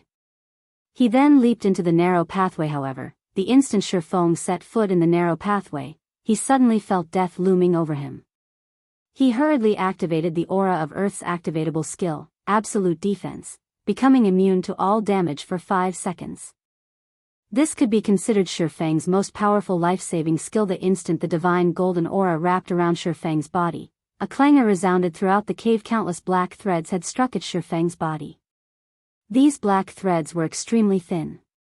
In the darkness of the cave, they were practically invisible to the naked eye. If Feng's intuition had not warned him of imminent death, these countless black threads might have devoured him already. It's actually a trap. This dark den really isn't giving me any chances.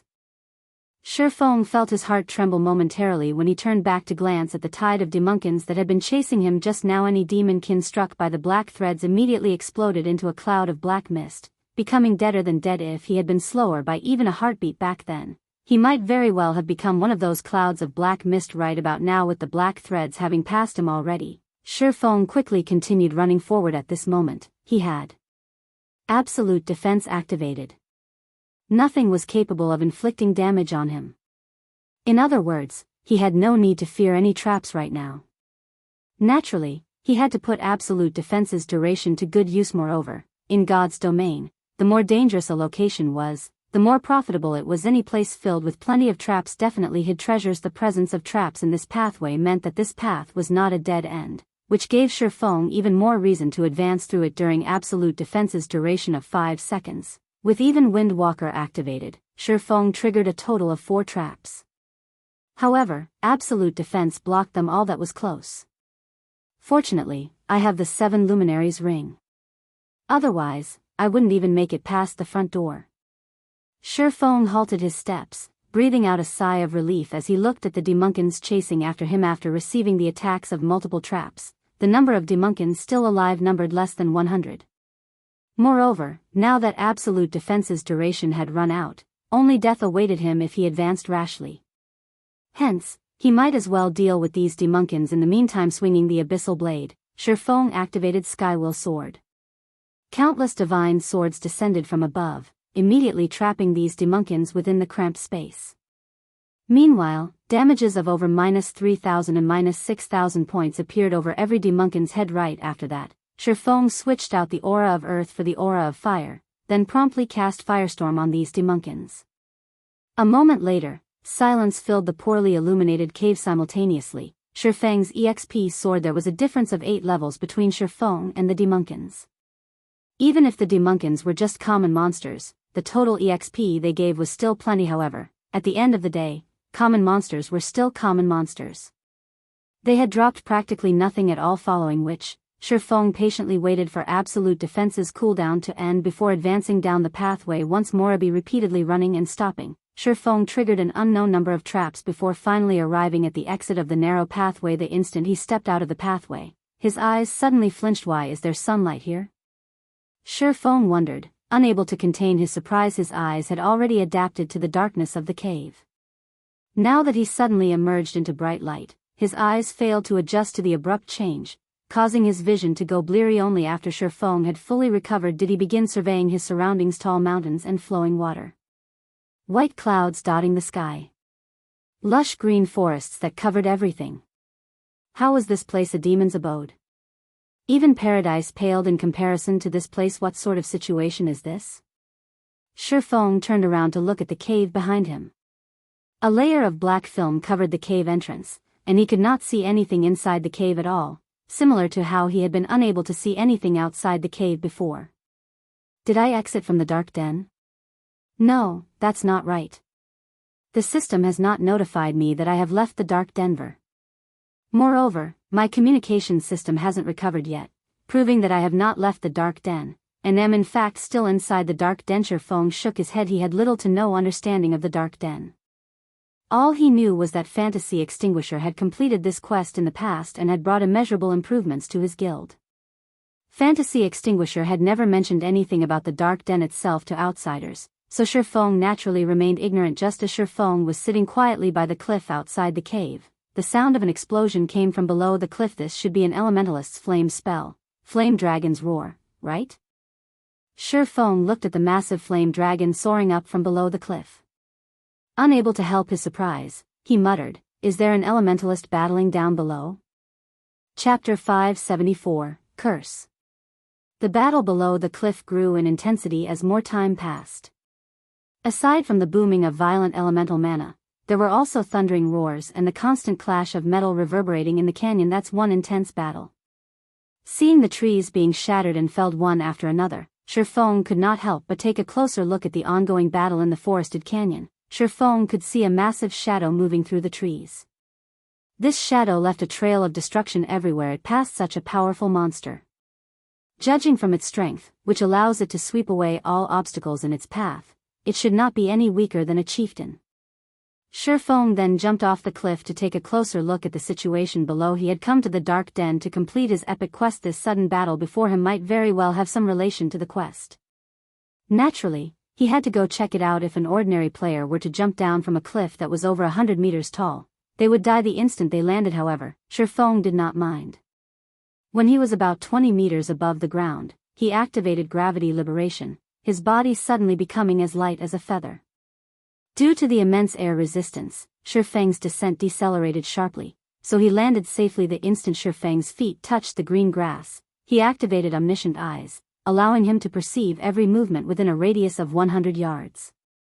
With this, he would be able to react immediately at the first sign of danger. This was a habit he had picked up from his many years of adventuring when dealing with the unknown. Caution had the top priority. Moreover, he was currently in the dark den, a nest of demons.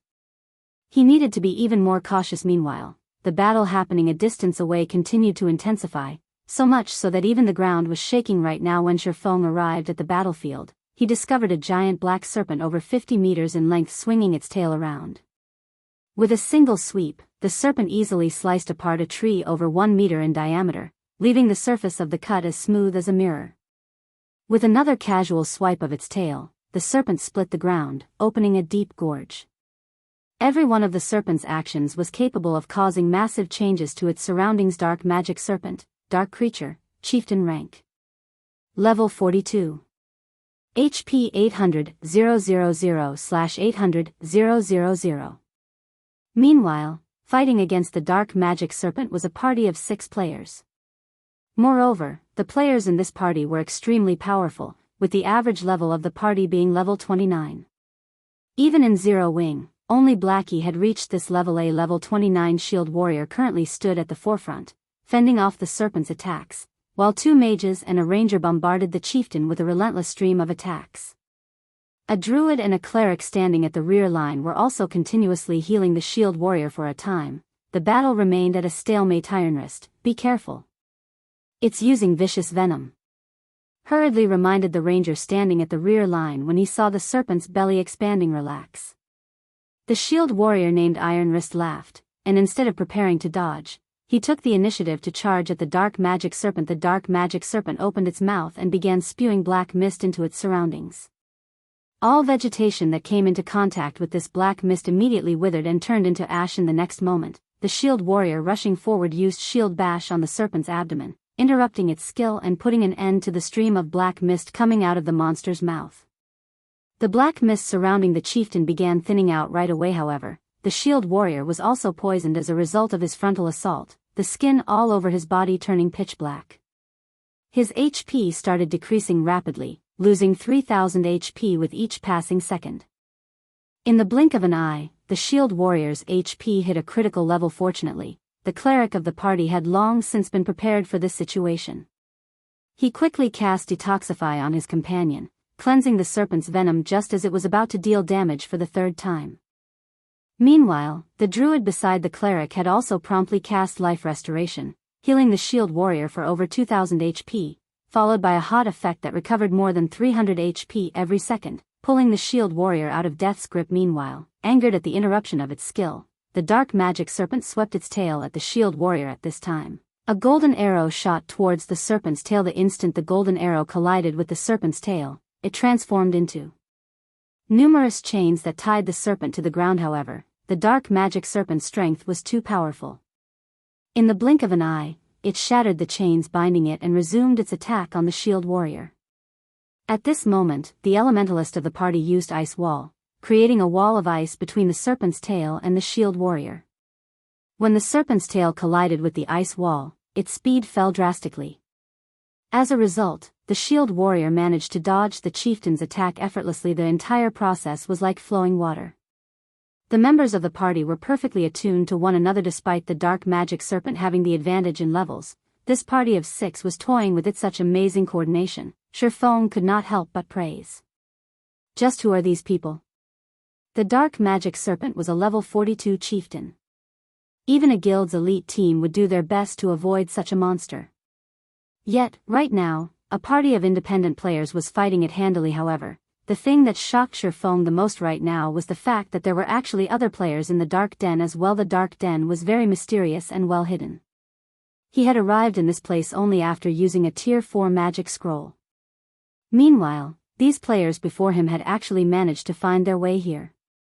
It was simply inconceivable at this moment. Shifeng could not help but wish he could rush forward and question these people right away. If they truly had some other method to get to this place, he could then bring some helpers to help him complete his epic quest.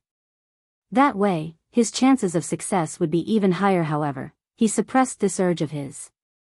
Instead, he remained hidden in the forest as he quietly observed this party of players. There were many incidents of players plundering other players in God's domain. Currently, this party was still in the thick of battle against the dark magic serpent. His making an appearance right now without any warning was highly likely to lead to misunderstandings. At that time, how was he supposed to get the secret of coming to this place out of them? Time passed. Little by little the dark magic serpent's HP continuously decreased, and soon enough, its HP fell to 30%. SSS. The dark magic serpent suddenly hissed loudly, its entire body exuding black mist. Very quickly, this mist then wrapped around the chieftain's body and transformed into pitch-black scales. Under the bright sunshine, the scales released a blinding black light. Chieftain-ranked monsters normally entered a berserk state when their HP fell below a certain level. Currently, the dark magic serpent's HP had dropped to 30%, which just so happened to trigger the condition for going berserk. After the pitch-black scales were fully formed, the dark magic serpent was like an iron serpent. Not only had its defense and magic resistance improved significantly, but even its strength had also increased by at least 30%. Right now, its every attack shook the earth. However, the party of 6 had long since been prepared for this situation. The cursemancer of the party immediately began tracing a large number of runes in the air, while chanting verse after verse of incantations. The density of the surrounding elemental mana had also started rising sharply. Amazing. That cursemancer has actually learned the tier 1 curse skill, Dark Storm. Shifeng could not help his surprise when he saw the runes drawn out by that cursemancer. It's no wonder they dared to challenge a level 42 chieftain.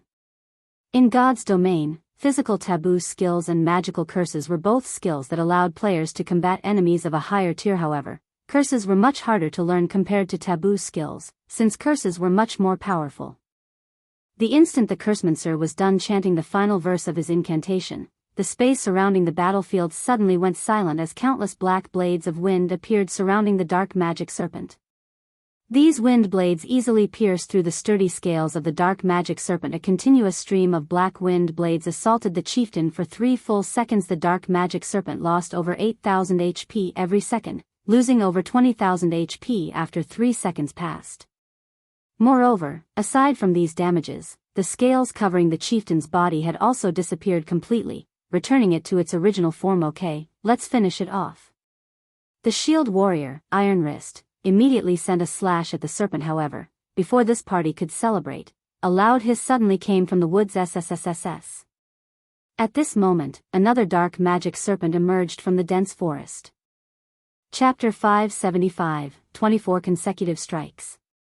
Damn, it actually called a companion. Iron Wrist frowned. The other party members also grew anxious at the arrival of another dark magic serpent. Facing one was already their limit. Moreover, their only curse was on cooldown, and it would be quite some time before they could use it again. Iron Wrist, what are we going to do now? The cleric at the rear line asked hurriedly. Iron Wrist looked at the dark magic serpent that they had injured heavily, before turning to look at the newly arrived chieftain that was rapidly slithering towards them. Gritting his teeth, he said, "Let's retreat." Although the heavily injured dark magic serpent only had 30% of its HP remaining, they would still need quite some time to kill it. Meanwhile, the dark magic serpent was unlike other chieftains. It was a chieftain that possessed a potent venom. When fighting against a dark magic serpent, if one failed to interrupt the chieftain's vicious venom skill in time, even a team of 100 players would die. If their party was fighting just one of these serpents, they could still manage to interrupt its skill. However, going up against 2 at the same time was impossible since their party did not have a second person capable of interrupting the other dark magic serpent's vicious venom. As long as the venomous mist of the skill spreads, only death awaited them. Hence, their only option right now was to retreat. When the others heard Iron Wrist's command, they immediately withdrew without hesitation. Unfortunately, although Iron Wrist and the others had made the correct decision in this situation, the heavily injured dark magic serpent had no intentions of letting them go. Widening its mouth, it shot jets of venom at Iron Wrist and his team. A short moment later, the other dark magic serpent caught up with the party, circled around to their rear, and used its tail swipe skill at the party's cleric and druid. Damn. Iron Wrist's complexion sank. Although he wanted to go save the two healers, the distance to them prevented him from doing so. Moreover, the dark magic serpent in front of him was also bombarding him with venom attacks. Not to mention saving others, he was having a tough time just trying to avoid being hit himself. Leave us. The cleric named Off Fire shouted. He could not help squeezing his eyes shut when he saw the serpent's tail swiping at him against a level 42 chieftain like the dark magic serpent. Even their party's shield warrior, Iron Wrist, could only survive 2 direct hits. As for cloth armor classes like them, the chieftain would need only 1 hit to end their lives. Boom. The earth shattered. Huh? Why am I still alive? Despite waiting for a long time, Off Fire did not feel any pain from the impact of the serpent's tail. He then cracked open his eyes, taking a peek at the dark magic serpent. Immediately, a dumbfounded expression appeared on his face. How is this possible? At this moment, whether it was Off Fire or his fellow party members, all of them had their mouths hanging wide open. Standing before Off Fire right now was a person. Meanwhile, this person had actually blocked the dark magic serpent's attack using just 1 hand without so much as taking half a step back. Only, due to the immense force contained within the serpent's tail, the ground beneath this person's feet had shattered. A player had actually managed to overwhelm a level 42 chieftain. This scene was as if someone had stopped a moving truck using a single hand. How could it not be shocking? However, what the party of 6 did not know was that the reason Shurfong was able to block a level 42 chieftain's attack with just a single hand was entirely due to his activation of Heavenly Dragon's power, which doubled his strength. Otherwise, even Shurfong, with his exaggerated attributes, would not be able to receive the dark magic serpent's attack safely. You guys deal with the injured dark magic serpent. Leave this one to me, Shurfong said directly in response. Off Fire and the others absent-mindedly nodded their heads. It was as if Shurfong was currently their party's leader. After saying so, Shurfong immediately jumped up to the space above the serpent's head. Raising the abyssal blade, he activated Thunder Flame Explosion. The power of lightning wrapped around the abyssal blade as the magic weapon landed on the dark magic serpent's head. Boom. Lightning and flames instantly washed over the dark magic serpent. Even though the chieftain possessed very high defense and magic resistance, it still suffered over -6,000 damage from the attack. Who is this person? Is it really possible for a player to be that strong? Off Fire's jaw fell when he saw the damage Shurfong had dealt their party could be considered a top-tier party already. Yet, the highest damage their party could deal a dark magic serpent in a single instance was just slightly over -1,000. Meanwhile, Shurfong had managed to deal over -6,000 damage in just a single attack. His damage output alone was already more than double that of their entire party. The dark magic serpent constantly let out anguished cries as it was bathed in the power of lightning and fire. It glared at Shurfong with its chilling eyes. However, although it wished to devour Shurfong, it was powerless to do so other than dealing massive amounts of damage. The Tier 1 Thunder Flame Explosion also had a fainted and speed reduction effect. Although the fainted effect was not particularly effective against the dark magic serpent, the speed reduction effect was highly effective. The serpent's movement speed and attack speed instantly fell to only 1/6 of its original, its movements becoming extremely sluggish. Only when Shurfong had already landed back on the ground, did the dark magic serpent's jaw, that was capable of swallowing a small car whole, begin descending towards Shurfong. Smiling, Shurfong shifted his footwork slightly, easily dodging the dark magic serpent's attempt to devour him. Turning his body, he followed up with a slash to the chieftain's mouth. The instant he struck the serpent, it went flying, and its head smashed heavily into a tree. As the tree swayed wildly, damage of over -2,000 points appeared above the serpent's head. Such a high defense. It's even higher than an ordinary lord's. Just what kind of monster is this? Shurfong clicked his tongue slightly. He had activated not only Dragon's power but also the aura of fire, which increased his damage by 40%. With his current equipment and attributes, his normal attack should still be able to deal over -3,000 damage, even if he was up against a level 40 lord. However, when it came to the dark magic serpent, his attack only dealt more than -2,000 damage. To the level 42 chieftain, which possessed 800,000 HP, that amount of damage was practically negligible. Just its battle recovery alone could regenerate 1% of its HP every 5 seconds. That was 8,000 HP every 5 seconds. Should he encounter this dark magic serpent without dragon's power, he would most likely have no choice but to flee. On the other side, Iron Wrist and the others had begun luring the heavily injured dark magic serpent away from Shifeng. If the two dark magic serpents used vicious venom simultaneously, even a 1,000-strong army would have to say their prayers. Seeing that Iron Wrist and the others had distanced themselves from him, Shifeng now activated 9 Dragon's Slash and Phantom Kill. At the same time, he had also had his doppelganger activate its ultimate move, Blade Liberation, increasing its strength and agility by 80%. With two of them attacking the chieftain together, the battle became much more efficient. Although the doppelganger's strength was not comparable to the original, it surpassed Shifeng in terms of speed. Taking hold of the dark magic serpent's aggro, the doppelganger kited the chieftain effortlessly. Meanwhile, Shifeng himself attacked the chieftain madly from behind. Chop. Thundering Flash. Earth Splitter. Finally, both original and doppelganger used Flame Burst simultaneously. Every single one of their attacks dealt over -10,000 damage and over -20,000 damage if their attacks triggered a critical hit. Out of the 24 consecutive hits, over half achieved a critical hit. In the blink of an eye, the dark magic serpent's remaining 50% HP zeroed out. The chieftain did not even get the chance to use Berserk. The dark magic serpent's death also allowed Shifeng's EXP to soar. In addition to the difference of 10 levels, the EXP a field chieftain provided was also very generous. Aside from contributing a huge sum of EXP, the dark magic serpent dropped 7 items. Only 7 items dropped even after I activated Divine Providence? Isn't this dark magic serpent a little too miserly? Shifeng was stunned when he saw only 7 items scattered on the ground. Chapter 576, Maverick. In God's domain, a chieftain-ranked monster normally dropped around 4 or 5 items. Since a 20-man team could easily deal with a chieftain of the same level as for lords, these monsters usually required 50-man or 100-man teams of the same level to defeat, and the number of items they usually dropped was above 10 pieces. At Dark Gold rank, Icarus's heart possessed 14 luck. Moreover, Divine Providence gave an additional 32 luck when activated. In total, Shifeng could raise his luck up to 46 points. With so much luck, Shifeng had a high chance of triggering a jackpot even if he were to kill a lord, not to mention a chieftain. Yet, the dark magic serpent had only dropped 7 items. Moreover, all 7 of these items were very ordinary. Usually, players would have a tiny chance of obtaining fine gold equipment from field chieftains. However, among the 7 items Shifeng obtained, there was no fine gold equipment at all. There were only 2 pieces of mysterious iron equipment and 2 pieces of secret silver equipment. All 4 were level 40 equipment. As for the remaining drops, they were 3 gray crystals. Taking a look at the crystals, information showed that all 3 were common items. What is going on here?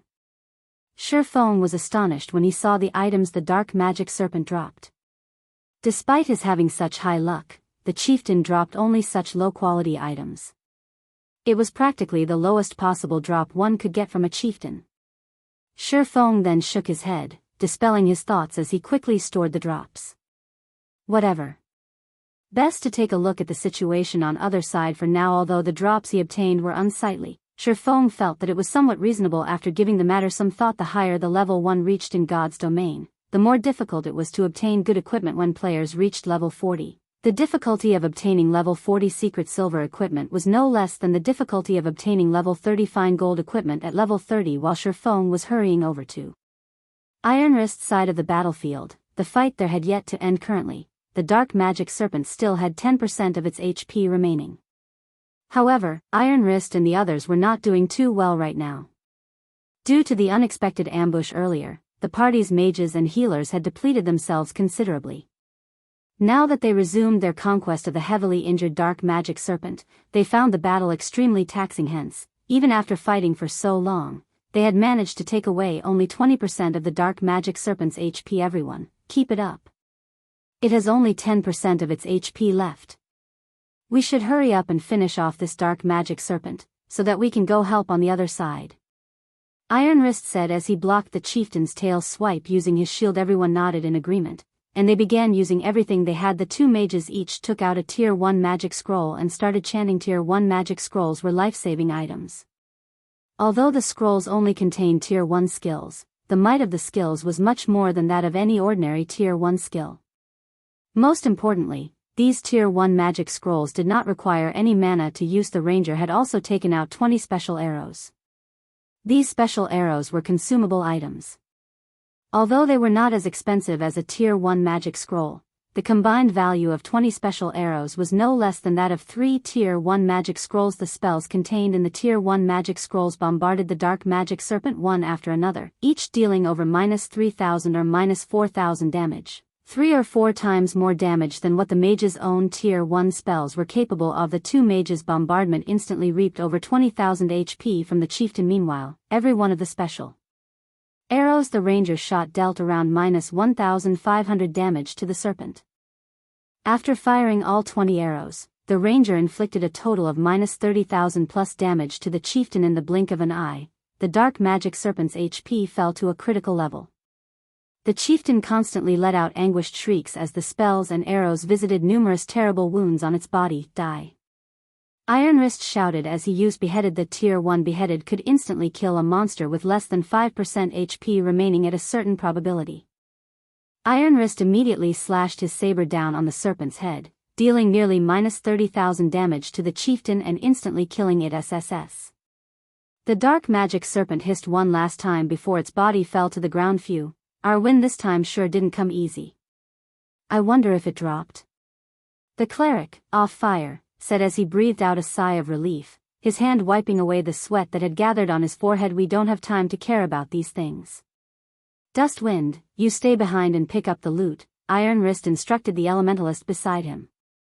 Everyone else, follow me. Don't forget, we still have another full HP dark magic serpent we need to take care of. Without anybody to detoxify him, that person won't be able to last too long. Although they had seen how powerful Sherfone was, the dark magic serpent was no ordinary monster. Particularly, without a cleric to deal with the chieftain's vicious venom, it was simply impossible for someone to defeat a dark magic chieftain all alone. When everyone heard Iron Wrist's words, they immediately readjusted their moods and promptly broke out into a run towards Sherfang's side of the battlefield. However, before they managed to take 2 steps, they stopped cold. Everyone was stupefied. A person had suddenly walked out of the forest in front of them, and this person was none other than Sherfang, the person they were just about to go save. Moreover, Sherfang appeared completely unscathed. He had not lost even a single HP.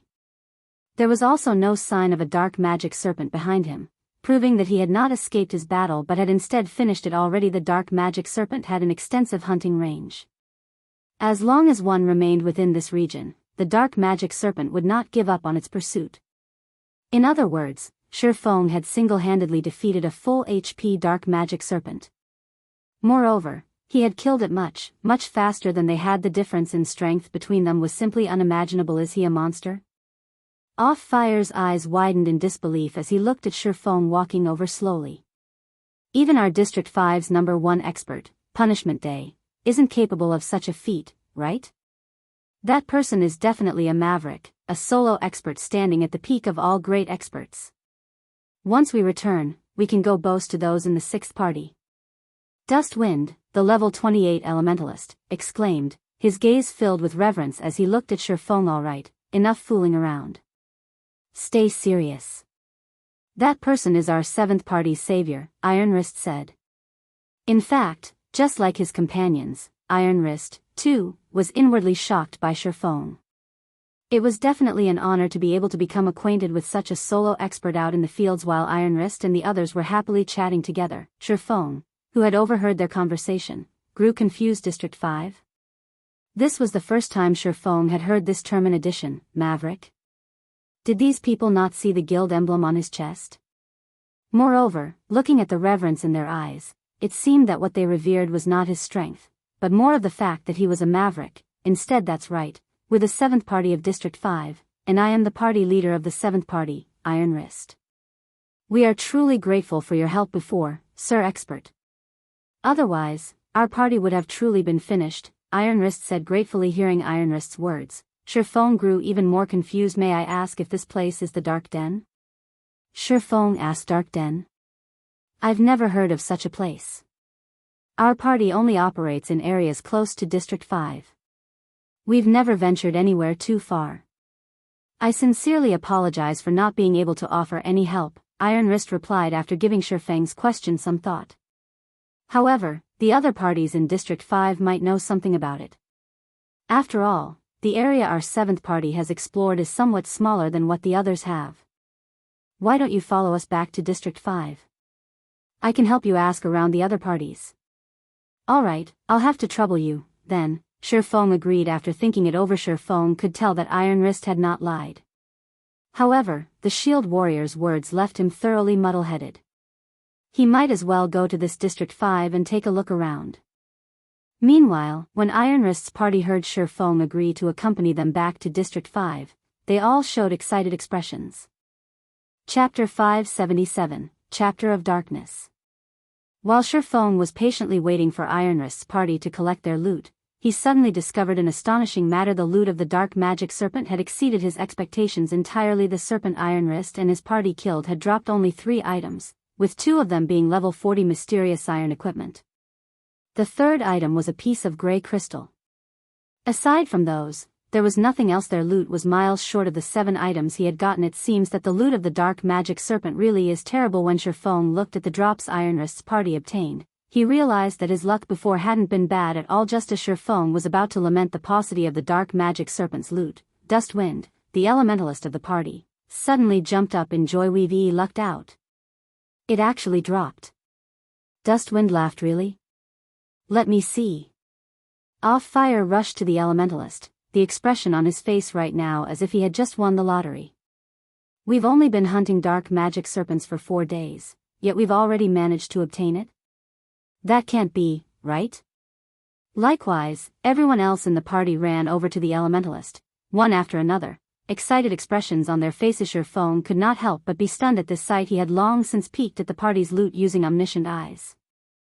Although level 40 mysterious iron equipment was indeed a rare item right now, it was still useless to current players. Moreover, its basic attributes were only slightly better than level 30 fine gold equipment. With the strength of Iron Wrist's party, would level 40 mysterious iron equipment be able to even enter their eyes by the time they reached level 40?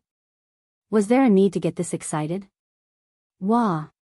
Leader, it really dropped. We've hit the jackpot this time. Fire said as he showed off the grey crystal in his hand to Iron Wrist. After Iron Wrist accepted the grey crystal, he took a look at it before gritting his teeth and passing it to Shifeng, saying, Brother Expert, you saved our 7th party. We don't really have anything we can offer to you in gratitude, so please accept this soul crystal on our behalf. This, Shifeng was stunned momentarily. He then said, instead of giving me this item, I hope that Brother Iron Wrist can help me ask around on some matters. You can take this item as remuneration for your efforts. This won't do. The value of a single soul crystal far surpasses the price required for us to ask around for information. Iron Wrist refused. He then pondered slightly before continuing, why don't I use gemstones of equal value to trade for it? Gemstones were not foreign to players of God's domain. One could say that they were one of the hard currencies of God's domain. They could be inlaid into equipment to improve said equipment's attributes. However, during the initial stages of God's domain, gemstones were extremely rare. Hence, the prices for these items were also very high. Currently, a single Tier 1 gemstone, which was capable of increasing a single attribute by 3 points, cost around 10 silver. As for Tier 2 gemstones, capable of increasing a single attribute by 6 points, they cost around 90 silver. Among the variety of Tier 2 gemstones, the ones that increase strength, agility, or intelligence could sell for up to 1 gold to current players. The best gemstones obtainable right now were Tier 2 gemstones. Sure, Shifeng agreed. Great. Our party has a total of 23 Tier 2 gemstones and 89 Tier 1 gemstones. However, we don't have too many on hand right now, most of them are in our warehouses. Can I pass you the remaining ones after we return to the district? Iron Wrist asked. Somewhat embarrassed. Shifeng was greatly shocked by the Shield Warrior's offer. If he sold all these gemstones, he could get roughly 30 gold in total. Moreover, that 30 gold was only part of the soul crystal's actual value. Since Shifeng had already promised to exchange it, he naturally would not regret his decision.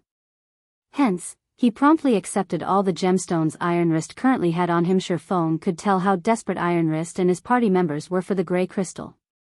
Moreover, it seemed that they had come here solely to farm for this soul crystal. In any case, Shifeng had no use for this item right now. He also had another 3 crystals sitting inside his bag. If he really needed more in the future, he could simply come and kill more dark magic serpents. With divine providence, he could easily obtain plenty of soul crystals, following which, Shifeng accompanied Iron Wrist and the others back to District 5. To put it simply, District 5 was an area enclosed within a gigantic magic array. There was a small town inside this area, and the number of players residing within this town was relatively low. Although there were not many players here, the players had very high levels. Every one of them was level 26 or above. They were higher leveled than even the elite players of guilds. Moreover, the equipment these players wore were of very high quality, with the weakest being mysterious iron equipment, and the majority being secret silver equipment. Only the elite members of Zero Wing could possibly compare to these ordinary players. Why aren't there any NPCs guards here? Shifeng could not help but ask. After surveying the streets for a while, he had not seen any NPC guards whatsoever. NPC guards were normally used to maintain town security and to prevent fights between players. Not having any NPC guards was not good news to ordinary players. NPC guards. What's that?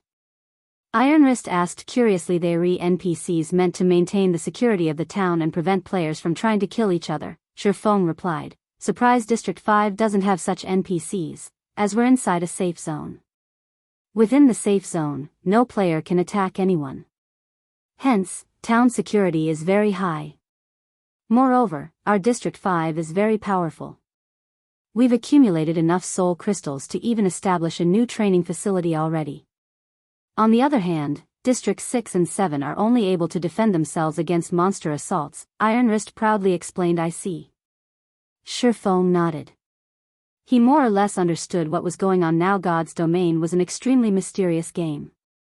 The main God system was also constantly expanding. God's Domain itself, depending on the region a player resided in, the gameplay they experienced would indeed be somewhat different. Shifeng had encountered such situations a few times in the past. Only, he had not expected the gameplay here to be this different from where he came from. It felt as if the players here were playing a city-building game, protecting and developing the cities they belonged to. This was just like how a guild would establish their own town or city. However, there was yet to be a single guild capable of constructing their own city. Soon, Iron Wrist and his party set out to help Shifeng gather information related to the Dark Denver. Meanwhile, Shifeng himself went to a bar to collect information about this place. Did you hear? Our few districts have recently joined forces and are preparing to go on a crusade against Gloomy Valley. The Crusading army is currently recruiting members as well. As long as we can get rid of the Great Lord Noya inside Gloomy Valley, we will be able to open up new maps, a guardian knight inside the bar said to his companions after taking a sip of red wine. I heard that the top 10 parties of our District 5 can join the Crusading army directly. Unfortunately, my party is ranked more than 50. And we'll have to pass a test if we want to join the coalition, an assassin said with disappointment. That's right. As long as we can defeat the Great Lord, we will be able to obtain the Chapter of Darkness. At which point, the monster assaults will become much easier to handle. For a time, everyone inside the bar discussed matters related to Gloomy Valley Chapter of Darkness. Shifeng suddenly thought about the Bible of Darkness when he heard about the Chapter of Darkness. Is there some sort of connection between the two? His quest required him to obtain the Bible of Darkness. However, he had no clue as to how he should go about doing so. Meanwhile, the Chapter of Darkness could possibly be an important clue. It seems that I'll have to make a trip to Gloomy Valley myself, Shifeng quietly muttered. Chapter 578, District 5. Time passed little by little. Before he knew it, Shifeng had spent over an hour inside the bar already. Although he had not done anything in particular, he had gained an enormous harvest. The bar was somewhere players often conversed and exchanged information with each other, so collecting information was effortless, particularly information regarding District 5. After going through the information he had, Shifeng finally understood what kind of place District 5 was. He could not help but admit that it was similar to the Real world. To put it simply, District 5 was a simple shelter that allowed players to stay at a close distance to high-leveled monsters, removing the need to waste large amounts of time on travel as there were no teleportation arrays here. Players had to rely on their own 2 feet to get anywhere due to the large number of ferocious monsters in the area. Players would generally form parties when venturing into the fields, not daring to go solo. Any player capable of moving solo in the fields was an expert among experts. These solo players were known as Mavericks, and they were the definition of strength. Hence, they were admired by many players. Besides that, shelters also served as a defensive measure against monster assaults because the nights in this place was extremely terrifying. How terrifying were they? At nighttime, monsters would group up and actively assault players. Even a 100-man team would not survive without the protection of the shelter. Moreover, even if players were inside the shelter, they still needed to face the tsunami of monsters. Hence, the players here had no choice but to work together to fend off these monsters. If the shelter were compromised, then the activity range of players would be similarly affected. They would have no choice but to move their base of operations to a lower-level region. In the future, if they wished to grind high-level monsters, they would have to waste a lot of time traveling from a low-level region to a high-level region. Meanwhile, the nights here were longer than days. Out of the 48 hours in each day, 30 hours consisted of nighttime with only 18 hours of daytime. The time available for players to level up and improve themselves was much more limited. This situation further emphasized the importance of shelters. After all, if players were to waste 8 to 9 hours on travel every day, how were they supposed to level up? Nevertheless, it was this dire situation that allowed the players here to have very high levels. District 5 was one of the shelters located in a high-level region. The players here did not have to waste a large amount of time on travel to encounter high-level monsters, go to high-level dungeons, or take on high-level quests, as the players here had to face the assault of a monster army every night. Not only could they gain a considerable amount of EXP from killing these monsters, but they could also take the opportunity to complete high-level quests, obtaining significant sums of money and equipment. Meanwhile, the most precious resource for a shelter was the soul crystal. This item could be used to strengthen the magic array enveloping the shelter, significantly weakening the monsters within the magic array's range and giving players an easier time pushing back the monster armies. If players donated soul crystals to the shelter, they could receive large amounts of contribution shares in return. Contribution shares were equivalent to money in shelters, and players could use these points to purchase some specific items to strengthen themselves. For example, the Tier 1 curse that Ironwrist's party wielded was one of the good items acquired using contribution shares. Hence, the players here had a great desire for soul crystals only. This item was truly useless to Shifeng. He would not be living in this place. He was only going to stay here as a guest until he completed his quest. Although the soul crystals are useless to me, it won't be a bad idea to exchange them for some gemstones. Shifeng suddenly thought of a good idea to make money as he looked at the 3 soul crystals inside his bag. Compared to the outside world, gemstones were much more easily obtained in this place. During the monster attacks at night, there was no lack of chieftain and lord ranked monsters. Chieftains had a high chance of dropping Tier 1 gemstones, while lords might even drop Tier 2 gemstones. Hence, the supply of gemstones here was much higher. In the outside world, players very rarely had the chance to inlay gemstones into their equipment. In here, however, it was very normal for players to have all the equipment on their bodies inlaid with gemstones. As a result, the basic attributes of the players here were much higher than those of players in the outside world. Meanwhile, the prices of gemstones here were also much cheaper. Outside, each Tier 1 gemstone sold for 10 silver, whereas Tier 2 gemstones sold for 90 silver to 1 gold per piece.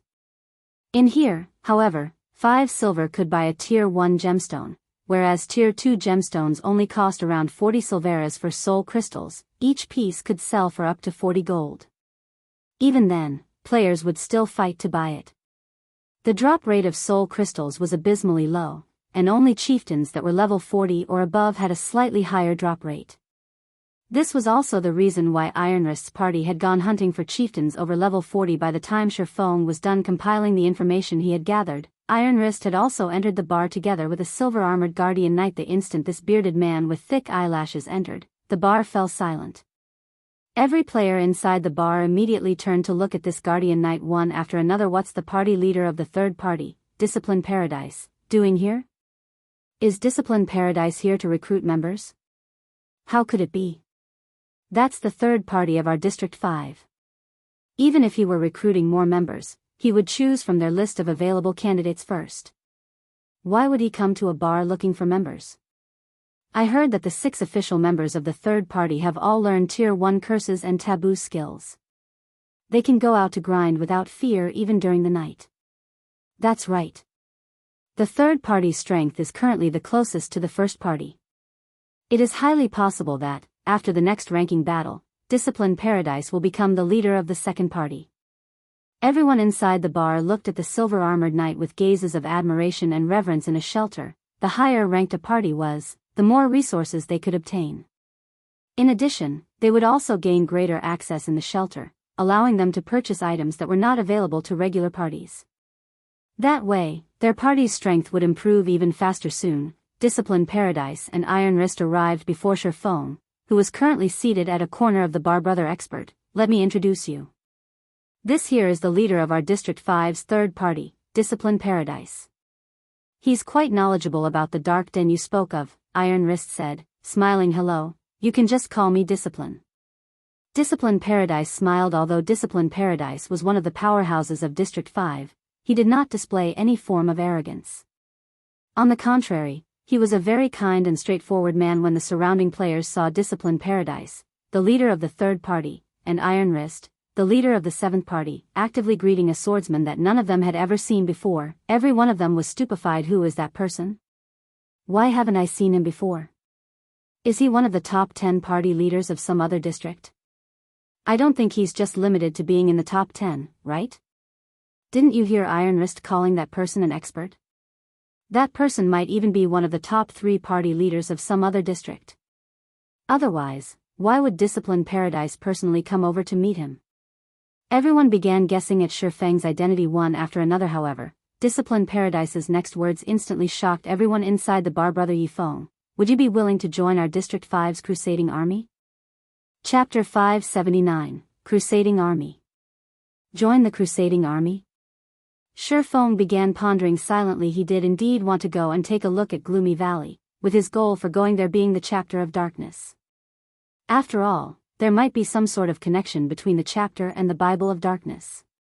However, he had intended to go there by himself. There was only a single Chapter of Darkness. With so many people wanting to obtain it, how was he supposed to get it if he went with a group? It was also unlikely that everyone would give him the Chapter of Darkness. Hence, the only way for him to obtain it was to move alone. That way, he would not have to share the chapter with others. Based on the information he had gathered earlier, there was no need to defeat the Great Lord Noya to get the Chapter of Darkness. The Great Lord was simply guarding the Chapter of Darkness. Hence, Sherfang could just steal the chapter. There was no real need for him to conquer the Great Lord. The difficulty of obtaining the Chapter of Darkness this way was undeniably much lower. Moreover, he had already succeeded in carrying out similar feats in the past. Previously, he had stolen an imperial heirloom from the Anubis's gatekeeper, a Great Lord-ranked monster. Afterward, he had also snatched the God Crystal from a Tier 4 mythic creature, the Orc King Trezek. The first theft was difficult, but the subsequent one was easy. Currently, he had much more confidence in stealing an item from a Great Lord. That's right, join the Crusading Army. To be precise, I am asking you to join our third party, Discipline Paradise said, his eyes filled with sincerity. Hearing Discipline Paradise's words, all the players inside the bar could not help but turn to look at Sherfang, envious expressions appearing on their faces. The crusade this time was not something just anyone could participate in. It was a crusade against Gloomy Valley. The number of players they could bring was limited. Naturally, they would only allow elites to participate in it. That way would increase the chances of success considerably. Meanwhile, in District 5, only the top 10 ranking parties received direct admission into the Crusading Army. Everyone else had to go through a test, and only the best could join the crusade. There were many players in District 5. Meanwhile, only a total of 100 slots were allotted to District 5 for the crusade. Among them, 60 were already assigned to the top 10 parties, so everyone else would have to fight for the remaining 40 slots. One could just imagine how intense the competition would be now. Sherfang could join the third party directly and participate in the crusade without having to compete over those 40 slots. This was practically a gift from the heavens. As long as the crusade succeeded, the 100 players participating in it would receive a bountiful harvest, particularly in terms of contribution shares for the shelter. How could this situation not make others envious? Discipline, how can you be so underhanded?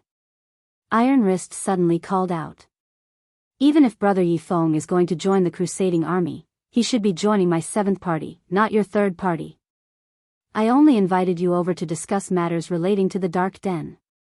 When Iron Wrist had gone looking for Discipline Paradise earlier, he had told the Guardian Knight everything about his encounter with Shifeng.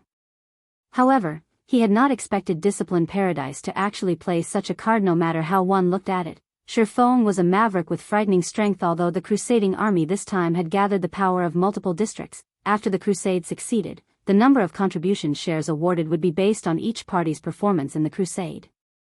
In other words, the party that was the most helpful during the raid of the Great Lord Noya would receive the most contribution shares once the Great Lord was defeated. Most importantly, the party that received the highest contribution shares had priority in choosing from the loot. If Iron Wrist could get a maverick like Shifeng to join the 7th party, his party's strength would no doubt soar. At that time, the number of contribution shares they could obtain was self-evident. Hence, he was doing everything he could to befriend Shifeng. This is not a first-come, first-served thing. Moreover, regarding this matter, I won't back off even if you're my friend, Discipline Paradise said in a righteous tone. Also, it will be of great help to Brother Yifeng if he joins my 3rd party. Suddenly, Discipline Paradise and Iron Wrist began arguing with each other over Shifeng. What is this situation? Can someone tell me who that swordsman is? The scene of 2 District 5 big shots arguing over an unknown swordsman stunned the players drinking inside the bar. Great help. Shifeng could not help but ask, may I know what kind of help Brother Discipline is referring to? The Chapter of Darkness. Discipline Paradise sent a whisper to Shifeng. This item serves a huge purpose for shelters. However, it is also closely related to the Dark Denver. From the information I gathered, the Chapter of Darkness is a key meant to open the Dark Denver. Since Brother Yifeng wishes to go to the Dark Den, you will naturally have to obtain the Chapter of Darkness. However, the Chapter of Darkness is in the Great Lord Noya's hands. If one wishes to obtain it, they will have to either kill or steal the chapter from the Great Lord. Only, the latter option is practically impossible. The only feasible method to gain the chapter is to kill the Great Lord. As long as Brother Yifeng joins our party, we will definitely have a chance to become the top contributing party in the crusade. At that time, we can choose the Chapter of Darkness as our reward. I will then use the Chapter of Darkness to open the Dark Den for Brother Yifeng. What does Brother Yifeng think about this? So that's the case. Shifeng suddenly came to a realization. Nodding, he said, all right, then. I'll agree to your proposal. However, I wish to change the conditions a little. Change the conditions? Discipline Paradise asked, slightly worried. What conditions? You can't be wanting the Chapter of Darkness itself, right? The Chapter of Darkness had only 2 functions, empowering the magic array of a shelter and opening the Dark Den to a maverick. The first function was obviously useless. This was also the reason why Discipline Paradise had come looking to cooperate with Shifeng. Rest assured, I don't want the Chapter of Darkness. Only, if I manage to obtain the Chapter of Darkness by myself, what will you use to exchange for it? Shifeng asked. Secretly obtain the Chapter of Darkness by yourself? How can that be possible? Discipline Paradise asked, stunned. I'm only saying, if. Shifeng laughed. If you manage to get the Chapter of Darkness by yourself, I will definitely provide you with sufficient remuneration, taboo skills, curses, top-tier equipment, whatever, as long as you are willing to exchange it. Discipline Paradise did not know what was going through Shifeng's mind, but if he could obtain the Chapter of Darkness, it would be of great help to their party. Hence, he was willing to pay any price for it. Shifeng was slightly stunned after hearing Discipline Paradise's words. Exchanged taboo skills can be traded? Shifeng asked softly. Discipline Paradise nodded. Of course. Only, the price required to do so is somewhat high. However, for the Chapter of Darkness, I am willing to pay 6 Tier 1 taboo skills. 6. Shifeng shook his head. If I obtain the Chapter of Darkness, I want to exchange it for a Tier 1 taboo skill for every class, as well as the activation of the Dark Denver. Can you really do it? Discipline Paradise asked in surprise. A Tier 1 Taboo skill for every class. This price was indeed frightening. Even for Discipline Paradise, this was a very steep price. The Chapter of Darkness was merely a dark gold item with a somewhat special function. In truth, it was worth only 7 or 8 pieces of dark gold equipment. Meanwhile, the value of a Taboo skill was no less than a piece of dark gold equipment. Since there was a total of 12 major classes, that meant a total of 12 Taboo skills, equivalent to 12 pieces of dark gold equipment. Dark gold equipment was considered a luxury item for any party. If one had to give away 12 pieces all of a sudden, any party would feel a sting in their hearts. However, compared to this painful price, what Discipline Paradise was most concerned about was whether or not Shurfeng could obtain the Chapter of Darkness. Chapter 580, Abyssal Upgrade.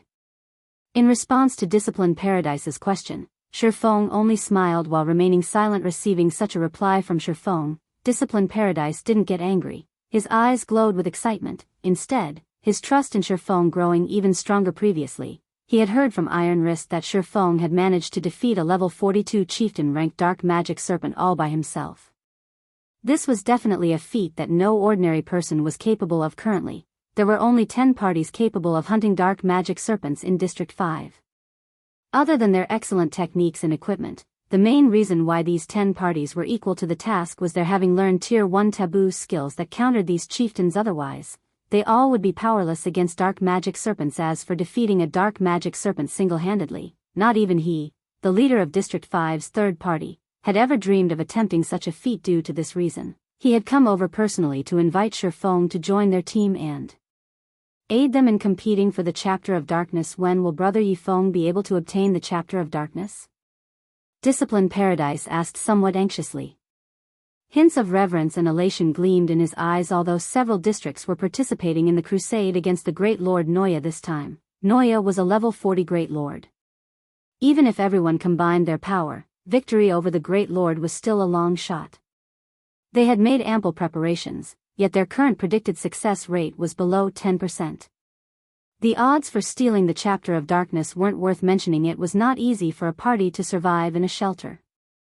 Besides constantly competing over the party rankings inside a shelter, parties also needed to defend the shelter every day lest the shelter fall into ruin and all their efforts come to naught. Now that an expert like Shurfeng had shown up, the third party would have a much better chance at obtaining the Chapter of Darkness. Noya was no ordinary Great Lord. It was a guardian monster serving as the key for activating a new map. Such guardian monsters normally tested a player's individual abilities. Having more players participating in the crusade would only lead to more mistakes occurring. Ever since God's Domain began, Mavericks had been the ones to activate many of the new maps. Hence, everyone in this place revered Mavericks greatly as they had managed to accomplish a task that most parties couldn't. Meanwhile, this was the first time Discipline Paradise encountered a Maverick as strong as Shurfeng. Shurfeng's chances of obtaining the Chapter of Darkness were definitely much higher than their crusading army. I'll give it a go as soon as possible. Shurfeng could not give an accurate timeline. After all, he had not yet seen Noya personally. However, with his equipment and means, he should have an excellent chance of stealing the item the Great Lord was guarding. I hope that Brother Discipline can prepare the Tier 1 Taboo skills as soon as possible. Tier 1 Taboo skills and curses were not cabbages piled high in the market. Based on the information Shurfeng had collected, out of the tens of thousands of players in District 5, only the top 5 parties possessed 6 or more Tier 1 Taboo skills and curses. Iron Wrist's 7th party had 2, however, currently only one of his members had succeeded in learning a Tier 1 curse. One could just imagine how difficult it was to obtain Tier 1 Taboo skills and curses. Brother Yifeng can rest assured on this point. As long as you succeed in getting the Chapter of Darkness, I will definitely hand over 12 Tier 1 Taboo skills. Discipline Paradise laughed confidently, following which, Discipline Paradise shared with Shurfeng specific information regarding Noya. Unfortunately, Shurfeng and Discipline Paradise's conversation in a private chat dismayed Iron Wrist, who was seated beside the two. However, seeing how Discipline Paradise, the leader of the third party, was acting so respectfully with Shurfeng, Iron Wrist also could not help but feel a little prideful. After Discipline Paradise left, Shurfeng looked at the depressed shield warrior and said, "Brother Iron Wrist, can I get you to help me with something?" "Brother Yifeng, please don't hold back. You are our party's savior. If you have anything you need help with, just tell me. Iron Wrist assured, clapping his chest. Can you help me exchange these soul crystals for some level 30 fine gold ranked or above weapons? Shifeng asked as he took out 3 gray crystals from his bag. Heavens. You actually have so many soul crystals. Iron Wrist's eyes nearly fell out of their sockets when he saw the 3 soul crystals Shifeng produced. He finally realized why Shifeng seemed to care little about soul crystals before. In order to obtain just 1 soul crystal, their 7th party had spent several days hunting dark magic serpents. In the end, they had gotten 1 only by sheer luck. He had even shown off their party's harvest in front of Discipline Paradise. Yet, now, Shifeng just casually took out 3 soul crystals. Seeing that Iron Wrist was still silent after quite some time, Shifeng could not help but ask, has nobody managed to obtain level 30 fine gold weapons yet? The players residing in District 5 were very high-leveled. The high-ranking parties often challenged monsters of higher levels. Although only a few parties were capable of defeating level 40 monsters, there should be plenty that could handle monsters that were level 30 or so. Shifeng had also seen plenty of players selling level 30 bronze and mysterious iron equipment on the streets earlier. Moreover, they were selling the items very cheaply. This was a scene that had yet to appear in White River City. However, after giving it some thought, Shifeng found it to be reasonable. The players here were killing monsters day in and day out, especially since monster armies attacked the shelter at night. They were improving their combat techniques daily. In addition to other factors, such as gemstones, challenging monsters of a higher level was routine. However, while the players here found it very normal to fight against monsters of a higher level, it was a different story for the players outside the Dark Den. Players outside preferred to grind monsters of a lower level whenever possible. They definitely would not choose to grind monsters that were of the same level as, or even higher level than, they were, as doing so would mean increased risk. As a result, players outside the Dark Den improved their combat techniques and upgraded their equipment at a much slower rate. That's not it. Brother Yifeng, do you really want to exchange soul crystals for weapons? That's just such a waste. Although the market value of a soul crystal is equal to 1 level 30 dark gold weapon or 5 fine gold weapons, no one who manages to obtain a soul crystal would exchange them for equipment or weapons. After all, weapons and equipment will depreciate with time. On the other hand, the contribution shares one can acquire with soul crystals will never lose their value. The true value of a soul crystal is far above a level 30 dark gold weapon. It will be an even greater loss if you exchange it for level 30 fine gold weapons. Iron Wrist advised the shield warrior's words rendered Shifeng somewhat dumbfounded. Soul crystals were really of no value to him.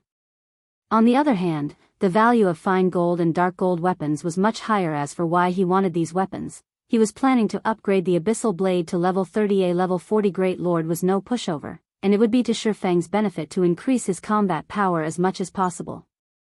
As a magic weapon, the higher level the Abyssal Blade was, the higher its attributes and quality would be. When Shifeng first obtained the Abyssal Blade, the magic weapon's attributes were only equal to a secret silver weapon. Now that the weapon was level 25, its attributes were already above dark gold rank. If Shifeng upgraded it to level 30, it might reach the standard of an epic weapon. A level 30 epic weapon would definitely push his combat power up to a whole new level.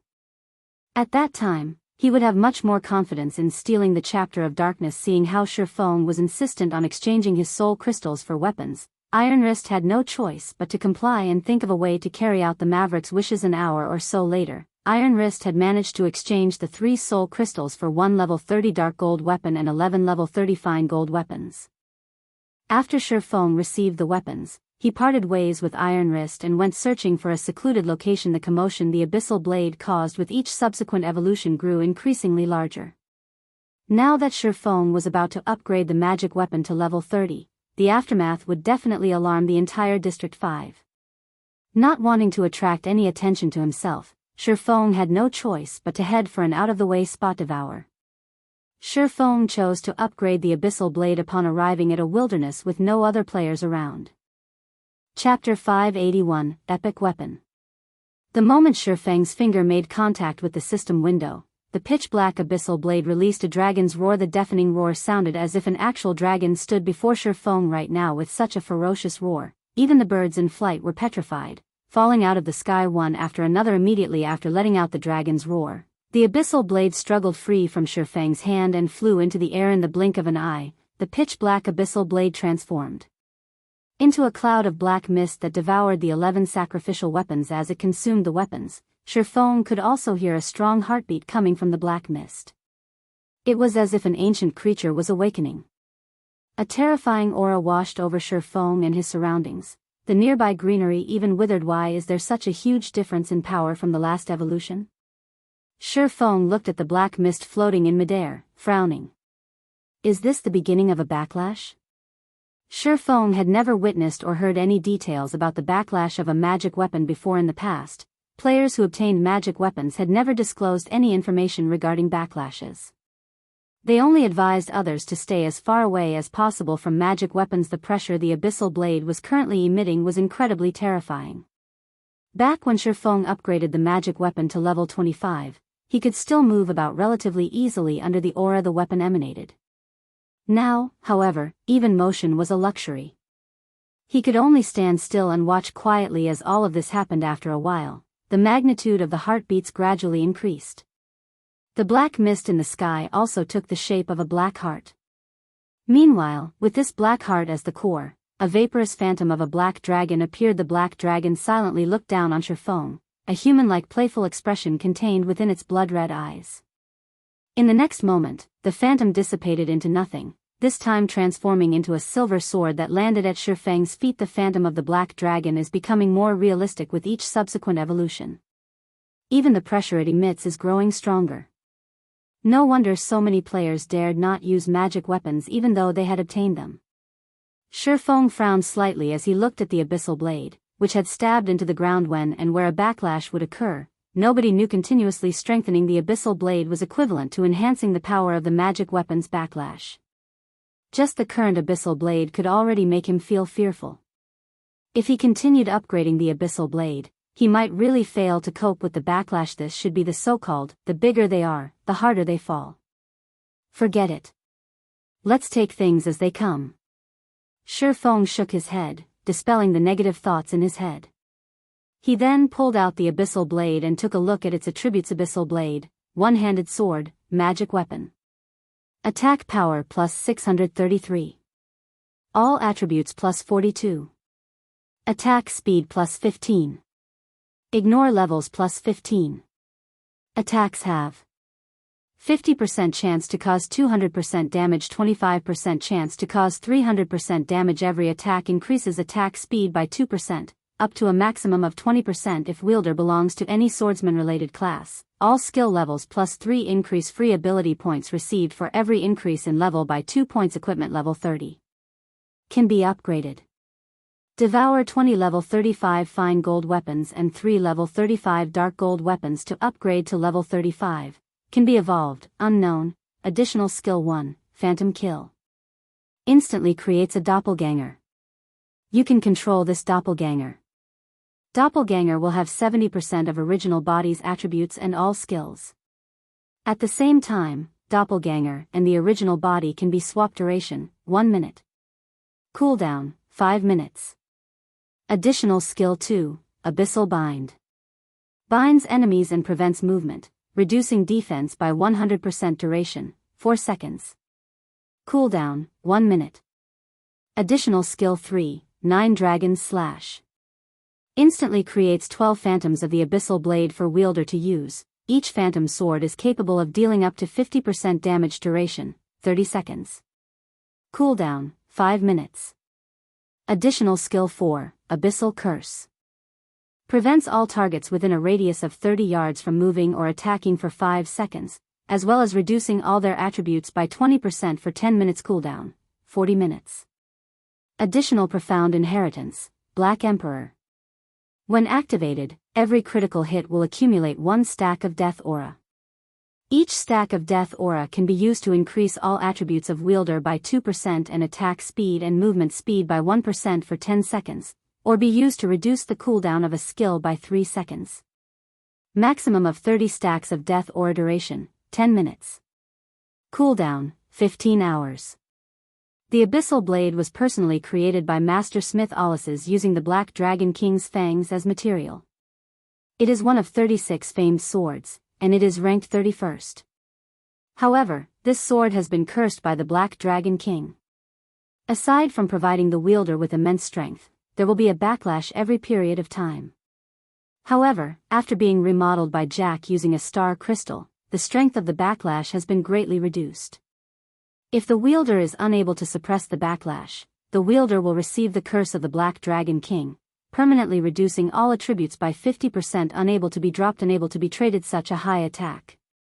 This is equal to the attack power of a level 30 epic ranked two-handed sword, right? Shi Feng exclaimed in surprise. Back when the Abyssal blade was level 25, its attack power had only been over 400. Now that the magic weapon was upgraded to level 30, its attack power had actually increased by over 200 points. Not to mention, the weapon's skills had also undergone a transformation, with Abyssal Curse replacing Dark Violent Dance. Used against a single target or a group, it was an extremely powerful control and weakening skill. However, this was still not the most significant change to the Abyssal blade. Swinging the magic weapon lightly, Shi Feng felt as if the Abyssal blade was an extension of his arm, so much so that he could even feel the sword's edge cutting through the air. What's going on here? Shi Feng looked at the Abyssal blade incredulously. There was a saying that, when one's mastery of a weapon reached a certain level, said weapon would feel like an extension of one's own body. However, this was only a saying. Just being able to incorporate a weapon into one's own attack habits and styles was already an amazing feat. During the early stages of God's domain, the attributes of weapons and equipment were very important. However, as players acquired better equipment, they would begin ordering custom-made weapons and equipment for themselves. Even if two items possessed the exact same attributes, most players would choose equipment custom-made to their requirements over the other. Why was this so? The reason was very simple: the far greater ease of harmonization to their habits and styles.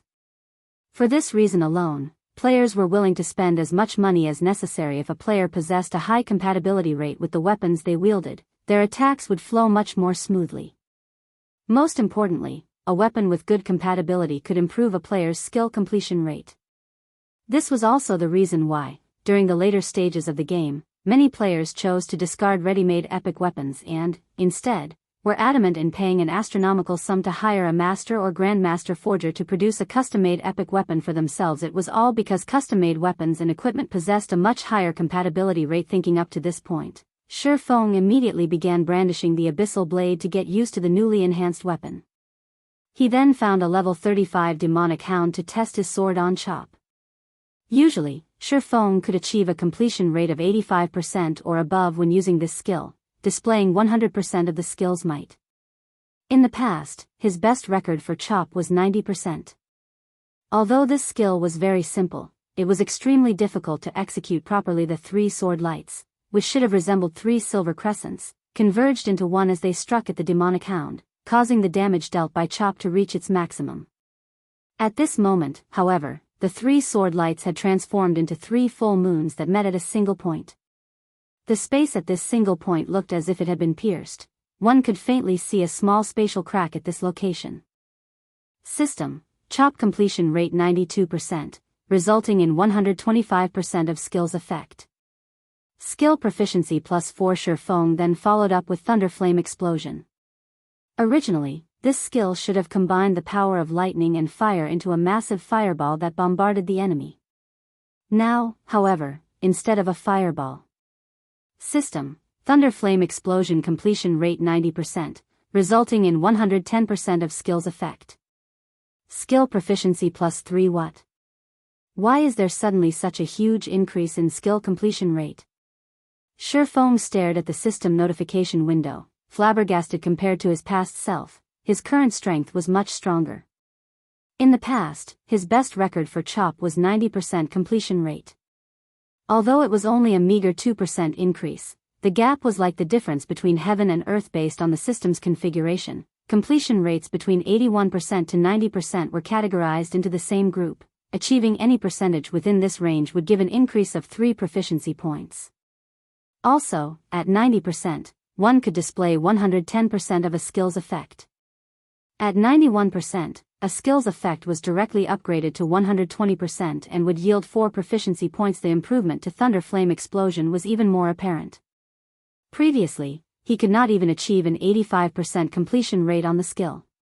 Now, however, he had managed 90%. Sure Feng had killed a level 35 demonic hound in just 2 movesets. No wonder many had said magic weapons possessed frightening power, and many experts could not bring themselves to divest their magic weapons in the past.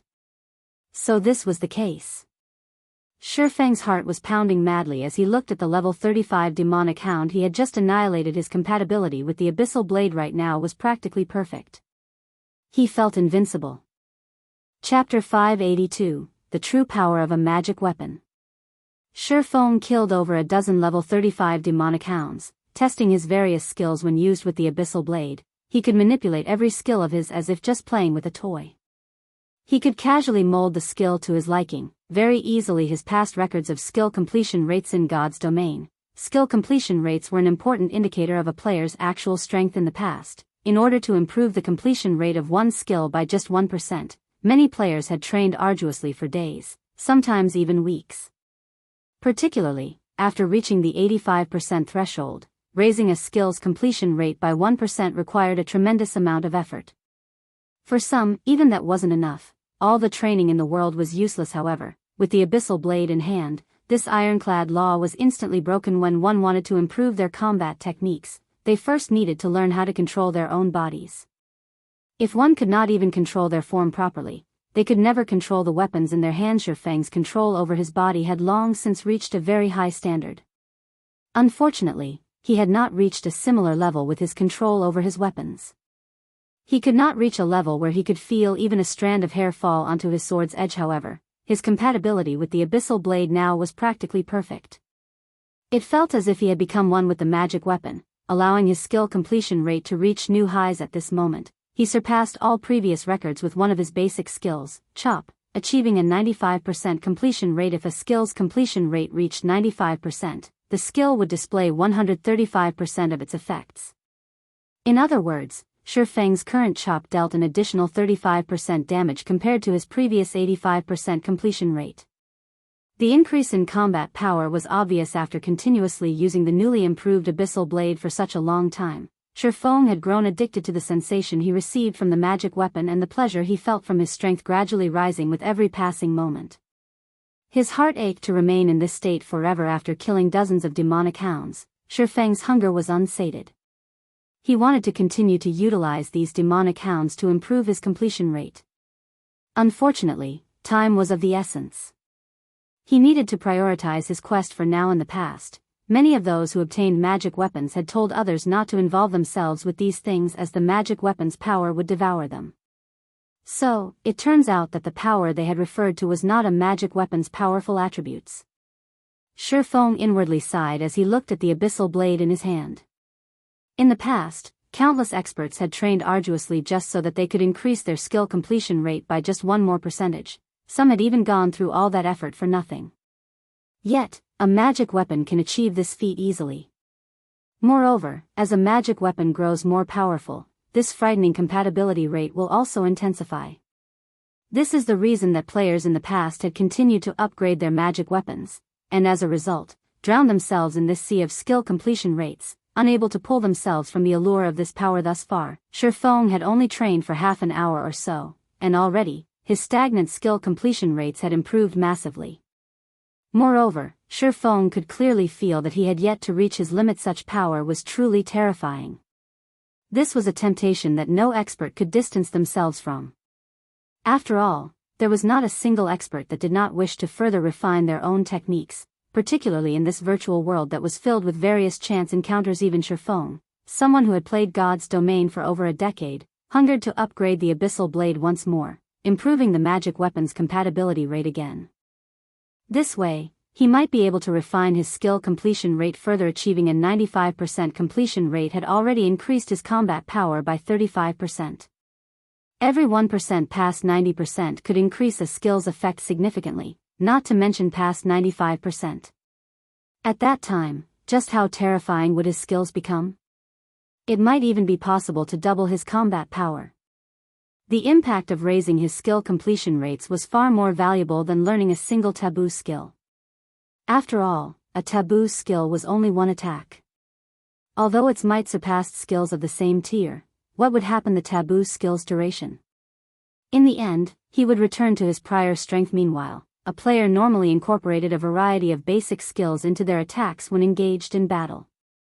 If every skill could achieve a 100% completion rate, one could easily wipe the floor with a player that had learned a taboo skill of the same tier. This was the true power of a magic weapon. Its main purpose lay not in increasing its wielder's attributes, but rather, its main function was to improve the fundamentals of a player's techniques. Not even fragmented legendary weapons could offer such a devastating benefit, much less epic weapons in the past. Every player that wielded a magic weapon was undoubtedly a top-tier expert. Some even stood at God's domain's peak. Feng finally understood that their achievements were all due to the intense compatibility rates that magic weapons offered. Of course, this improvement method was more of a form of diabolism. After all, most of the apex experts of God's domain had attained their strength step by step. They had first trained their physical control to the very limit. They then focused on their control over their weapons. Apex experts like these possessed unshakable foundations. Even if they switched to new weapons and equipment, their strength would not decrease significantly and would soon recover. However, it was a different story for magic weapon wielders. For those who had obtained a magic weapon at the very start of the game, if they suddenly lost their magic weapons, their strength would plummet. Someone who had initially been an apex expert might instantly become a nobody. Hence, in the past, none of the wielders were willing to part with their magic weapons. As a result, their magic weapons eventually devoured them, and they were forced to start all over again. However, this inspired an idea in Feng. If he wanted to nurture experts quickly, it would be best to start with searching for weapons with high compatibility rates. If a player possessed weapons or piece of equipment that was highly compatible, their strength would skyrocket. Currently, Zero Wing had extremely few top-tier experts, and the standard of the guild's elite members was still relatively low. Meanwhile, dungeons required very high levels of personal strength. Zero Wing's advantage of raiding speed was only due to the equipment its team wore. In truth, they were far weaker than those teams that relied on personal combat techniques. The dungeon's final boss was particularly challenging for Zero Wing. There was practically no way to improve the equipment of Zero Wing's core members any further at the moment. If they wished to increase their combat power, they could only do so through skill completion rates. Unfortunately, until now, Zero Wing's members had only focused on finding ways to obtain better weapons and equipment to increase their attributes. They had mostly neglected to improve their skill completion rates. Currently, even Fire Dance, the most powerful melee fighter on Zero Wing's core team, could only achieve a maximum skill completion rate of 80%. She was still a great distance away from reaching 85%. If he could improve Fire Dance and the others' compatibility rates with their weapons, the combat power of Zero Wing's core team would improve by leaps and bounds. Compatibility rate? Feng pondered aloud. In fact, he did have a method that could improve one's compatibility rate. He could recruit a master forger into the guild. Although master forgers could not produce a weapon with a 100% compatibility rate with a player, if Zero Wing had a master forger, said forger could, more or less, produce tailor-made weapons and equipment with slightly higher compatibility rates for some of the guild's members. This would help the guild's experts massively. Only nurturing a master forger was easier said than done. Feng no longer wasted time as he sheathed the Abyssal blade and made his way to Gloomy Valley. Grey mist shrouded Gloomy Valley all year round, limiting players' vision as they explored the area. Moreover, Feng could feel the grey mist suppressing all 5 of his senses while he wandered the valley. It was as if he stood deep within the blood mist of the Demonkin army's killing intent. Only, the suppression effects were much weaker here. The majority of the monsters inside Gloomy Valley were level 40 or above elite rank. There were also plenty of level 40 or above special elites roaming around. Even the outermost region of the valley was a challenge to get through. Meanwhile, in Gloomy Valley's inner region, the level 40 Great Lord Noya stood guard at the gate leading to the next map. If one wished to journey to the new map, they first needed to kill Noya. That's Noya? Sure enough, it's strong. Feng hid in the forest as he observed the massive gargoyle in front of the valley's entrance. Noya, demonic Great Lord. Level 40. HP 10.000/10.000/000. Chapter 583, Suppressing a Great Lord. To current players, a level 40 demonic Great Lord was a nightmare. Noya was also a gargoyle among demonic creatures, gargoyles ranked at the top in terms of magic resistance and defense. Worse, gargoyles possessed a massive pair of wings that enabled them to soar through the sky. If players encountered one, they would not even have the chance to escape. Gargoyles could also attack from the sky, leaving melee players at a great disadvantage. Only ranged classes posed any threat to gargoyles. A black slate tablet was embedded into the towering gate that Great Lord Noya protected. A faint gray barrier also prevented anyone from reaching the gate. Meanwhile, demonic power filled that black slate tablet. It was none other than the chapter of darkness that Shurfeng was trying to obtain. It was also the core energy source for the barrier protecting the stone gate. If one wanted to obtain the chapter of darkness, not only were they required to defend themselves against the gargoyles' attacks, but they also had to break the barrier. It was practically impossible for anyone to obtain the chapter of darkness without killing the Great Lord Noya. Only after defeating the gargoyle could one attempt to break the gray barrier. As Shurfeng approached the gate stealthily, he could faintly hear noise from nearby, and he turned to look for the source. Why are players here at such a time? Shurfeng was surprised. A short distance from the massive stone gate, a team of 100 players with levels ranging from 28 to 29 slowly approached, seemingly intending to raid the Great Lord. The sky grew darker by the minute, and it wouldn't be long before night arrived. To players, this was an extremely unfavorable situation. Ordinary players would normally hurry back to their respective shelters at this time of day. Are they planning to raid Noya now? Shurfeng could not help his shock at this moment. This team of 100 players had already spread out and moved into formation. It was obvious that they intended to raid Noya. Only, a level 40 field Great Lord was not an easy opponent. Even a 500-strong team would face one ending, death. Otherwise, District 5 would not have joined hands with several other districts in an attempt to raid Noya. Meanwhile, the Crusading army, which several shelters had organized, consisted of 1,000 players. Of course, this did not mean that all 1,000 players would enter the battle simultaneously. Instead, they planned to use a rotational tactic, taking turns to wear out the Great Lord. Field bosses would grow stronger depending on the number of players within their area of influence. For a Great Lord like Noya, when that number exceeded 100, its HP, defense, and attack power would increase significantly. Hence, when fighting a field Great Lord, it was ideal to send a team of 100 players or have several teams of 100 players rotate in and out of battle.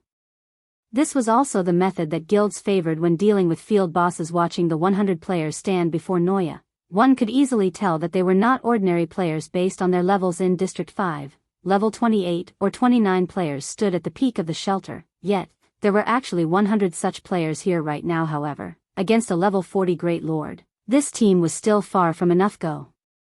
As the leading elementalist shouted, the 12 elementalists that had surrounded the gargoyle promptly unfurled the magic scrolls in their hands and began chanting. These 12 magic scrolls seemed to be of one body as they formed a complex 12-star magic array.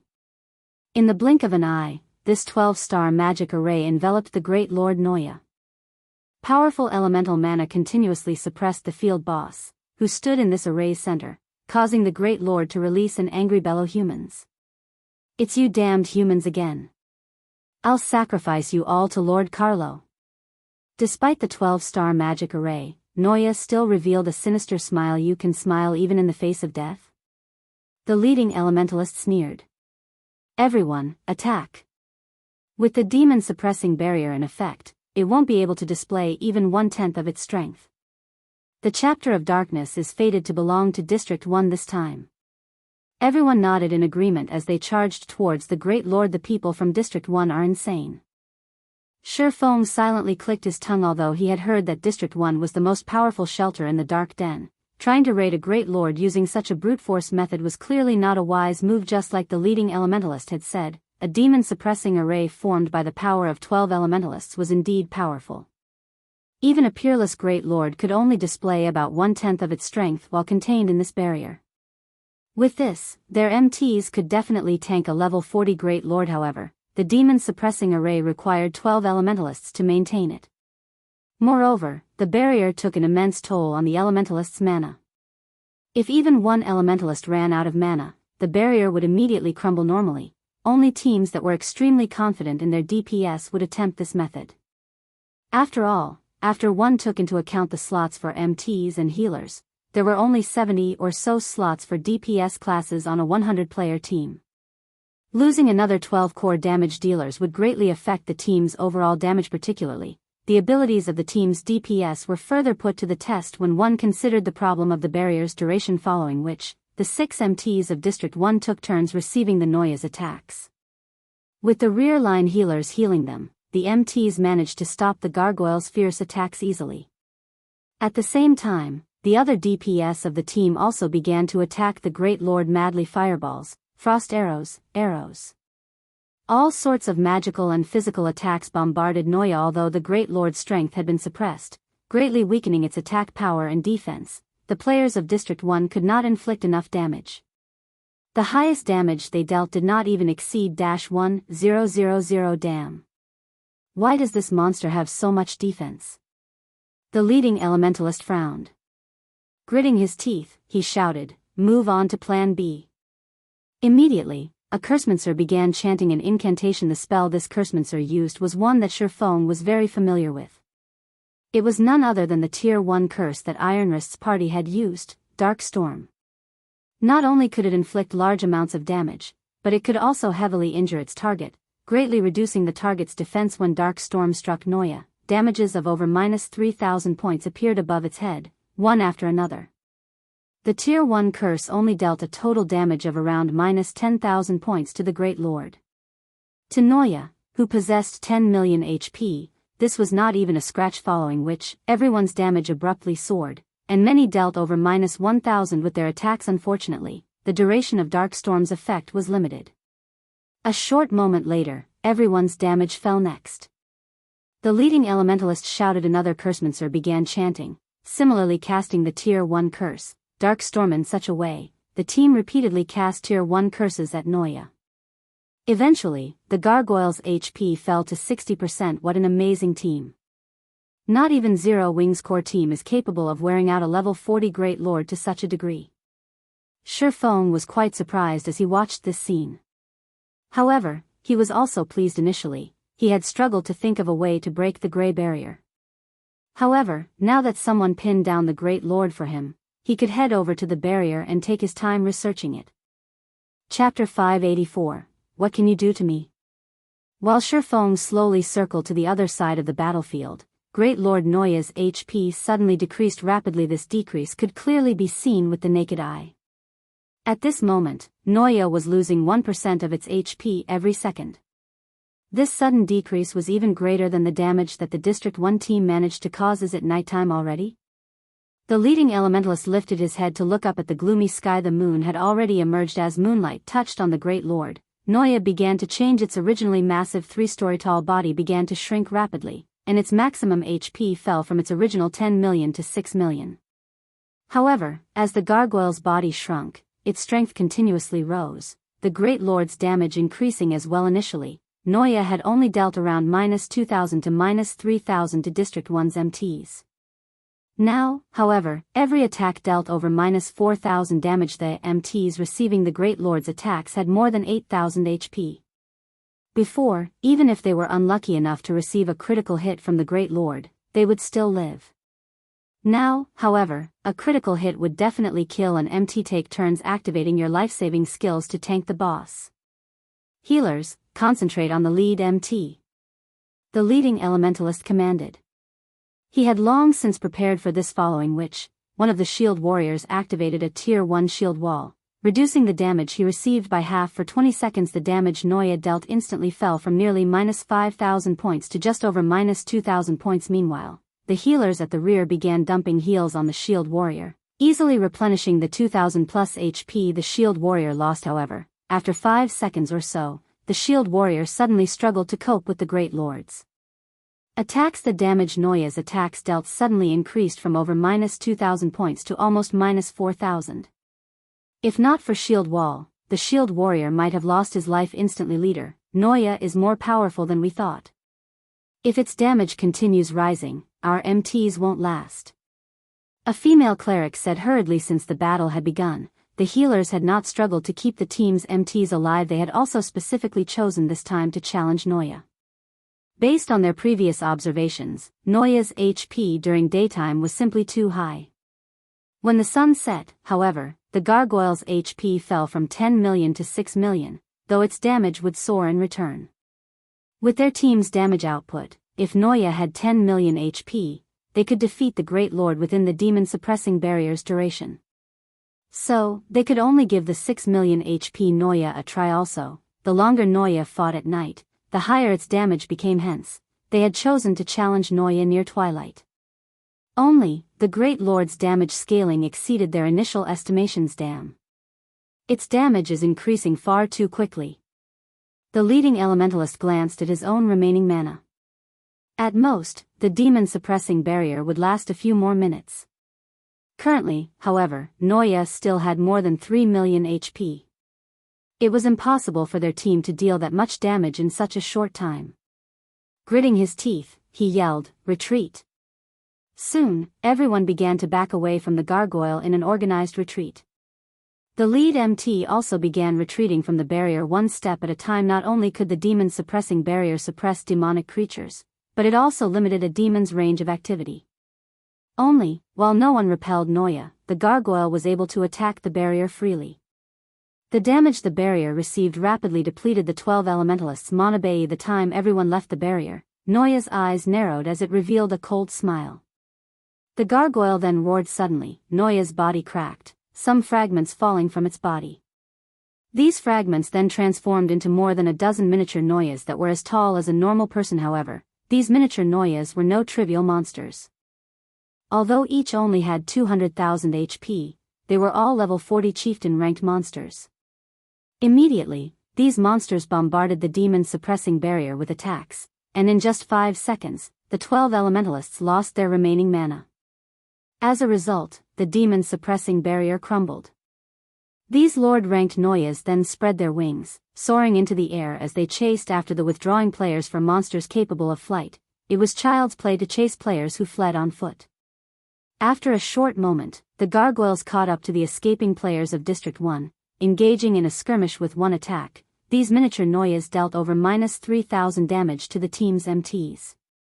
As for those who weren't plate armor classes, most were instantly killed. These miniature Noyas' damage practically rivaled Lord-ranked monsters. Damn. They're just chieftains. Why are their attacks so powerful? A guardian knight shouted, complaining as he was beaten to death by 3 miniature Noyas.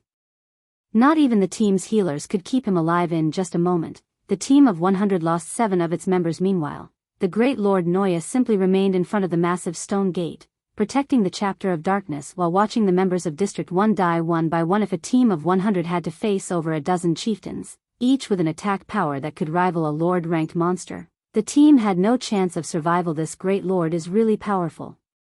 It also knows the split skill. With this skill, there is no point in fighting a rotational battle. Shifeng, who had been watching the battle from a short distance away, silently clicked his tongue. Split was a skill that allowed a monster to split into many weaker versions of itself. If players did not kill these doppelgangers in time, these doppelgangers would become nutrients for the main body, recovering large amounts of HP. It was one of the most annoying skills a boss could possess. If a great lord like Noya possessed this skill, a rotational battle would be useless. It was simply impossible for a team of 100 players to defeat so many chieftains in time. No matter how many players a team swapped, the result would not change. However, Split was not without a weakness. After using Split, Noya's main form would not be able to attack, making it a perfect chance to damage the Great Lord.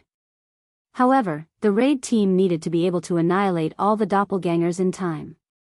Otherwise, there was no point in attacking the main body, as Noya could recover the lost HP by absorbing its doppelgangers. Now that Noya's doppelgangers were chasing District 1's players, Shifeng dashed towards the gray barrier. Despicable human.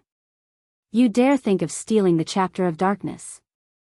Noya bellowed as it discovered Shifeng standing before the gray barrier. Shifeng responded to the Great Lord with a sideways glance that said, "What can you do to me?" Following which, Shifeng ignored Noya as he began attacking the gray barrier. At this moment, Noya could only watch helplessly. As long as its doppelgangers were still alive, Noya's main body was unable to move or attack. This was the rule of the split skill, and not even a great lord could break this rule. As Shifeng swung the abyssal blade, multiple silver blades of light that could cut even space itself bombarded the gray barrier. Boom. Boom. Boom. After over a dozen consecutive hits, cracks began to appear on the gray barrier. Unfortunately, these cracks began healing at a rate visible to the naked eye, taking only moments to disappear. Interesting. Shifeng's eyes glowed immediately. Shifeng launched a fierce assault on the barrier, his attack rate continuously increasing. There were two methods to break a barrier. One was through deciphering, while the other was through brute force. However, the latter method required a very high strength. Without having a certain amount of strength, all attacks against the barrier would be useless. It was simply impossible for players at Shifeng's level to force their way through this gray barrier. They could only think of a way to decipher it. However, Shifeng was different. Currently, the Abyssal blade was as strong as an epic weapon. Shifeng also possessed the fragmented legendary ranked Heavenly Dragon's Breath and the epic ranked 7 Luminary's Ring. Furthermore, he wore the Tier 1 set equipment for swordsmen. His attributes far surpassed ordinary players of the same level. Despicable. Lowly ant, cease your actions. Noya's eyes turned crimson as it began to panic. However, as its doppelgangers were still around, it was unable to take action against Shifeng. It could only watch as Shifeng damaged the gray barrier. Despite the chapter of darkness applying an endless stream of power, the barrier's self-repair speed could not keep up with Shifeng's damage. As a result, more and more cracks started appearing on the gray barrier as the cracks expanded and were about to cover the entire barrier. Human, you have truly angered me now. Noya released a frightening roar. In the next moment, the doppelgangers that had chased the members of District 1 collapsed, one after another. That's right, collapsed, not absorbed. Noya cancelled split midway through the skill's duration. Leaping into the air, the gargoyle flew towards Shifeng. At this moment, a pitch-black scythe suddenly appeared in Noya's hand. Countless wraiths emitted ear-piercing screeches that echoed throughout the valley as they writhed on the snow-white blade of this scythe. Arriving before Shifeng, Noya swung its scythe towards the despicable little ant. The scythe transformed into a black fissure that was as fine as a hair. This fissure was a phenomenon caused due to the scythe's blade slicing apart space. It was as if space had been cut into two. This black fissure extended towards Shifeng. Chapter 585, Perfect Skill. Although Shifeng had bombarded the gray barrier all this time, his attention never once left the Great Lord Noya. High-ranking bosses in God's domain possessed very high intelligence. In a desperate situation, they were capable of carrying out actions that surpassed one's imaginations. Forcefully cancelling split caused a massive backlash. Initially, Noya still had over 3 million HP. Now, however, it only had over 2 million HP. Moreover, it was obvious that, overall, the gargoyle had weakened significantly. This Great Lord is simply insane. Cold sweat slid down Shifeng's back as he looked at the black fissure extending towards him. This move was the Tier 3 Taboo skill, Dark Annihilation, and it was a skill known for having the highest single target attack power among all Tier 3 skills. Its might could rival even the Tier 4 skill, Dimensional Slash. It was a frightening skill that could only be dodged, not blocked. However, as Dark Annihilation was a very powerful skill, its user would also receive a strong backlash that would place them in a weakened state for a long time. Shifeng had not expected the Great Lord to be so decisive. First, it forcefully cancelled split. Now, it even used a Tier 3 Taboo skill without hesitation. Shifeng immediately switched to the Aura of Earth and activated Absolute Defense, becoming invincible for 5 seconds. Immediately, a golden barrier appeared around Shifeng's body. The instant the black fissure collided with this barrier, the impact sent Shifeng flying. He felt as if he had just been struck by a truck. Shifeng flew over 20 yards through the air, his body slamming into a cliff. However, Noya was far from done with its attack. The gargoyle continued to brandish its scythe, sending a stream of black fissures striking at Shifeng, who was embedded inside the cliff. Dark Annihilation was not a one-off skill. Rather, the skill functioned to enhance its user's attacks for a certain amount of time. After suffering over a dozen attacks, the cliff collapsed, transforming into neatly cut gravel that exploded in all directions. This sensational scene stupefied the players of District 1, who currently watched from afar. Compared to their prior battle with Noya, Shifeng's battle with the Great Lord was on an entirely different level. If Noya had used this move against them, it would have wiped them out instantly. They would not have had a chance. Damn. That gargoyle had actually been toying with us.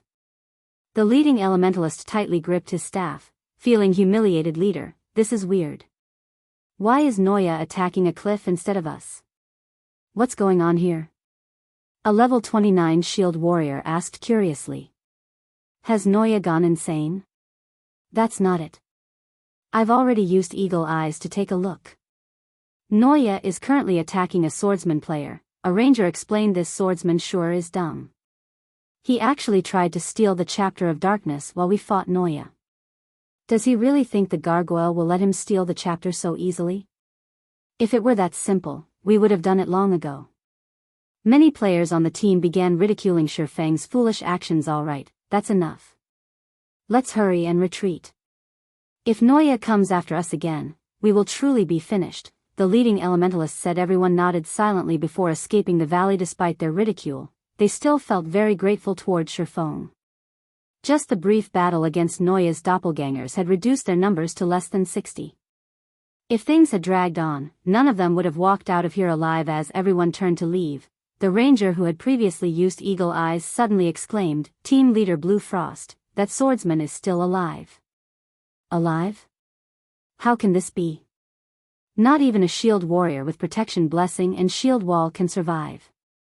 How could a swordsman possibly live after that attack? The leading elementalist named Blue Frost could not bring himself to believe the ranger's words. It's true. If you don't believe me, you can ask the other rangers as well. The ranger replied, his shock clearly written all over his face. Curious, the other rangers also activated Eagle Eyes and looked towards the cliff. Immediately, they all found themselves tongue-tied. When Blue Frost saw the shocked expressions on the other rangers' faces, he had no choice but to believe it to be true. Who is that? Blue Frost could not help but ask. Against such an attack, their team of 100 could only embrace their deaths. It was simply impossible for them to block it. Yet, this mysterious swordsman had survived against that frightening power. In Blue Frost's memory, a person with such capabilities did not exist. Even those mavericks he knew of were incapable of doing so at this moment. Shifeng slowly stepped away from the broken cliff, his HP holding steady at 100%. Such frightening power. Shifeng stretched, the bones all over his body cracking and popping. After receiving over a dozen dark annihilation attacks, he felt as if his entire body was about to fall apart. If not for the invincible effect of absolute defense, he would be a dead man by now. In God's domain, attack and defense skills were not absolute. In front of absolute power, even invulnerability was useless. Fortunately, absolute defense was not a skill that current bosses could overcome. If he had chosen to use parry or defensive blade, he would most likely be dead. Seeing Shifeng still alive, Noya's anger burned even brighter. Ignoring its weakened body, the Great Lord swung its scythe towards Shifeng, adamant in reaping the swordsman's life. Yuri still not giving up. Do you really think that I won't fight you? Shifeng frowned. Immediately, he activated Heavenly Dragon's power and Blade Liberation, jumping up to meet the gargoyle in battle. Even if the Great Lord were in peak condition, Shifeng would still be confident of putting up a good fight. Heavenly Dragon's power increased Shifeng's strength attribute by 100%, and defense and HP by 300%. Immediately, Shifeng's HP broke past 30,000, his defense climbed to more than double that of an MT of the same level. As for Blade Liberation, when the skill was used on the level 30 Abyssal Blade, Shifeng's strength increased by 90%. His agility also increased by 90%. Although Shifeng's body had not changed, the power within him right now resembled that of an ancient beast. The Abyssal Blade transformed into a streak of light as it struck the black scythe in Noya's hands. Boom! An explosion shook the air. Shifeng's attack grounded the level 40 Great Lord, forcing the gargoyle to retreat by 2 steps as it landed on the ground. The ground shattered with each step. In contrast, Shifeng managed to land effortlessly. Turning his feet slightly, he dashed towards the Great Lord. After activating Heavenly Dragon's power and Blade Liberation, Shifeng's mind experienced serenity and clarity like never before. As he arrived before Noya, he activated Purgatory's power, increasing both his attack speed and damage once more. His arm that held onto the Abyssal Blade then reflexively used Chop. 3 full silver moons struck Noya's body from 3 different directions. The Abyssal Blade instantly pierced Noya's skin, which was harder than steel. The Great Lord released an anguished cry as the force of the attack threw it backward, frightening damages appearing above his head, one after another. 540, minus 8,346, -16, 650. The final strike of Chop was even a critical hit. In total, Chop devoured more than 30,000 HP from Noya's system. Chop completion rate 98%, resulting in 160% of skill's effect. Skill proficiency +4. Shifeng broke his previous record. Noya raged. It tried to counterattack, but unfortunately for the Great Lord, Shifeng had long since sensed its intentions. Shifting his body slightly, he easily dodged the gargoyle's claw. He then leaped into the air, tightening his grip on the abyssal blade. In the next moment, countless arcs of lightning and scorching flames emerged from the abyssal blade, which then transformed into a meteor that plummeted towards the Great Lord's head. Every movement had been fluid and natural. Shifeng felt as if he had gathered all his strength to a single point, the tip of his sword. The instant he swung the abyssal blade, he felt incomparable satisfaction. Although Noya tried to defend with its scythe, the spatial suppression of thunder flame explosion caused the Great Lord's movements to turn sluggish. Noya could not keep up with the abyssal blade's descending speed at all. Boom. Fire and lightning consumed Noya. 36-154. System: Thunder flame explosion. Completion rate 100%, resulting in 220% of skill's effect. Skill proficiency +4. Is he human? The District 1 players who watched from afar were stupefied, shock filling their hearts. A player was actually capable of overwhelming a level 40 Great Lord all by himself. If others heard of this, nobody would believe such a tale. Yet, that was exactly the situation they had just witnessed. Chapter 586, Creating a Legend. Leader: who is that? The vice leader of the team, a beautiful level 29 female cleric named Evening Lotus, could not help but ask as she looked to Blue Frost. Blue Frost was the number 1 player in District 1. Not only were his combat techniques excellent, but he also possessed plenty of contacts. He knew a lot of experts and even a few rarely seen mavericks. Moreover, he had been a beta tester of God's Domain before the game had launched. Out of all of the players of the available shelters, nobody was more familiar with God's Domain than Blue Frost. He wished to know that as well, Blue Frost replied, smiling bitterly as he shook his head. None of the experts I know of are capable of reaching such a standard. Just a single attack from Shifeng had managed to cause over -30,000 damage to Noya. Shifeng's damage could already rival the damage of their entire 100-man team. The difference between them was inconceivable. Blue Frost recognized himself as one of the players standing at the top of God's Domain. However, after experiencing Shifeng's power, he finally realized that there would always be a sky above the clouds. It would be great if we can befriend him. Such an expert will definitely be one of God's Domain's leading figures in the future. If we can become friends with him, it could massively help our District 1's shelter, Evening Lotus stated. Indeed. If we can recruit such an expert into our shelter, we will become one of the strongest shelters out there. Blue Frost nodded in agreement. Their District 1 was only considered the top shelter in this region. However, that was not the case when they included other regions. Currently, players could only travel to their desired destinations using their own 2 feet. Their range of activities could not extend past a single region. Hence, for now, exchanges between different regions were very inconvenient. However, that story would change once other forms of transportation appeared. When movement between regions became more convenient, more competition would certainly greet them. Naturally, their District 1 would no longer be the strongest shelter if they had an expert like Shifeng supporting them. When such a time arrived, the position of their shelter could rise significantly. Leader: what are we going to do now? Leave? Or, Evening Lotus asked. Currently, Shifeng still fought an intense battle against Noya. If they joined the battlefield now, it would look like they were trying to take advantage of the situation. If that happened, rather than finding friendship with Shifeng, they would become enemies instead. I ascended. Obvious? We wait, Blue Frost said very definitively. Wouldn't it be a pity if we lost the chance to befriend such an impressive expert? We have the perfect opportunity to do so right now. Although he is very powerful, he must have used some sort of berserk skill to achieve such strength. Such skills won't have a long duration. Sooner or later, he will have to escape. At that time, if we lend him a helping hand, won't it be easy to get acquainted with him? Evening Lotus nodded in agreement. After hearing these words, Mavericks were very arrogant. Normally, they did not bother with people like them. Hence, it was not easy to befriend a Maverick. However, if they sacrificed themselves to save Shifeng, even a powerful Maverick like him would be willing to get to know them. Hearing Blue Frost's words, the other members of the team also expressed their agreement. It was not easy to earn the favor of a Maverick. It was especially true for a Maverick like Shifeng. If they could get such an expert to owe them a favor, they would not mind suffering some deaths or injuries. Hence, everyone quickly started to prepare. As soon as Shifeng turned to flee, they would move in to hinder the Great Lord.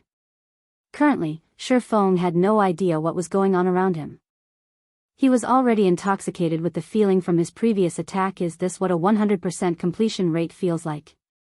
Shifeng looked at the abyssal blade in his hand in disbelief, his mind recalling the previous attack since he had begun playing God's Domain. This was the first time he had achieved a 100% skill completion rate. The sensation was simply wondrous. As a result of Thunder Flame Explosion achieving a 100% completion rate, the skill displayed 220% of its effect. Although the skill's fainted effect was ineffective against the Great Lord, the gargoyle had received the movement speed reduction debuff in full. Moreover, due to Shifeng achieving a 100% skill completion rate, Noya's speed, which originally would have reduced to 1/6 of its normal speed, had now reduced to 1/13 of its original. The debuff's duration also lasted over a dozen seconds. Even if the Great Lord were at its peak, having its speed reduced to only 1/13 of its original would slow it to a turtle's pace, not to mention the current Noya, who had suffered 2 debuffs already. Noya's current attack and movement speeds were as effective as if it were in a fainted state. At this moment, even a level 1 could go up and give Noya a kick without dying. Shifeng also knew that this was a great opportunity that would not be available a second time. Currently, Noya only had 2 million HP remaining. Not only was it suffering from 2 weakening debuffs, but it had also received a Thunder Flame Explosion at 100% completion rate. Most importantly, Shifeng was at his peak. Finish it. This thought suddenly emerged in Shifeng's mind. Originally, Shifeng had intended to drive off Noya temporarily before shifting his focus to breaking the Grey Barrier. However, the rare opportunity before him was simply too tempting. That was a Field Great Lord. Even the loot of an ordinary Field Lord was astounding, with fine gold equipment being the most common among the drops. If one were lucky, they could even obtain dark gold equipment. Meanwhile, High Lords had a very high possibility of dropping dark gold equipment. As for Great Lords, they would drop dark gold equipment with 100% certainty, and there was even a good chance of epic items dropping. Even if no epic items dropped, there would still be forging designs, recipes, and materials of equal value in the past. Even after sacrificing thousands of lives to kill a Great Lord of the same level, a guild would still profit. One could just imagine how frightening a Great Lord's value was currently. A greatly weakened level 40 Great Lord stood before him. How could he let such a golden opportunity go? Without hesitation, Shifeng activated 9 Dragons Slash and Phantom Kill. He even activated Black Emperor, the trump card he had saved all this time. Blade Liberation's effect only lasted 20 seconds. After these 20 seconds, if he were still unable to kill Noya, he would have no choice but to give up and run. Hence, Shifeng decided to use all of his available skills immediately. Shifeng, his doppelganger, and the 12 Abyssal Blade Phantoms attacked Noya with its speed reduced. Noya was incapable of resisting the attacks. However, Shifeng was still not satisfied. Pointing the Abyssal Blade towards the sky, he activated the magic weapon's newest skill, Abyssal Curse. Clouds of black mist suddenly covered the sky. These clouds then submerged themselves into Noya's body immediately. The gargoyle howled with anguish. Although a Great Lord possessed very high resistances, Abyssal Curse still managed to reduce 10% of Noya's attributes. As a result, not only did Noya's HP fall to 1,800,000, its defense also significantly decreased. At the same time, the 12 Abyssal Blade Phantoms assaulted the Great Lord with a constant stream of attacks. Each phantom dealt over -1,500 damage, -3,000 damage if it were a critical hit. Fortunately, the Abyssal Blade had a critical chance of 50%. In total, the 12 Abyssal Blades were capable of dealing up to -30,000 damage every second. There was even less need to mention Shifeng's doppelganger, who had activated Blade Liberation. Every casual attack from the doppelganger dealt over -3,000 damage, or over -6,000 damage if it was a critical hit. Including the damage from by various skills, the doppelganger's damage output was simply mind-blowing. The numerous critical hits allowed Shifeng to accumulate 30 stacks of death auras quickly. He also continuously utilized the death auras to reduce his skills' cooldowns. Although the death auras could only be used to reduce the cooldown of skills he had learned, it was still a very powerful effect. Take the tier 1 chop for example. Shifeng could instantly remove the skill's cooldown by using a stack of death auras. As for skills such as Thunder Flame Explosion and Thundering Flash, Shifeng could use them every 3 to 4 seconds. Every one of these skills could destroy more than 20,000 or 30,000 of Noya's HP. Moreover, Shifeng continued to hack at the Great Lord with the Abyssal Blade, devouring HP as the magic weapon's passive attribute quickly accumulated a bonus of 20% damage as the recipient of these attacks. Noya's remaining 1,800,000 HP decreased at a rate visible to the naked eye. In total, the Great Lord lost around 90,000 HP every second. In 10 short seconds, Noya's HP fell below 1,000,000. However, Blade Liberation's duration was reaching its end. During Shifeng's initial collision with Noya, he had wasted nearly 1 second. Taking everything into account, he now had less than 9 seconds to finish Noya off. Blade Liberation had a very powerful backlash. Once the skill's duration ended, Shifeng's attributes would instantly reduce by 80%. At that time, even if Noya only had several tens of thousands of HP remaining, the Great Lord could easily kill him. Bring it on. Shifeng gritted his teeth. Right now, he was in a race against time. Suddenly, Shifeng sucked in a mouthful of air as he activated Dragon Breath. A white beam lanced through the Great Lord Noya, causing critical damage of over -50,000 points. Shifeng immediately followed up with a firestorm with both Heavenly Dragon's power and Blade Liberation activated. Firestorm's power became even more frightening. Dragons of fire descended from the sky, one after another, completely devouring the level 40 gargoyle and turning the Great Lord's surroundings into a sea of flames. Meanwhile, damages of over -30,000, and even -60,000, points appeared on Noya's head. Firestorm lasted a full 5 seconds. During this time, Shifeng continued his relentless assault on the Great Lord. When only 4 seconds were left on Blade Liberation, Noya still had 500,000 HP. The final strike, Flame Burst. Shifeng shouted, the Abyssal Blade instantly transforming into a miniature sun. At this time, Shifeng's doppelganger had similarly activated Flame Burst. Shifeng then activated Divine Providence, a faint golden glow suddenly enveloping his body. Knowing that death was already on its doorstep, Noya's eyes suddenly glowed a bloody red.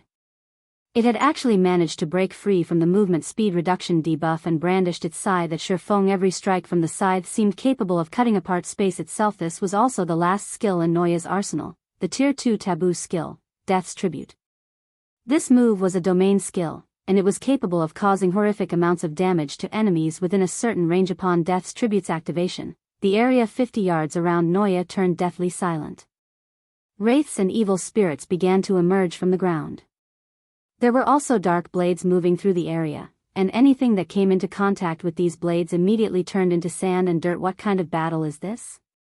Evening Lotus was shocked as she watched the battle from afar. On one side, there was the sun. On the other, the end of the world had arrived. If players like them participated in this battle, they would die instantly, without even ash remaining of their bodies die. At this moment, Shifeng couldn't care less what the Great Lord was trying to do. Without hesitation, he dove straight into Death Tribute's domain. If he did not fight now, once Blade Liberation's time was up, he would not be a match for the Great Lord. 24 consecutive strikes. One after another, miniature suns melded into the darkness of Death's Tribute. In the next moment, Shifeng and his doppelganger struck the Great Lord Noya a total of 24 times, each strike accurately hitting Noya's weak points. Every one of Shifeng's attacks dealt over -20,000 damage and -40,000 with a critical hit.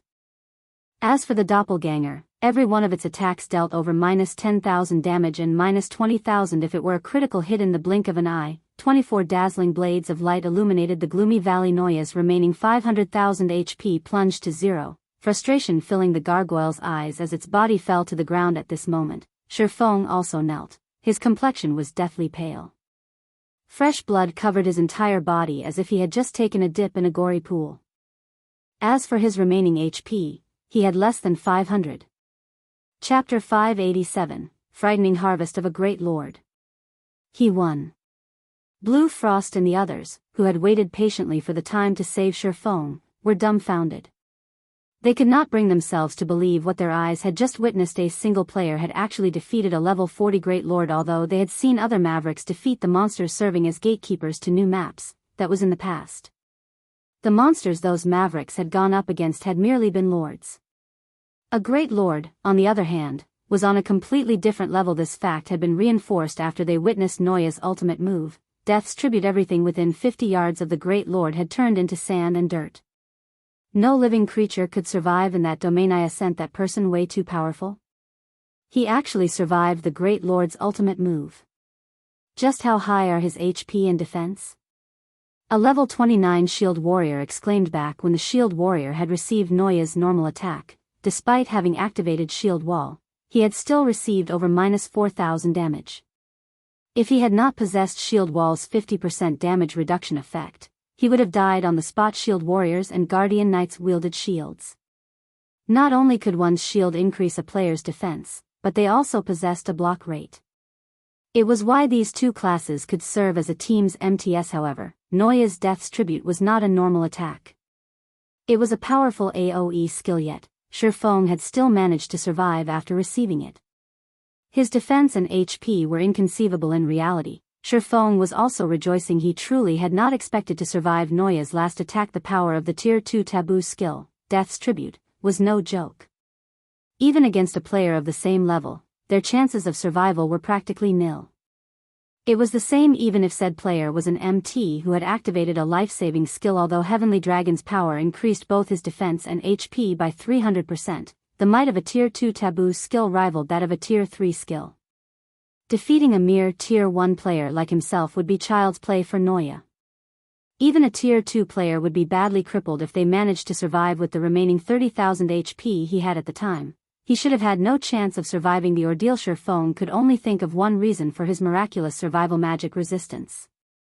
Death's Tribute was an attack that combined both physical and magical damage, with magical damage as the main component. Meanwhile, his high magic resistance had negated a large amount of the Taboo skill's magical damage, and as a result, allowed him to survive. Leader, are we still going over to meet him?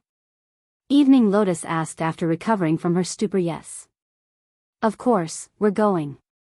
He has just achieved such a feat, and we are the witnesses of this legend. How can we not go and congratulate him? At this moment, Blue Frost's eyes were filled with reverence as he looked at Shifeng. To them, a Great Lord was an immovable mountain. Blue Frost even had yet to hear of anyone throughout God's domain overcoming this mountain.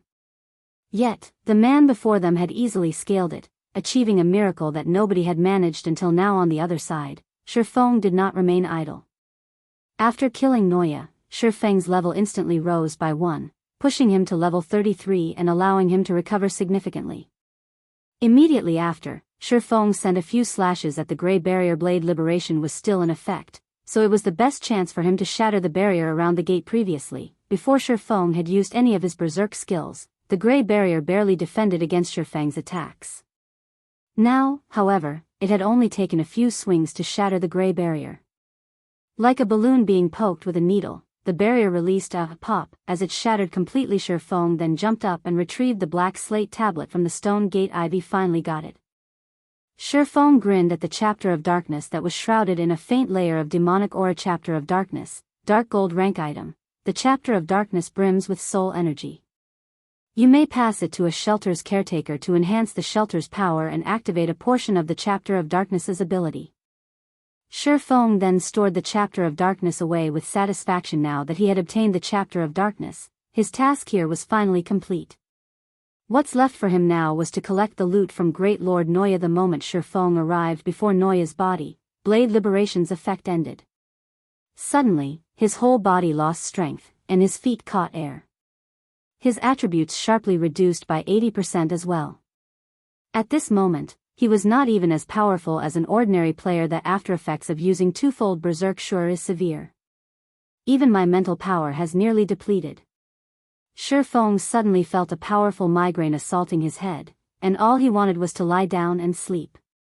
If not for the Great Lord's enticing loot, he would have logged out to rest that instant. Noya was as tall as a 3-story building. Despite Shifeng having activated Divine Providence before killing the gargoyle, a jackpot had not occurred. Loot had not covered the ground around Noya's body at all. On the contrary, Shifeng only saw 6 items beside Noya's body. Are the monsters in the dark den all so stingy? Shifeng frowned. If he had killed a great lord outside the dark den, the monster would have dropped a minimum of 10 items. Although Shifeng had not hoped that divine providence would grant him a jackpot from a great lord, was there a need to be this shabby? After all the trouble he went through, he had only obtained 6 items. Shifeng then picked up one item after another. With each subsequent item Shifeng picked up, his heart grew increasingly colder. He had only managed to encounter such a heaven-sent opportunity after much difficulty, yet, in the end, this was all he got in return. Out of the 3 items he had already picked up, all 3 were pieces of level 40 dark gold equipment. None of these pieces were even set equipment, not to mention weapons. When Shifeng collected the 5th item, however, he was suddenly dumbfounded. Teleportation magic array design. When Shifeng saw this item, he began to have visions of mountains of gold. Players residing in the dark den might be unfamiliar with teleportation arrays as their only form of travel was by foot, but to players outside the dark den, they were quite familiar with the concept. After all, when players outside the dark den travel to faraway maps to grind monsters, they normally use teleportation arrays to save on travel time. However, teleportation arrays could not teleport a player to every corner of God's domain, as a majority of the locations in God's domain did not possess a teleportation array. For such locations, players could only teleport to the nearest map and run the rest of the way. Even then, they would still have to waste a large amount of time. Meanwhile, the teleportation magic array design could easily solve this problem as long as one paid a certain price and constructed a teleportation magic array at a grinding spot. Players could easily teleport to that location. Of course, unlike the teleportation arrays one would normally find in the teleportation halls, which allowed teleportation between various large cities, the teleportation arrays one could construct with this forging design were the simplest version, a 1-to-1 teleportation array. These teleportation arrays only allowed teleportation between 2 locations. Even so, it was something many guilds dreamed of obtaining. Only teleportation magic array designs were not that easily obtainable. Normally, great lords or above dropped them. Moreover, their drop rate was horrifically low. There was no guarantee one would obtain a design even after killing 100 great lords on the market. A single teleportation magic array design was worth more than 10 epic items. Its value was only less than fragmented legendary items. However, nobody would be so foolish as to sell the teleportation magic array designs they obtained. For such a strategic level item, not a single player would willingly trade it even if they were offered 20 or 30 epic items. Depending on the level of an epic item, there would come a time when it would lose its value. However, teleportation magic array designs would never have such a problem. In the past, even after God's domain had been in operation for over a decade, these forging designs were still incomparably valuable. These were better at maintaining their value than any other item in the game. Chapter 588, System Upgrade. My efforts weren't in vain. Shifeng sighed as he stored the teleportation magic array design. This single forging design made all of his efforts worth it. His trip to the dark den had not been wasted at all. While a piece of epic equipment might improve the combat power of a single player, a single teleportation magic array design could improve a guild as a whole. As players reached higher levels, the maps they would journey to would be much farther away from cities. Currently, players visiting leveling maps around level 30 could still reduce their travel time significantly by utilizing the teleportation arrays in cities. However, maps after level 35 practically had no available arrays. Players were required to run across at least one entire map to get to their desired destinations. Even if players did not rest and did not encounter any monsters on their journey, with players' current levels, they would require at least 3 hours to cross a map. Moreover, the higher level the map was, the larger it would be, which would result in longer travel times. Hence, after players reached level 35, it was very normal to return to cities only once every 2 or 3 days. They would return only after they had exhausted their consumable items or when their equipment was in dire need of repair. With a teleportation array, Zero Wings members could return to the city or go out to the fields any time they wished, saving plenty of time. They also wouldn't need to stay on guard throughout the night. They could easily return to the guild residence. With this, Zero Wings members could grind more efficiently, widening the gap between them and other guilds. Feng picked up the last item that Noya had dropped. The last item was a dark gold whistle decorated with many complex runes carved into its metal mount. Feng was shocked once more when he saw this whistle. Mounts were one of the means of transport in God's domain. After all, God's domain was massive. Not only was it laborious to travel from place to place constantly, but it would also take a huge toll on a player's body. This was where mounts came into play. Feng was no stranger to mounts. In the past, as the guild leader of a second-rate guild, he had plenty of mounts to choose from. However, the mount he just obtained was different from those in the past. This was a dark gold mount in God's domain. Like equipment, mounts were categorized into different ranks. There were common, bronze, mysterious iron, secret silver, fine gold, dark gold, epic, and even legendary rank. Mounts of different quality possessed varying abilities. Common mounts could only be used for transportation, and they provided an additional movement speed bonus of 100%.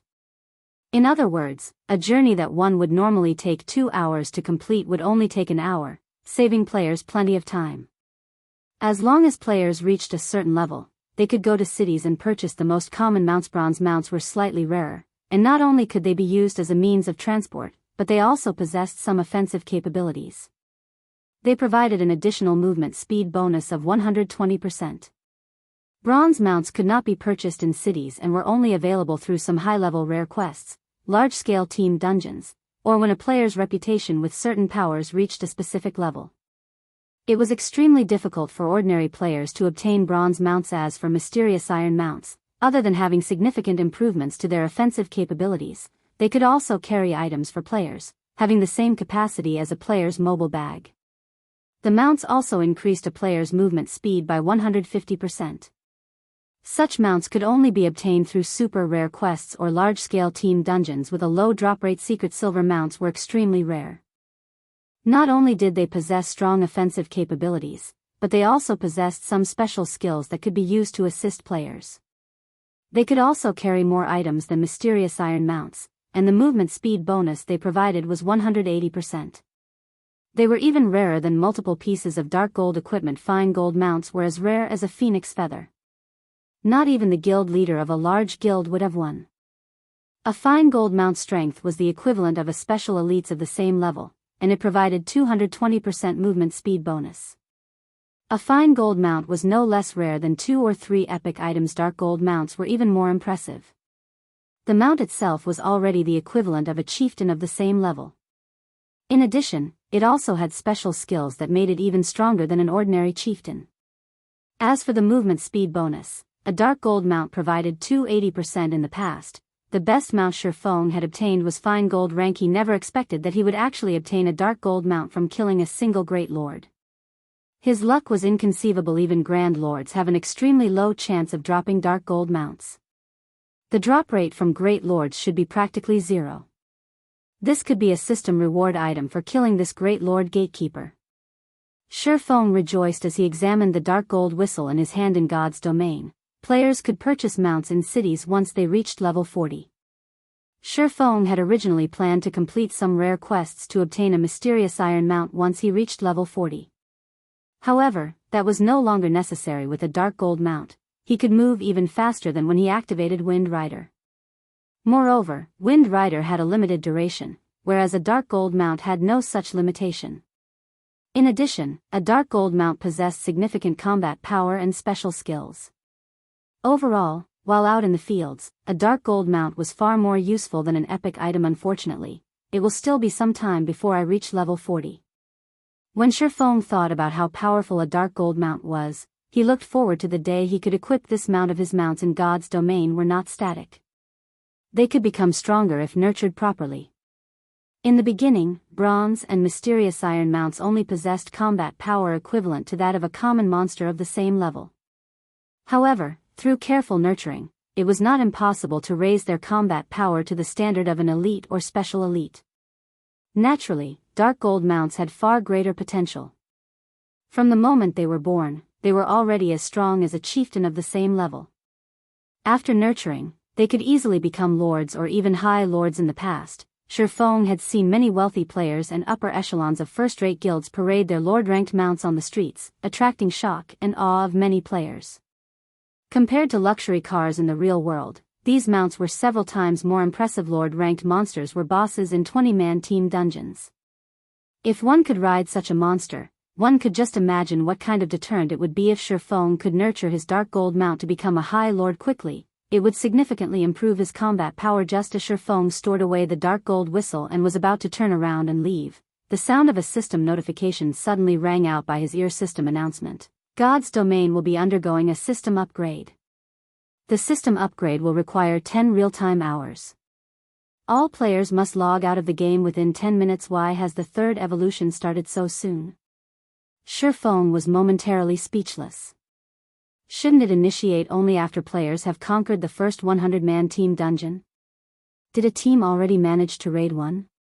In the past, God's Domain's third evolution was one that affected the game the most. There were two reasons why Shifeng had not hurried to raid a 100-man team dungeon all this time. Firstly, he still lacked sufficient strength. Secondly, the impact of the third evolution was simply too massive.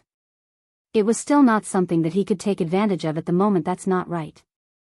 It still shouldn't be possible for anyone to raid a 100-man team dungeon yet.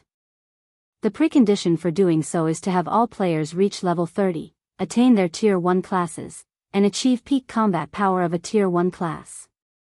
However, even with these conditions fulfilled, the success rate of clearing a 100-man team dungeon is no more than 20%. At the very least, a team needed to be fully geared with the set equipment from the 50-man team dungeons to have even a 30% to 40% success rate. Shifeng shook his head, immediately denying this possibility.